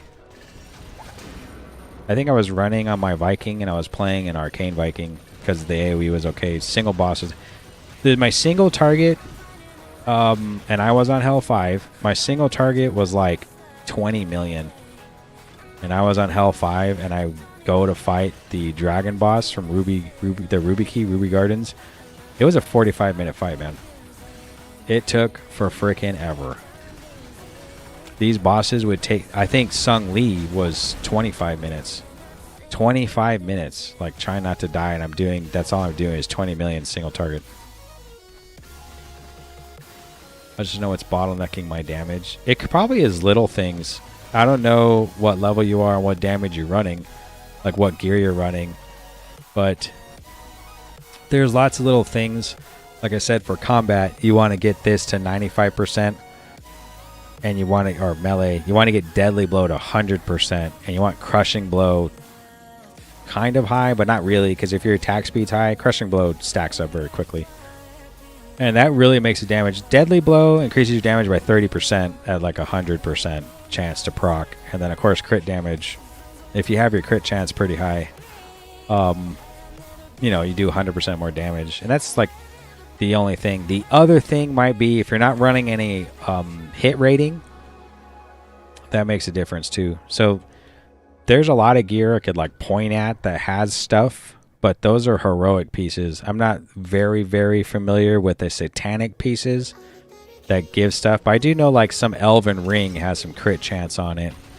So like if you're running the crit chance or crit strike of whatever your single target move was, I can't remember, it was like slicing something, or blender I think I saw like a critical strike damage increase node, then yeah, you want to try to run crit strike as much as you can to try to get like 95% crit. If I was running not crit stuff, you could try to run attack speed, especially if you have things that are trying to proc. Like if you have proc on it, like you do this thing, there's a chance for this thing to happen. I would think attack speed is really good for that. Also, especially with lifesteal. I don't really know the lifesteal numbers. It's like, it'll say like 250%, but it's like 250% of what? 250% of your health, 250% of the damage you dealt, blah, blah, blah. Well, I do know that lifesteal does proc better with faster attacks, which if you're using a two-hander and you turn on Holy Form to try to heal yourself, a two-hander with no attack speed probably takes a while to heal yourself up if you're taking a shitload of damage. Like, you can't tank the damage with that. There's a chance one-handed weapon that you attack much faster with and a shield for defense, you put Holy Form on, you probably will heal up a lot quicker because you're swinging a lot faster. Where can I get Crushing Blow from? I have Deadly Blow. Both can actually come as a rune. I'll show you right now, really quick. So, depending on the gear you have and how far you are in the game, and if they have slots or whatever, you can do like Deadly Blow has a rune, and so does Crushing Blow. Crushing Blow also is on a bunch of necklaces, some weapons, some charms. Like this one has Deadly Blow and Crushing Blow. This one has Deadly Blow. If you ever get to the point you can get this helmet, it has resistance and attack rating and all skills and enhanced damage. The Colossus Avenger is really, really good if you ever can come across one. What does a Butcher Helm have on it? Physical ailment damage. It has Deadly Blow too. maximum all resist is pretty cool. It's not bad. The weird thing is that Daisy is a S tier weapon. So like it's considered heroic to drop. I don't have one here. I have one in like the unique tab. I believe you could look at charms and stuff like this. This one also drops. This Eagle Claw drops from Luna. It has Deadly Blow on it. Crushing Blow is a little harder to come by. Griffin's Claw is really, really good for crit chance. Has open wounds and attributes, and execute is good. I can't really think of anything else. I think these have crit strike on it. This has attack speed and bleed. This one's crit strike, I'm sure, and attack rating. Sometimes you might be doing not enough damage because your hit rating is not good. So if you actually go up to a mob and you're attacking and you see a small X, that's a miss. So like sometimes hit rating makes a difference on your damage. There's so much things to juggle as a melee. There's hit rating, there's crushing blow, deadly blow, crit strike, open wounds, ignore defense you could do. There's attack speed, critical strike damage. Like I just named like 10 things. But when you go to casting, there's your damage increase. There's ignore that resistance. So if you do arcane damage, you want ignore enemy arcane resistance. And that's it. You don't need crit strike because you can't crit with spells. You don't need deadly blow. You don't need nothing. You can't make them bleed unless you have like this chest piece that causes shadow burn or your class can bleed, but that doesn't really do much. It's mostly just a proc something else. Like these boots say extra damage to monsters inflicted with ailments. So if you're a caster and you just so happen to have a node that says there's a chance you will shadow burn the target or frostbite them or burn them or something, you just want that proc to like get this benefit. But there's so much stuff to juggle as melee. I know this ring has crushing blow on it, but you know that's not. I mean, it's not that it's impossible to get, but you know it's an angelic. This Onyx Slayer's band has deadly blow on it as well. There's this one ring that has crit chance on it called the Elven's. Oh, Elven's Grace has critical strike damage and chance on it. These are all lower rings. You could try to get this ring here, but I think it drops from Gorag, and I don't have it because I don't farm him too much. And I think that's more defensive if anything. If you ever find, okay, so here's like a huge heads up that you need to know like right now. If you, you know what? I don't know if you'll ever find one because they changed it. Because last season it was in Hell 5, but this season's Inferno only. But those 6 campaign bosses have a chance to drop a stone. Like it's called a soul stone. Like these, like this soul gem. Okay, don't put them. If you ever get these or this, don't put them in anything. Because this soul gem is specifically for the ring that has a hole in it right here called Azazel's Despair. You can look it up because of course it's not in the game. But if you put the soul gem in this ring, which is all it's for, this ring is only meant for those soul gems, you get like a bunch of shit. And the melee one is so good. It's so good. We're about to look it up right now. It's extremely good. Like, oh my goodness, is it good. And it's almost, the drop rate is 1 in 10,000 rolled 12 times. 12 times.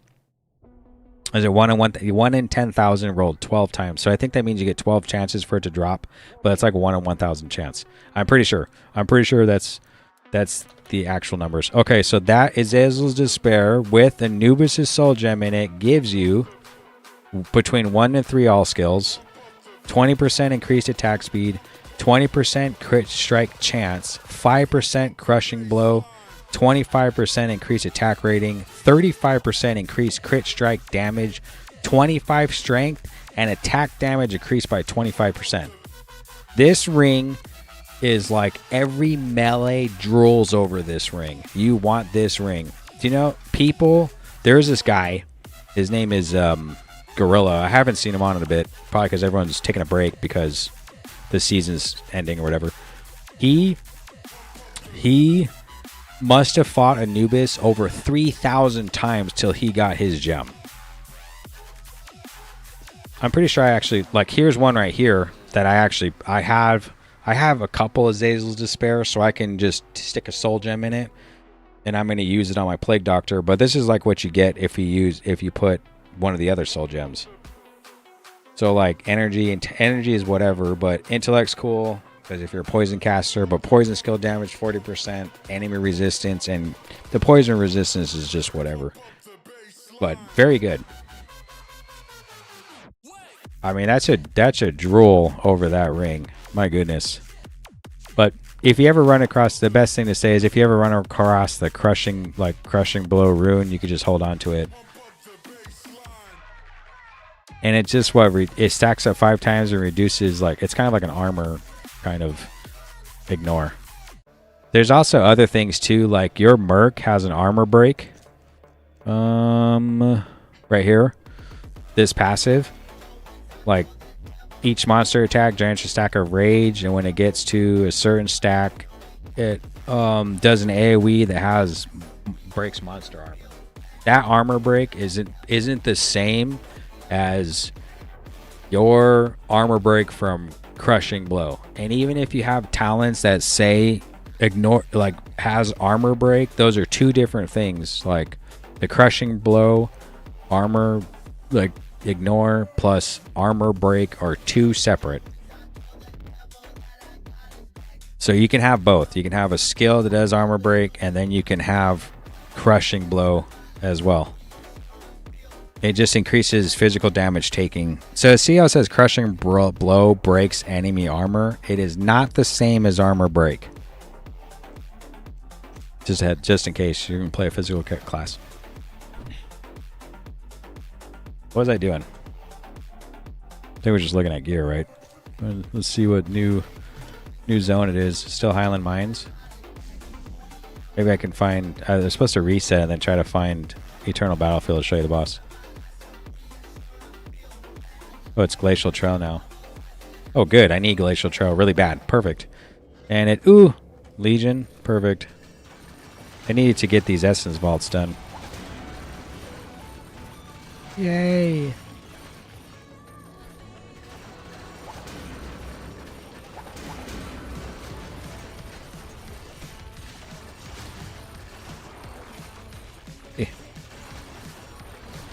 I am pointing and clicking and showing stuff. I'm not too sure if you're watching on Shorts or if you're watching on YouTube or regular YouTube, because I'm dual streaming into both vertical and horizontal just in case. But I do know all that stuff I was pointing at and reading and showing probably isn't showing up in the Shorts, because it's on like the left side of the screen as opposed to the middle when you click on, like, hover over something.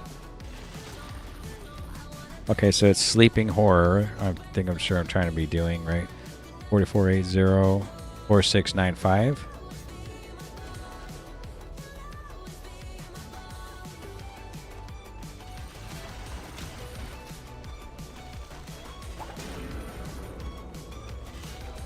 I don't know what Sleeping Horror is, though. Is it these dudes? Is it these things? These, like, faces? Watching on PC? Okay.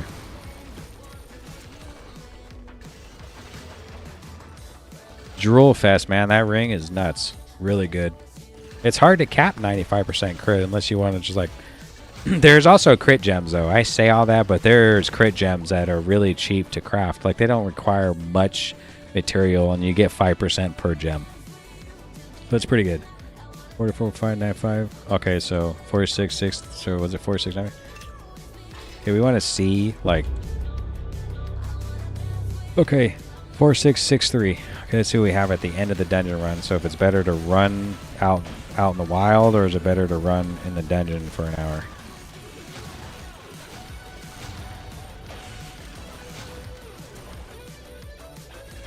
These guys are spawning up as...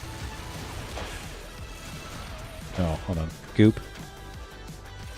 These yellow balls, they give you basically 10% magic find per ball. and they can stack up to 99 times. So if you're I mean, this takes a lot of practice and gearing and stuff, but you could try to get to like 99% with your clear speed through a dungeon, walk out the door, and then you just talk to the guy again, give him another key, and run back in, and you try to like extend the duration of that goop.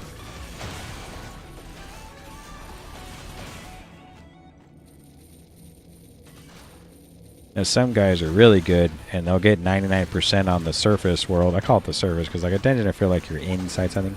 So if you're on the surface and you get 99%, you're clearing every 30 seconds. You just look for the dudes that are divine and they drop the goop, and it resets the timer back to 30 seconds. And there's a possibility you can run around at an extra 1,000 magic fine if you're fast enough for the entire duration of a codex. Here's divine dude right here, but I already lost the buff.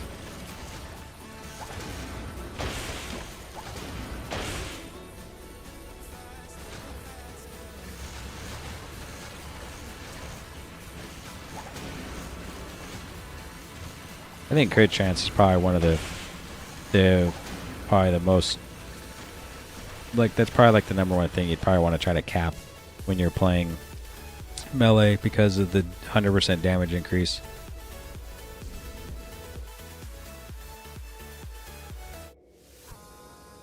So I have 27 goop right now. Talk to this dude. Go back in. An extra 300 magic fine. I might get lucky and kill a mob that has a yellow feat and get more, but you gotta try to move quickly. 13 seconds. 13 seconds. Can we do it? Can we do it? Don't see one yet. Don't see. 5 seconds. Oh, right here. Got it. Haha. Aw, it went back. It's at 9 now, so I just missed it. Oh, wait a minute. I gotta go back. It dropped a vault, I think. Aha, it did. Good.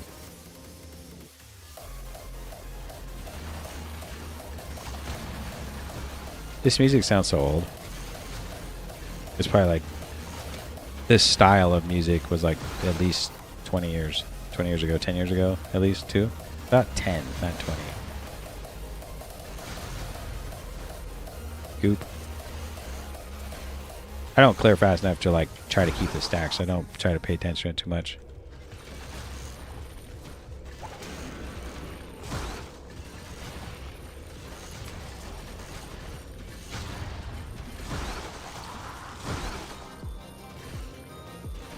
Oh, I forgot to see like how many dudes. Sawyer's Javelin Devastation.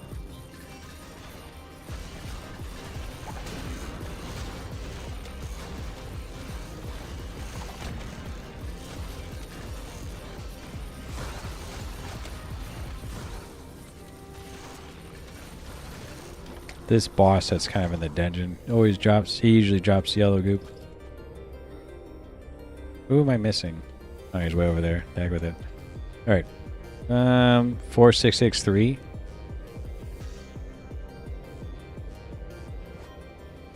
Okay, so we're not getting anything from this place. This is right? We're in the right spot. Hold on.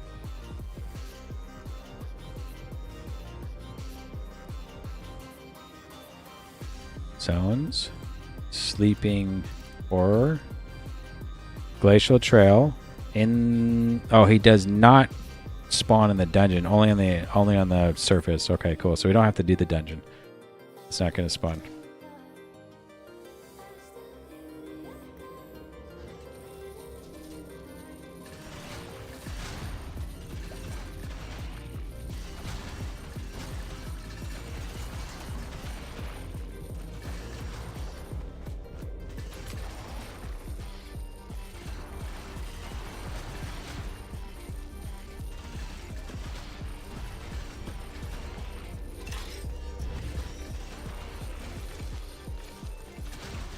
If you try to maximize clearing, you can go back to the siege later, like once everything comes out of it. Jump. No. Like this. I think those were sleeping horrors, were they not? Yeah, they were. 5, 4, 5, 4, 5. I think I was at 4, 6 something. This is going to take a lot of runs. I don't have any Glacial Trail Codexes, so I can't, like, at least have a reason to come here. I'm trying to actually get some. Jump, jump, jump.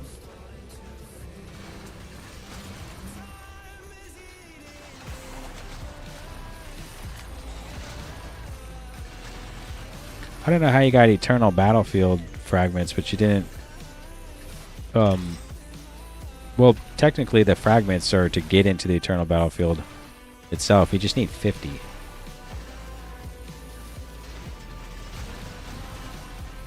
Oh, here's one down here. Good. Just wait for it to spawn. You technically can run away and come back later, but there's nothing else to do in this zone, so just stand there. I think there actually is... Oh yeah, there is right up here. It's a unstable rift. So we go do that.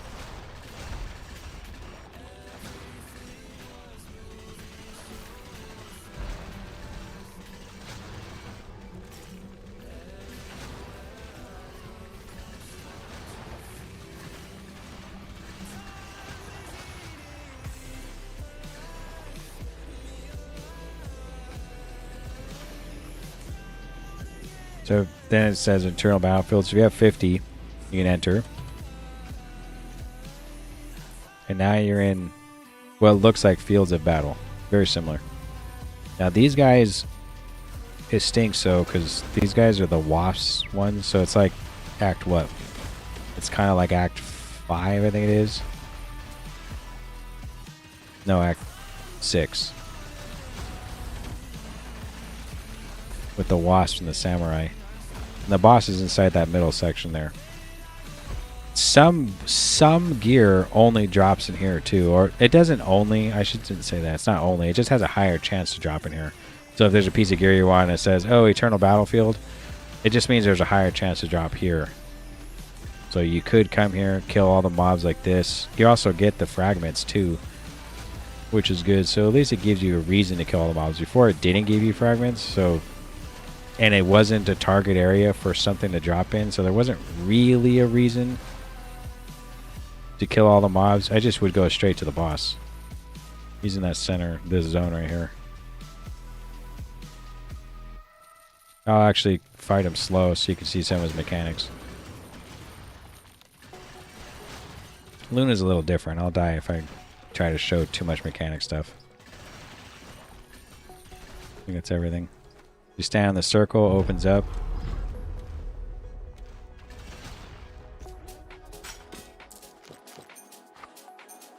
What I probably should do is I should have left like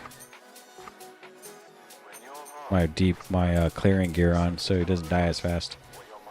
All right, so what he's gonna do is he's first going to throw his flails at you, and you just gotta dodge them. Then he jumps in the air. And right before, if he hits the ground and you're touching the ground, he does a spike ball into you that does a shitload of damage. And it throws you in the air too. And then he throws his spike balls again. And then he calls down a rain of fire. And that damage actually does a lot of damage if you get hit by it. So look, he's going to throw his weapons. Then he's going to jump, earthquake, right, jump. Then he's going to throw weapons again. And then he's going to rain of fire, rain of doom. And you just... try to get in a line like this. That fire damage does a crap load. Then I could go, he's going to throw his weapons again. Then he's going to jump. Then he's going to throw his weapons again. And then he's going to do Rain of Doom again. That's it. I can take his damage, so I can just stand here. May this unholy beast fall back into the depths of hell. Know they're addicted. They know when they're shooting up. But heartbroken people do not. But you do now. Takes a little practice to get the jumping part down. Quick, be right back.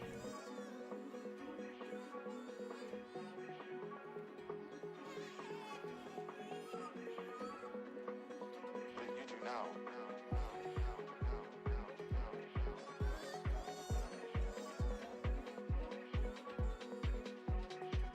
When your heart is broken, you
broken. You simply cannot trust what your mind is telling you.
Okay, so that boss, Sung Lee, the best thing he drops from there is, I think this Shadow Cultist wraps are really good.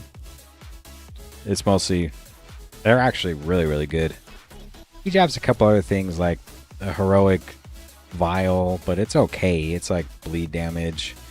He drops a one-handed mace, but it's mostly, it's okay. It kind of reminds me of, has like a Marauder move on it, like something. And then he drops, I think that's it. Sung Lee's mace, the vial, those occultist wraps, and oh, a ring. That's right. Drops a ring as well. He drops, I think this one. Yeah, Sung Lee's Unleashed Rage. So it's this, those wraps, and I think some, I thought maybe, oh yeah, and then the weapon is the mace, which I guess I don't have sitting here. Right here. Sung Lee's Destroyer. I think that's it. I can't think of anything else.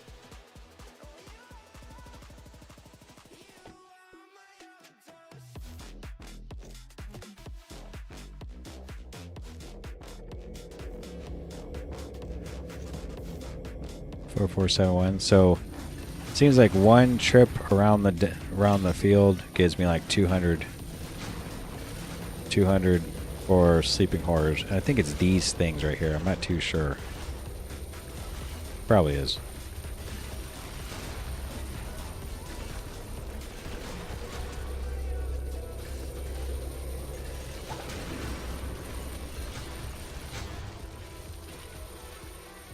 It's fine. Okay. My damage all comes from the shield wall, and it's an orbital, so I don't have to push the button that much, but it only lasts so many seconds. And if I'm holding out cast for my hooks, and it's trying to cast those, it won't do the shield wall, so I have to like let go at the same time to hit shield wall and then start casting the hooks again. Like a fine dance. It also, you can't cast while jumping, so if I go to jump at the same time I'm trying to cast the shield wall, I won't do it.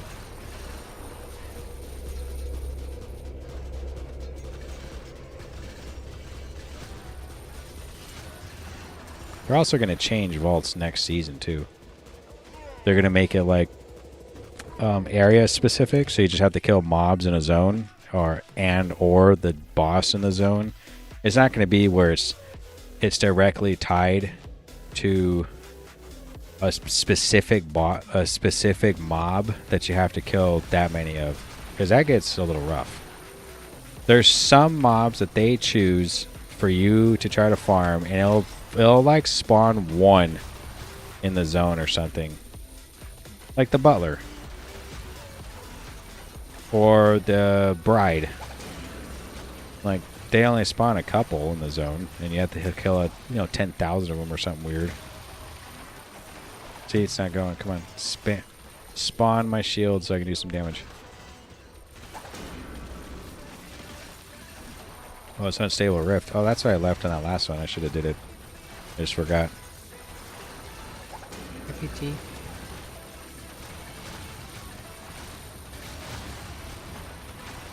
Where's? I have PC. Okay.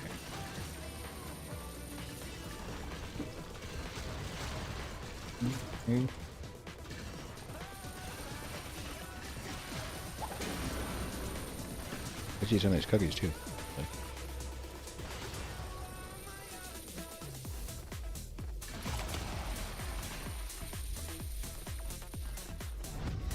Also, if you hit Inferno, these sieges are 100% drop every zone that you go into.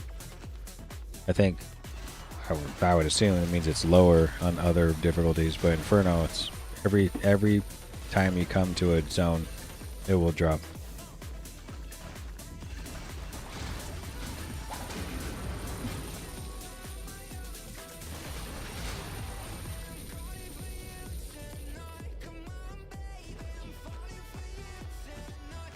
There actually is unstable risk specific items that everybody wants, like the, oh, I don't know what the helmet's called, but it has teleport on it. Also, there's an increased chance for essence vaults to drop here too. I think it's the only place they can drop. I think you can craft some with the tarot card trade-in. I somehow did get one from a shrine. That's only happened a couple times.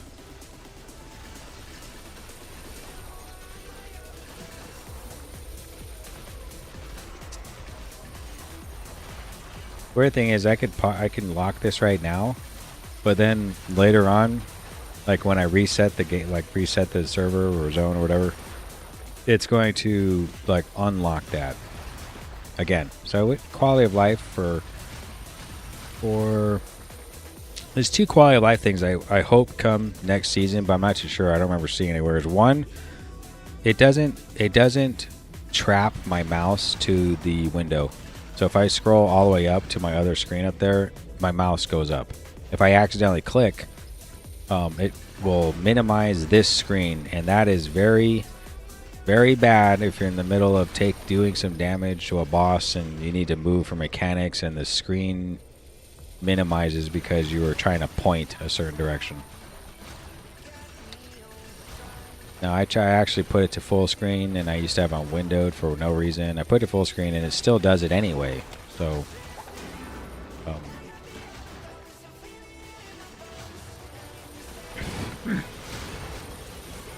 and the other one is this quest thing.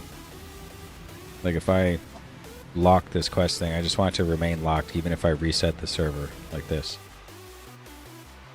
It is still locked. So I guess if you exit the server and then enter the server, like if I go to exit game right now, save and exit, it will probably then become unlocked when I come in. So I guess that makes sense.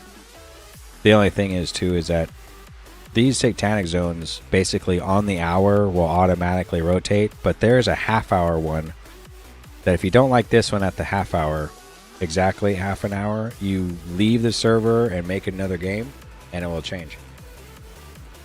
But no matter what, if you get one for a full hour you like, or you switch it at exactly the half hour, or anytime after it, at the, for me, it happens at like the 3-minute mark on the hour. It will automatically switch to the next one, like a new one. So all the time, you have one running, and then at the half hour mark, there's another one running. So anyone that joins in after half an hour will get the new zone, and you could still be in the old one. So there's a chance, you want to ask in chat, like, hey, what's the new zone? Because maybe the old one isn't that good, but it might be better than the new zone. So it's good to. You always need. Sometimes it's kind of like you always need someone to check it for you. Like hopefully someone will be like, hey, can you check to see what the new one is? Oh, thank you. But because I need Glacial Trail for this thing I'm trying to do, I'm probably not going to switch, even if it's an angelic. And like I said, I don't really get too many angelics from the zones. I just get them randomly.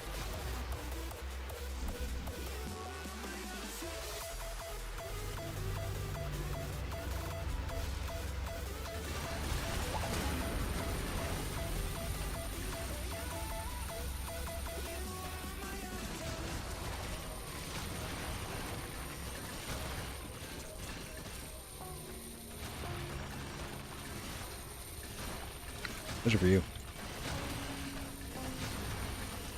Yeah. What's in those?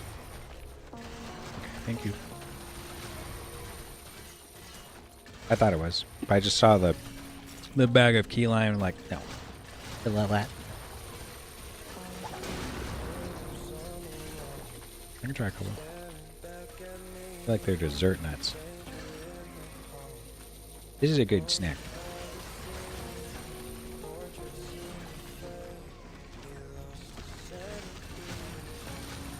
The one thing too is your Merc has Magic Find, and it is only applied to when you kill something. So if your Merc is dead, Magic Find gone. So that 15k to res him up starts to add up pretty quickly. Not only that, I heard that if you're part of a clan, that your Merc res is cheaper.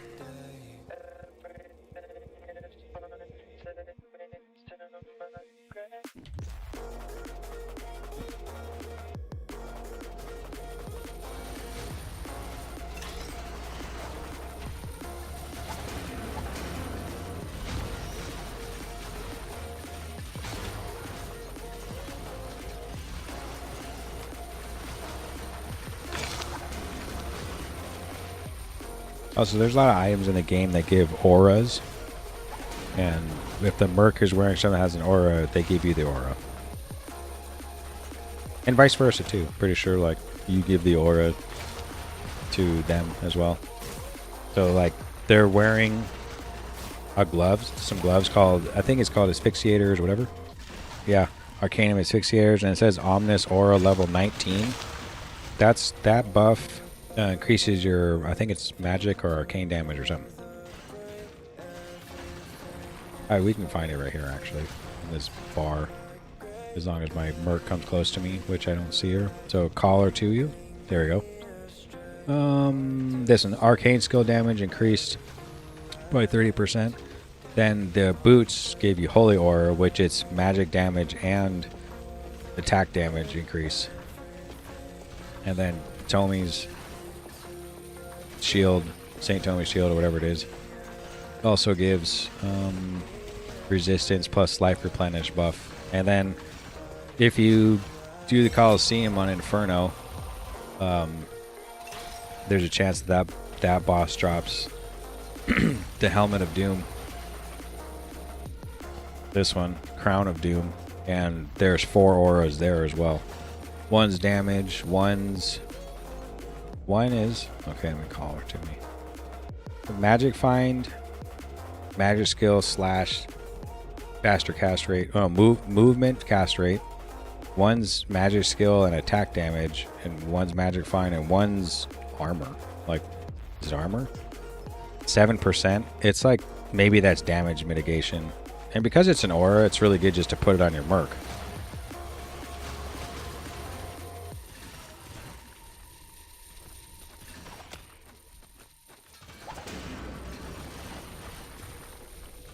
So that magic find aura is applying to the merc and to me.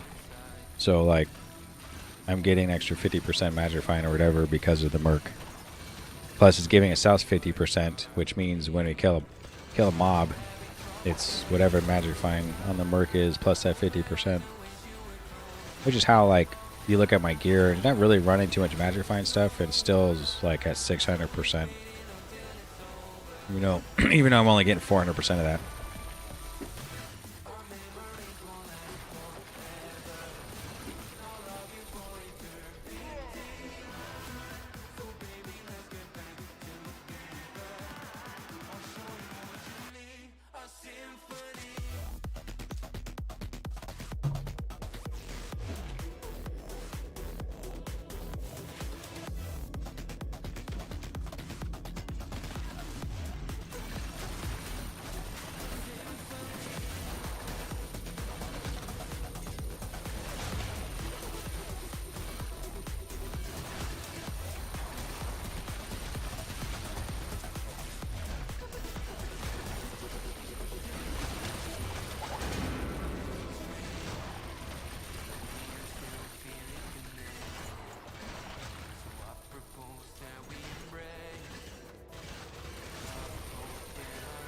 You want to try some of these Parmesan ones? Have you tried any? They're good. Yeah, they're good. Did you pour them all into the salt? Thank you.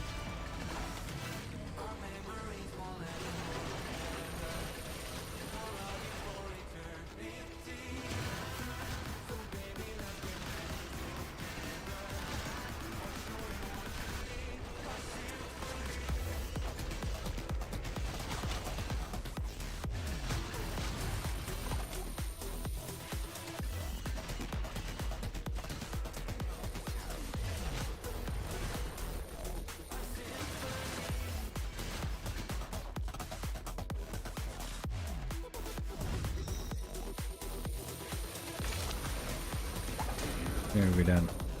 Oh, cool. We got like 1,000 down.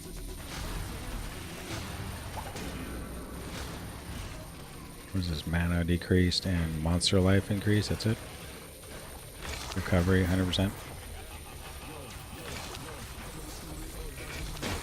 What's the cooldown of this?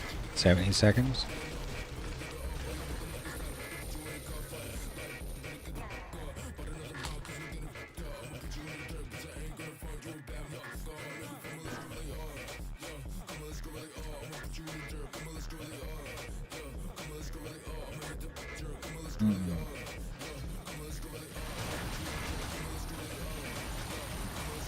Why do we have a bunch of Smarties?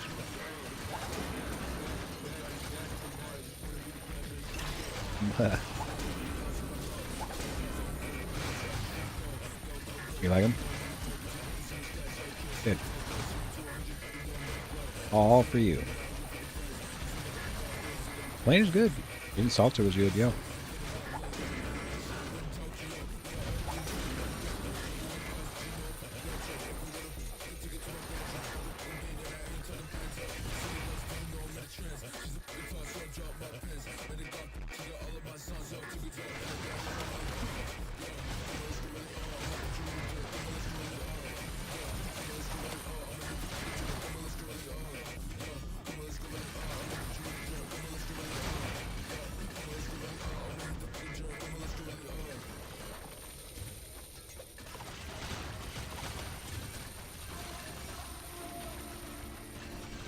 Jump.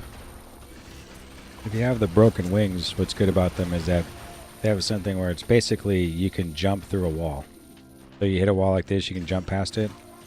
That's from broken wings. So I mean, sometimes it doesn't let you jump.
I see what he loves about you.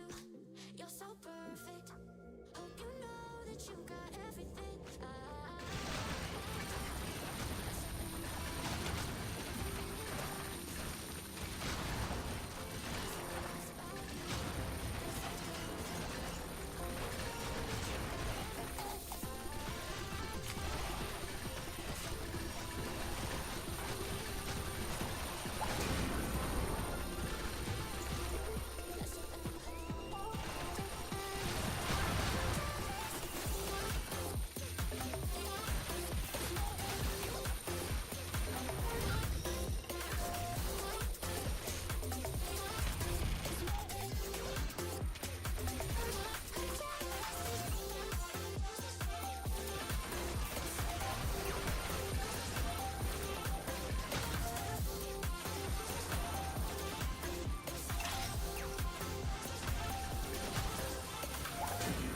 By the way, just in case,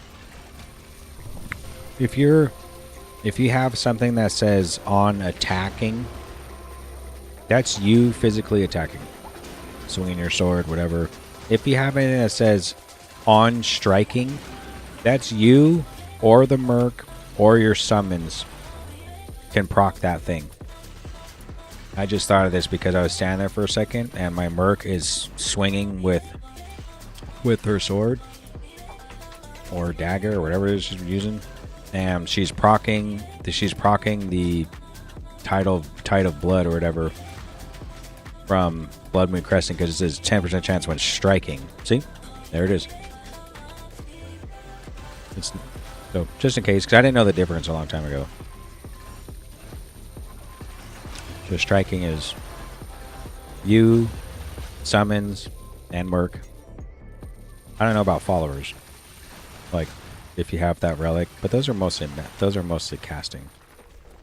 And then attacking is if it's you, like you have to do the move. You have to be swinging the sword or whatever.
Okay, so I was just going through, looking through some stuff, and we actually got an angelic rune, which I guess that counts for the day. Get an angelic. So 2 today. That's not bad. If you want to count runes, good enough. Tab.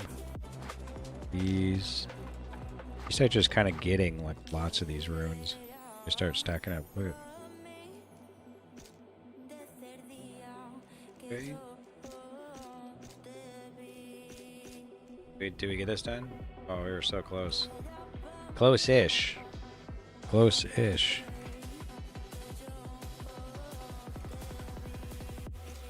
And then all the rest of the stuff that's in here is probably just going to go straight into the grinder or just sell it for gold. Don't really need any of these. This outskirts, Fuji Coast, Black Hole, Island Graveyard. Could roll on that just to see what it would drop, but like maybe I'll get a 4 or 5. I don't need any of these. Frostbite Necrosis. 2/2. Nah. So the only thing left to do is have some fun with, before we log off here, it's been a good grind of 7 hours. Is we're going to take this and these dice and try to roll this to something else, something good. Frozen Boulder? I think that's a Jotun. It, of course. Okay. Well, what we could try to do now is we put this thing back. We grab these 2 things and see if we can get this higher. We did. Of course, it corrupted right away. Of course, it did. And if you're new to this, those items have a 60% chance to corrupt. 60. I repeat that. 60. 60%. Very, very unforgiving if you corrupt. Okay. Wish these satanic crystals, like that helmet recognition was awesome, by the way. Sorry for going okay, boosting my survivability and DPS. Hey, no problem. Good, man. Oh, the Colossal Avenger? Oh, yeah. Colossal Avenger is really good. Really, really good. It's almost a must if you're running a melee. I actually have the... They turned it heroic, which... I don't really know why. But I actually have the version from last season, which it was a red one. Like, it was red last season, so it stays red when I have it in my inventory. But this season, they changed it to a heroic instead of an SS tier satanic, which I don't know the difference.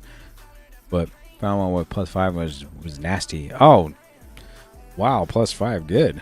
You found one, or did you buy one? Because find one, that's really good. Even if you bought one, it's totally really good. And it's probably not that expensive right now. Really good, though, because it has resistances. Especially if you're using a two-hander, you're not using a shield. But lifesteal per hit's good. It has that increased attack rating, enhanced damage, and defense, +5 all skills. It's really, really good. Highly recommended. Found? No way you found one? Fuck, sweet.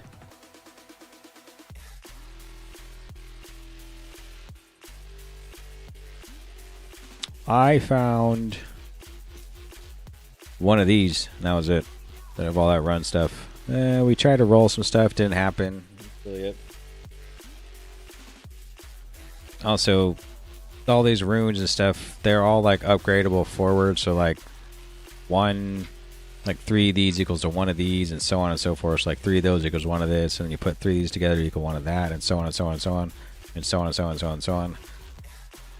So you want to keep like runes for the most part. Sometimes you find these kind of gems, and they're kind of cool to put on like other characters. I'm doing an alt or something. I'll use some of these gems instead of like the expensive gems instead, just to get rid of them. But we're gonna. This is all sell stuff, and I always take my time. Like, let's just.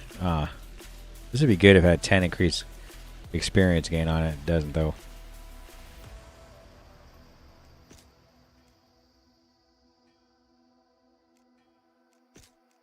I don't remember what I was doing. Oh, you know what we should do really quick before I get off of here is, do I have any keys? I have 5. I have never found a use for those gems, to be honest. Oh yeah. I know. It's true, and sometimes you can find a gem, but like the ones you can craft or any of these other runes are typically better. Like I don't ever find ones that are like, yeah, that I have though. Especially in alt that I don't feel like being too serious about. I'll shove all these type of gems just to use them up. I have like a set of them. Like these are summon damage ones. These are all explosion. These are all sentry damage right here. Right here is all sentry damage. Now I think that makes a difference because I'm pretty sure none of these stones increase your summon damage or sentry damage. Pretty sure, or even explosion damage. Like explosion damage, there is a charm like this explosion damage with these 2 things are explosion damage. Oh wait, this and this. So like these 3 are explosion damage with the tactical flak jacket, but that's really only for marksman if you want to use the jacket. But other than that, there isn't really anything increase explosion damage. Like not really. So I can't think of anything. So it's good to like keep those gems. Something with even crit strike damage as a gem is really good. You won't find those either. There's a chance you might find gems with stuff you want. Like I don't know. They're really hard. Like supposedly, like this one's cool. Crit strike damage, attack speed, and all stats. This gem isn't bad. I'm definitely gonna buy a stash tabs tomorrow. Methinks, yeah. Like I tried to not do it, and I just ran out of space really quickly. Where I end up just making other characters and using their personal tabs as the bank. Because you can hold on to gear and put it in your bags and put it in your stash without actually being the level. You can still hold on to it. You just can't equip it. So you can make other characters because you can make like 20 or 5 or something, right? 22 or something. 21, 18. I think it's 18. You can make 18 character slots, so you might as well make a character and then give them items to be. They're like, what are they called? Like stashed bank tunes? Oh yeah, bank tunes. You can make bank tunes. You can always do that too. Oops. I didn't want to go to deep space. Actually, just wanted to run these 5 keys and see if I pick up another Vanaheim before we call it. Didn't I already have one? I thought I got it like first try. Where is it? Did I not? Did I not get one? I thought I did. I really think I did. Did I accidentally close it? I did get one first try, I remember. Did I accidentally fucking remove the quest because I was clicking around and this thing wasn't locked? That would be really kind of crappy. I could have swore I got one. Like I went in, killed her, first key, got it again, we were talking. Where is it now? I must accidentally close it accidentally clicking on this. I have enough of these battle shards. I don't need to kill every mob. I'm just looking for the entrance down here.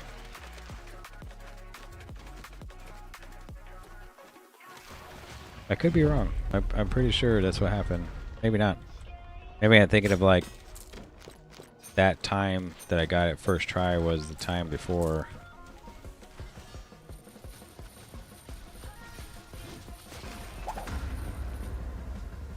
Destroy blood of Abaddon. That thing drops like all the time. All the time.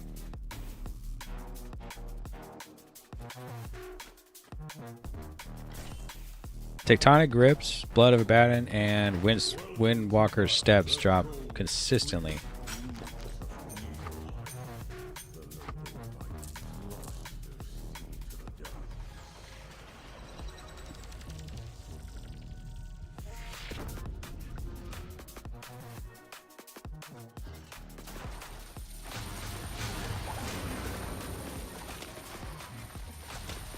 This is a special zone when you use a Bifrost key, if you ever get keys and stuff. And there's a higher chance for runes, angelic runes, to drop here. It's like a rune section, like area. You kill mobs and high chance to get runes.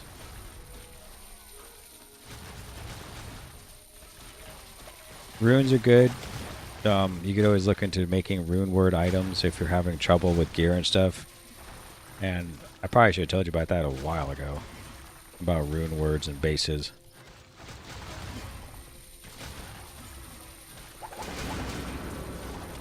Guard battle darts.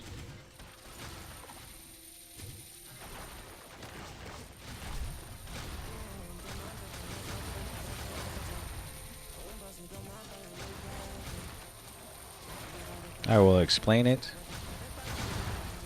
either way. Because sometimes you might maybe want something from there, like might help you out. Like there's a chess piece for melee called the... Ooh, I forgot what it's called.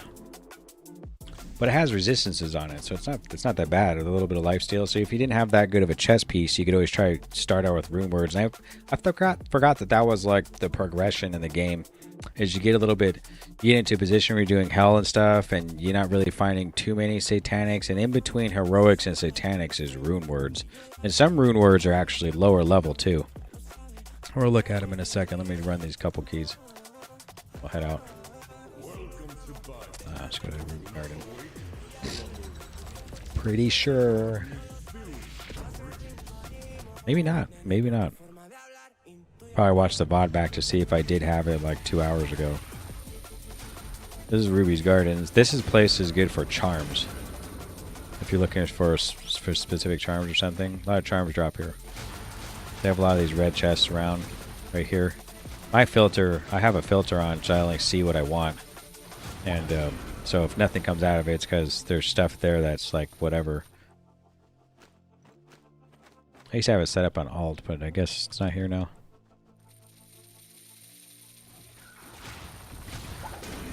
Like, I think alt is to show item. Oh, almost died. These dragons hit hard too, even for me. Oh, someone found an Annihilator. Oh, yeah. No, I don't want to fight this boss just yet. Fuck. Probably gonna die right now. I guess not. Where's the boss?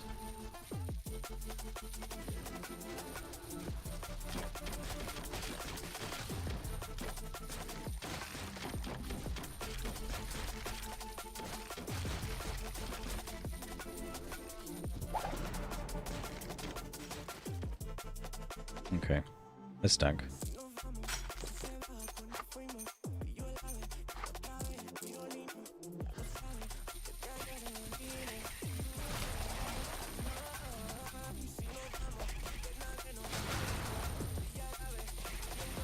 I feel like playing a melee class that isn't tanky like this one. It's like bobbing and weaving type of style. Like you got to do some damage and leave. You can't necessarily just sit still or they'll get you.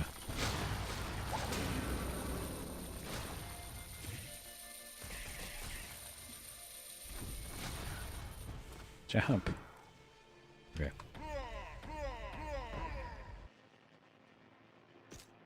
That's not where I want to go. Go here, go there.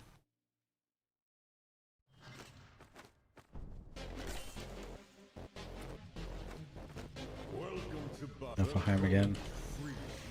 I think I only have like 2 more keys left. If I don't get it, it's fine, because we'll get it some other time. Not really. I mean, it's cool to go do Vanaheim, but man, she never gives me. Since there's like a requirement to kill a certain amount of mobs, if you're gonna be farming zone stuff or doing anything in the game, it's almost best to always have a Vanaheim quest.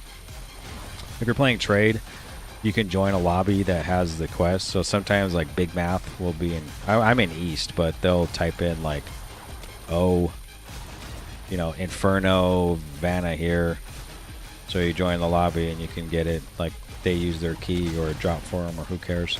You can pick up the quest.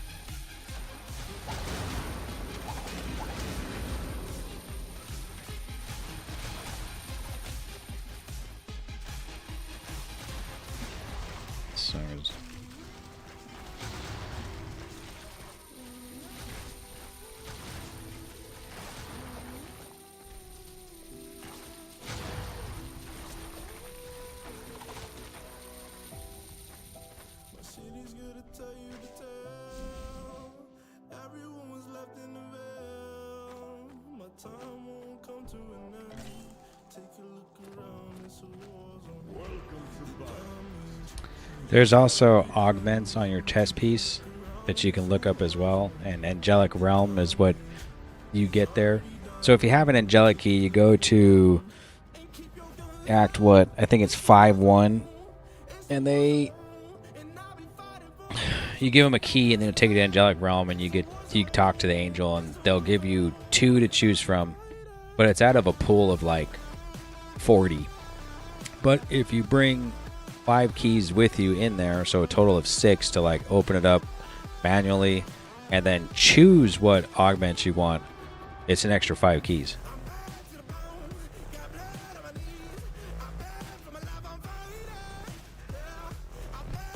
So, but you get to choose it, so you could actually hold off and wait till you have 6 keys before you go there. And you get to choose what you want, and they're under like augments right here, and you can choose one. I don't know about. I've tried double swing. I don't know if it even works. I'm not too sure if it actually procs or not. I've tried Butcher's Fury. It's cool because it stuns. I've tried Rupturing Strike, but it's just mostly so you can proc a bleed. Divine Piercing you use for the Plague Doctor. A lot of these are on use, like probably Homing Missile, Doom Cannon. It's not like procking. Lethal Tempo is very, very popular. Increases your attack speed and crit strike damage for a short period of time, so as long as you have, crit strike, high crit strike. Precision's really good. Ignore target defense. Would you reckon the Angelic is a big DPS increase? It depends on the class, to be honest. It's really small, but for the Plague Doctor with the bloodletting, and you pick the blender style where the knives fly around you, it was almost like I was doing, like you could say I was doing like 100 million DPS single target, and it jumped to like 1 billion instantly. Like instant. It was such a huge difference. Very big difference. But that's just for that class. Everyone else, I'm not really too sure. Tempest Strikes is a good one. Each stack increases your attack speed and movement speed. When you reach max stacks, become empowered, doubling the effect for a short period and dropping the stacks. That's really good if you want movement speed and stuff. Magic Striker, your magic skill damage increased based on your total attacks per second. I mean, it depends.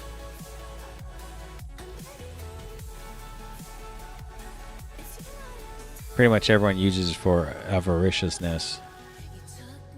Picking up gold grants you a stack of avarice. Each stack increases your magic find and gold find. Well, it's basically 20% per level.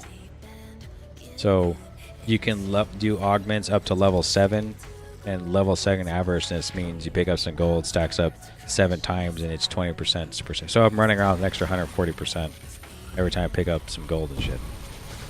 These guys actually killed me like earlier today. I gotta be careful. Like right here, you can see right here. 9, so increase magic find by 60%. That's what I use it for. Like when I have my boss damage. What does that say? What was that? Boots of Blood? We pick those up. I don't know why. I don't even know those boots. Like I purposely have avariciousness on my chest piece for farming, like my Broken Wings. But when I put my single target stuff on, I don't actually have a augment. But for like the Plague Doctors, 100% needed it. Like you must have. Like my chest piece, nothing. Like I don't necessarily need anything. And I'm out of keys. Okay. So let me do Rune Word bases real quick for you. Then I'll hop off here. Okay, so Rune Word bases is if you find stuff that looks like this, or like this common one hand, and it has like darkened words or white words like this. These are called bases. Any of these kind of like stuff that looks like this. They're called Rune Word bases because you put runes in that match like exactly. Like if you wanted to use a rune word that had 3 slots on boots, you get those runes and then you put them in the boots exactly like you're supposed to, and then it turns it into like this. I don't have any boots here, but like here's a chest piece that could be good for when I was leveling up my Viking. This is the one I made. It's called Force. So you need a chest piece that has a base, and you kind of, since you don't have any kind of, what you can do though is like, see, I have this 5 all skills one. If you get one that has no sockets on it, you can actually take it over here, and if you have a perfect gem, you can roll sockets on it. And let's say you wanted to make Force or whatever it is, you would need 4 sockets, so you'd click on this and just pray that 4 show up. If it doesn't, you're kind of just out of luck. Now, I personally like trying to get all skills, but you can get ones that don't have all skills, like, ooh, I had this. Did I get rid of it? No, it was like a pretty good base. I'm just trying to find it. I don't remember where it is, but it had like, oh, it was a chest piece, wasn't it? Oh, it was this one. This one comes with movement speed, attack rating, all skills, and Odin's Fury. So this is a base. It has 1 socket, but you can get an item called the hammer. Remove this socket, and then you roll sockets on it and try to get what you want. So let's just say, for instance, you're wanting some boots. You come over here. This is a weird way to do, like, codexes also have like rune words. So you go to boots, and I like to do like most like this, and then you can look through it and see like which ones you might want to do. Okay. So like for your level, like you could try these ones, but this has Zed and a burr. But it has evasion, movement speed, jumping power, crushing blow, a bunch of damage reduction, double jump, can't be frozen. It's actually really good, the Ninja Tabby. You have to be level 69. So if you found boots that you liked, it doesn't matter what's on the boots. It could have intellect, it could have defense, it could have crit strike, it could have all skills. If you get it and get 2 gem slots on it, like 2 sockets on it, and it's a base, you can put in a Zed and a burr, and it will make this Ninja Tabby you'll get all this including what the base had. So if you just somehow found one and you wanted this boots, but you have a pair of boots that has +5 to all skills, attack speed, movement speed, and evasion all on it or something, and it comes with 2 sockets, you put a Zed and a burr, and you'll get all that plus all this. And this is kind of like the middle between Satanics and Heroics, if you're trying to, and some of these are actually really high end. Like this one's, you're using 3 angelic runes that are impossible to find to make this. So this is, of course, this rune word isn't like a middle ground one, but you can build a lot of stuff in here. Like Sonic Step, you can make a level 52. It gives you absolute mayhem, which is attack damage and rating. All skills, movement speed, attack speed, mana stolen per hit, crit strike damage, magic damage reduction, and all resistances. This is an amazing set of boots. My goodness. Amazing set. So you would take Uth, Mal, and Nut, which you'd pull it up and you look at your stones here. Uth, Mal, and Nut. So Uth is so Mal is this one. Uth, Mal, Nut. Is that what I said? So you can make it with some of these. So you just need this Mal, and then Uth and Nut are probably like, here's Nut. And what did I say? Uth. I'll probably find it better this way. This one. So you put Uth, then Mal, then Nut, in that order, and it will turn into those boots. So hopefully you're still here, man. Listen to this stuff.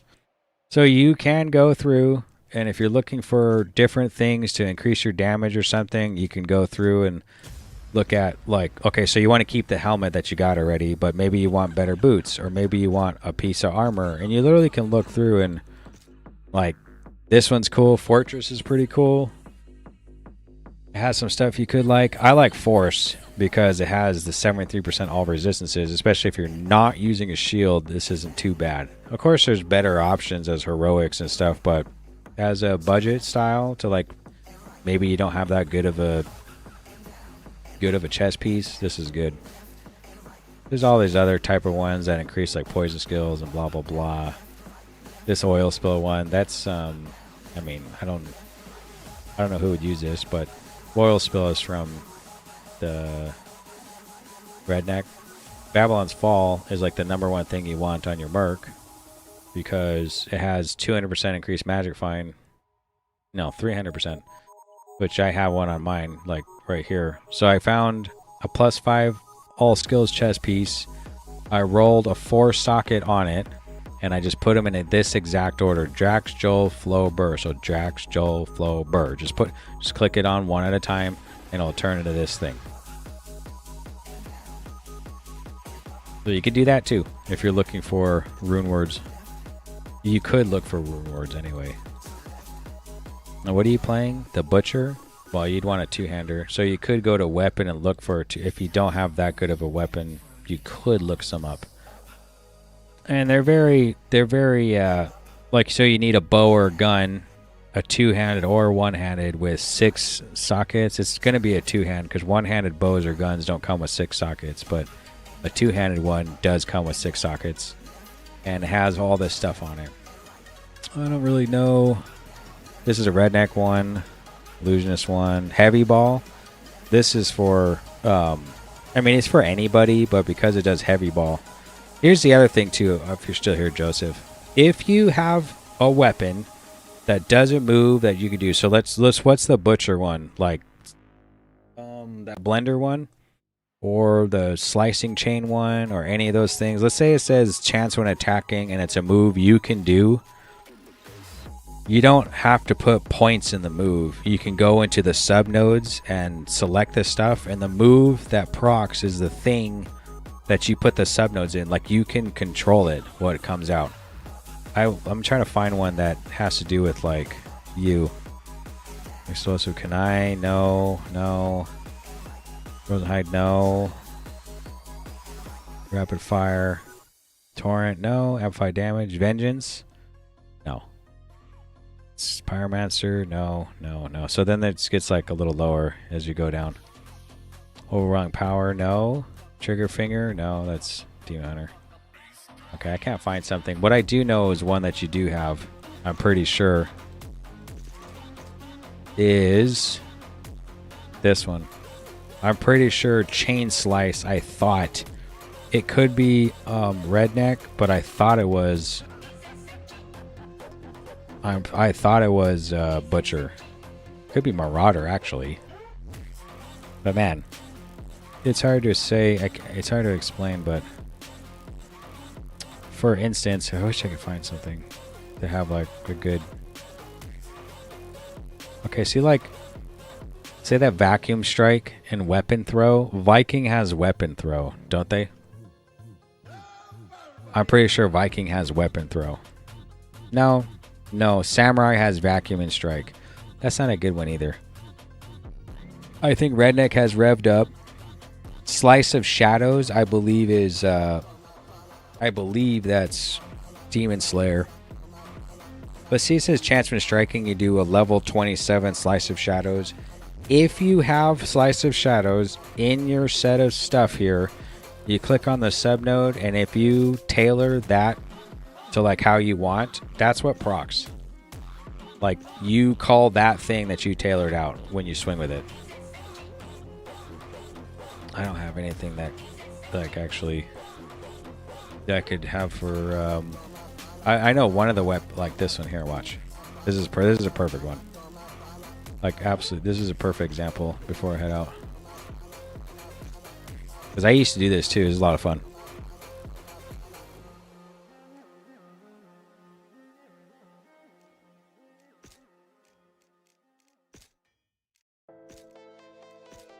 Okay. Well, it's gonna be this one probably. What did that? No, it's this one. No, it's this one. Okay.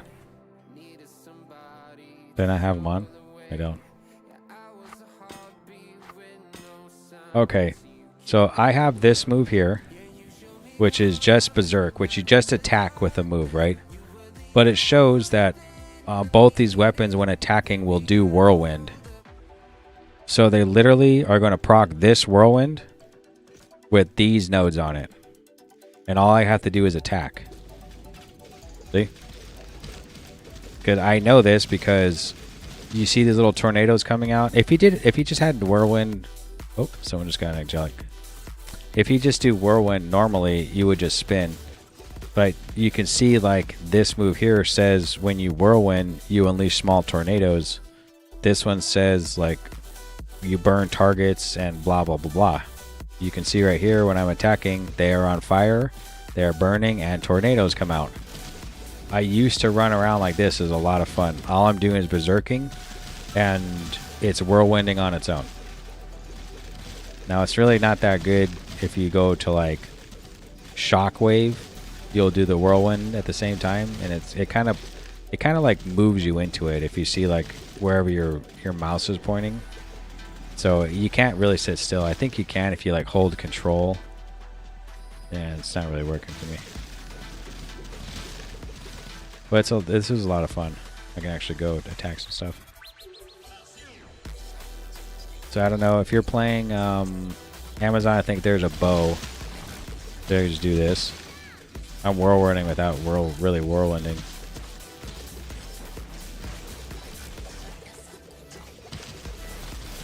This is Inferno, so they're like, I'm barely doing enough damage though. I can actually just switch to my 2 regular weapons and just command the whirlwind instead.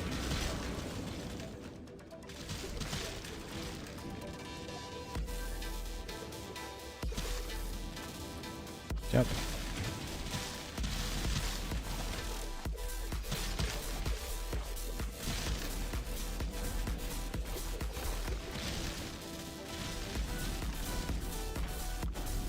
Yes, I'm pretty sure the Noxious Strike or whatever, I'm pretty sure is a bow. I believe it's a bow. Plague of Rats is not it. This one, Amazon system says Caustic Spearhead. You can use Arachnophobia for that. There's one other one that I thought was the other move, but I don't see it. I don't remember what it was, but now I'm gonna go to. Now I feel like going to the butcher and finding it.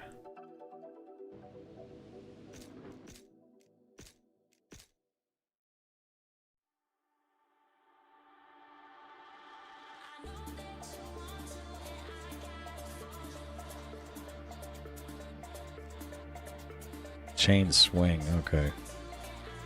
So it's not slice, whatever. Slicing, throw, fury strike.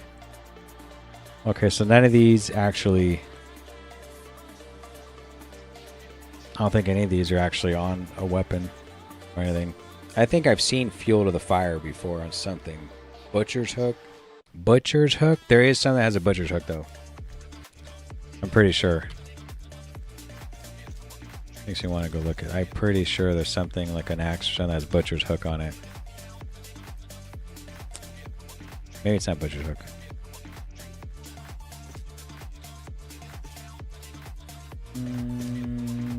Well, none of these swords. Here's the Daisy, though.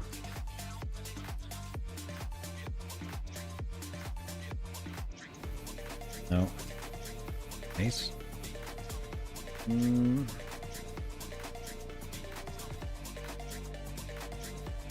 No. Aha! I knew there was one. I knew it. It's right here. The Shish Kebab has Butcher's Hook and Fresh Cut.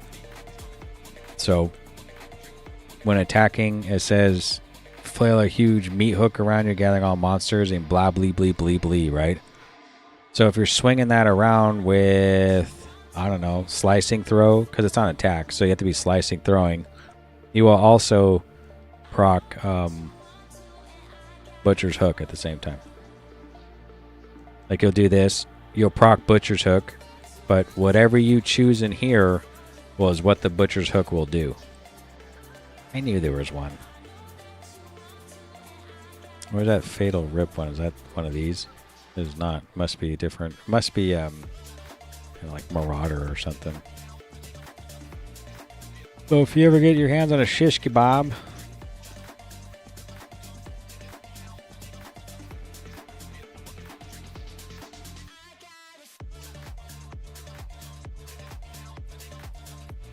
Caustic Spearhead here too. These throwing weapons, the Scar Battle Darts also has Caustic Spearhead. If you want to go a physical build, because you can see his physical stuff. And then there's also Caustic Spearhead on this one. Not this one. Was it Caustic Spearhead? Yeah, right here. For if you want to do the range style. They're both ranged actually, now think about it. One's a bow, one's throwing weapon. Two-handed bow, you can't. The other one you use throwing darts with a shield.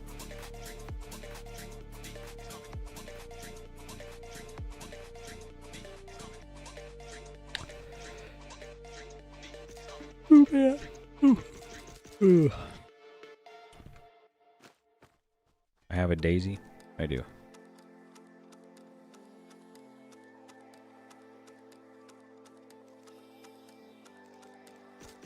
Alright, I think it's going to do it for me. Very tired. Nice long time streaming this game, playing for getting some stuff done. Most of it was just grinding a couple, what are they called? Essence Vaults. I think I got like 10 done in the last week. It was good. But we come hanging out. Thanks for hanging out. Joseph, thanks for hanging out. Subbing. See you in the next one.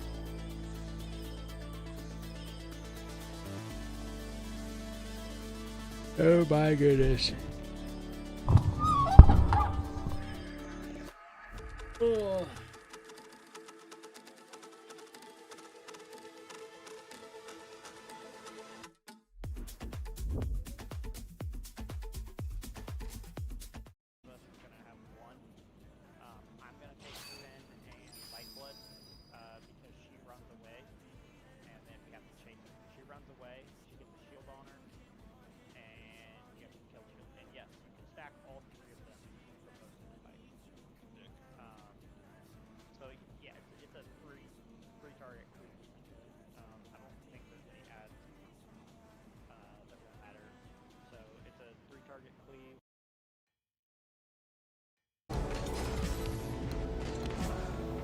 Nice.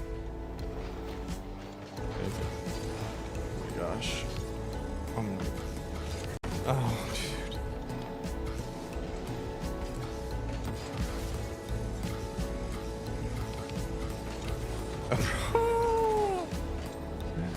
Oh my gosh, bro. Yo, that's gotta be. No way.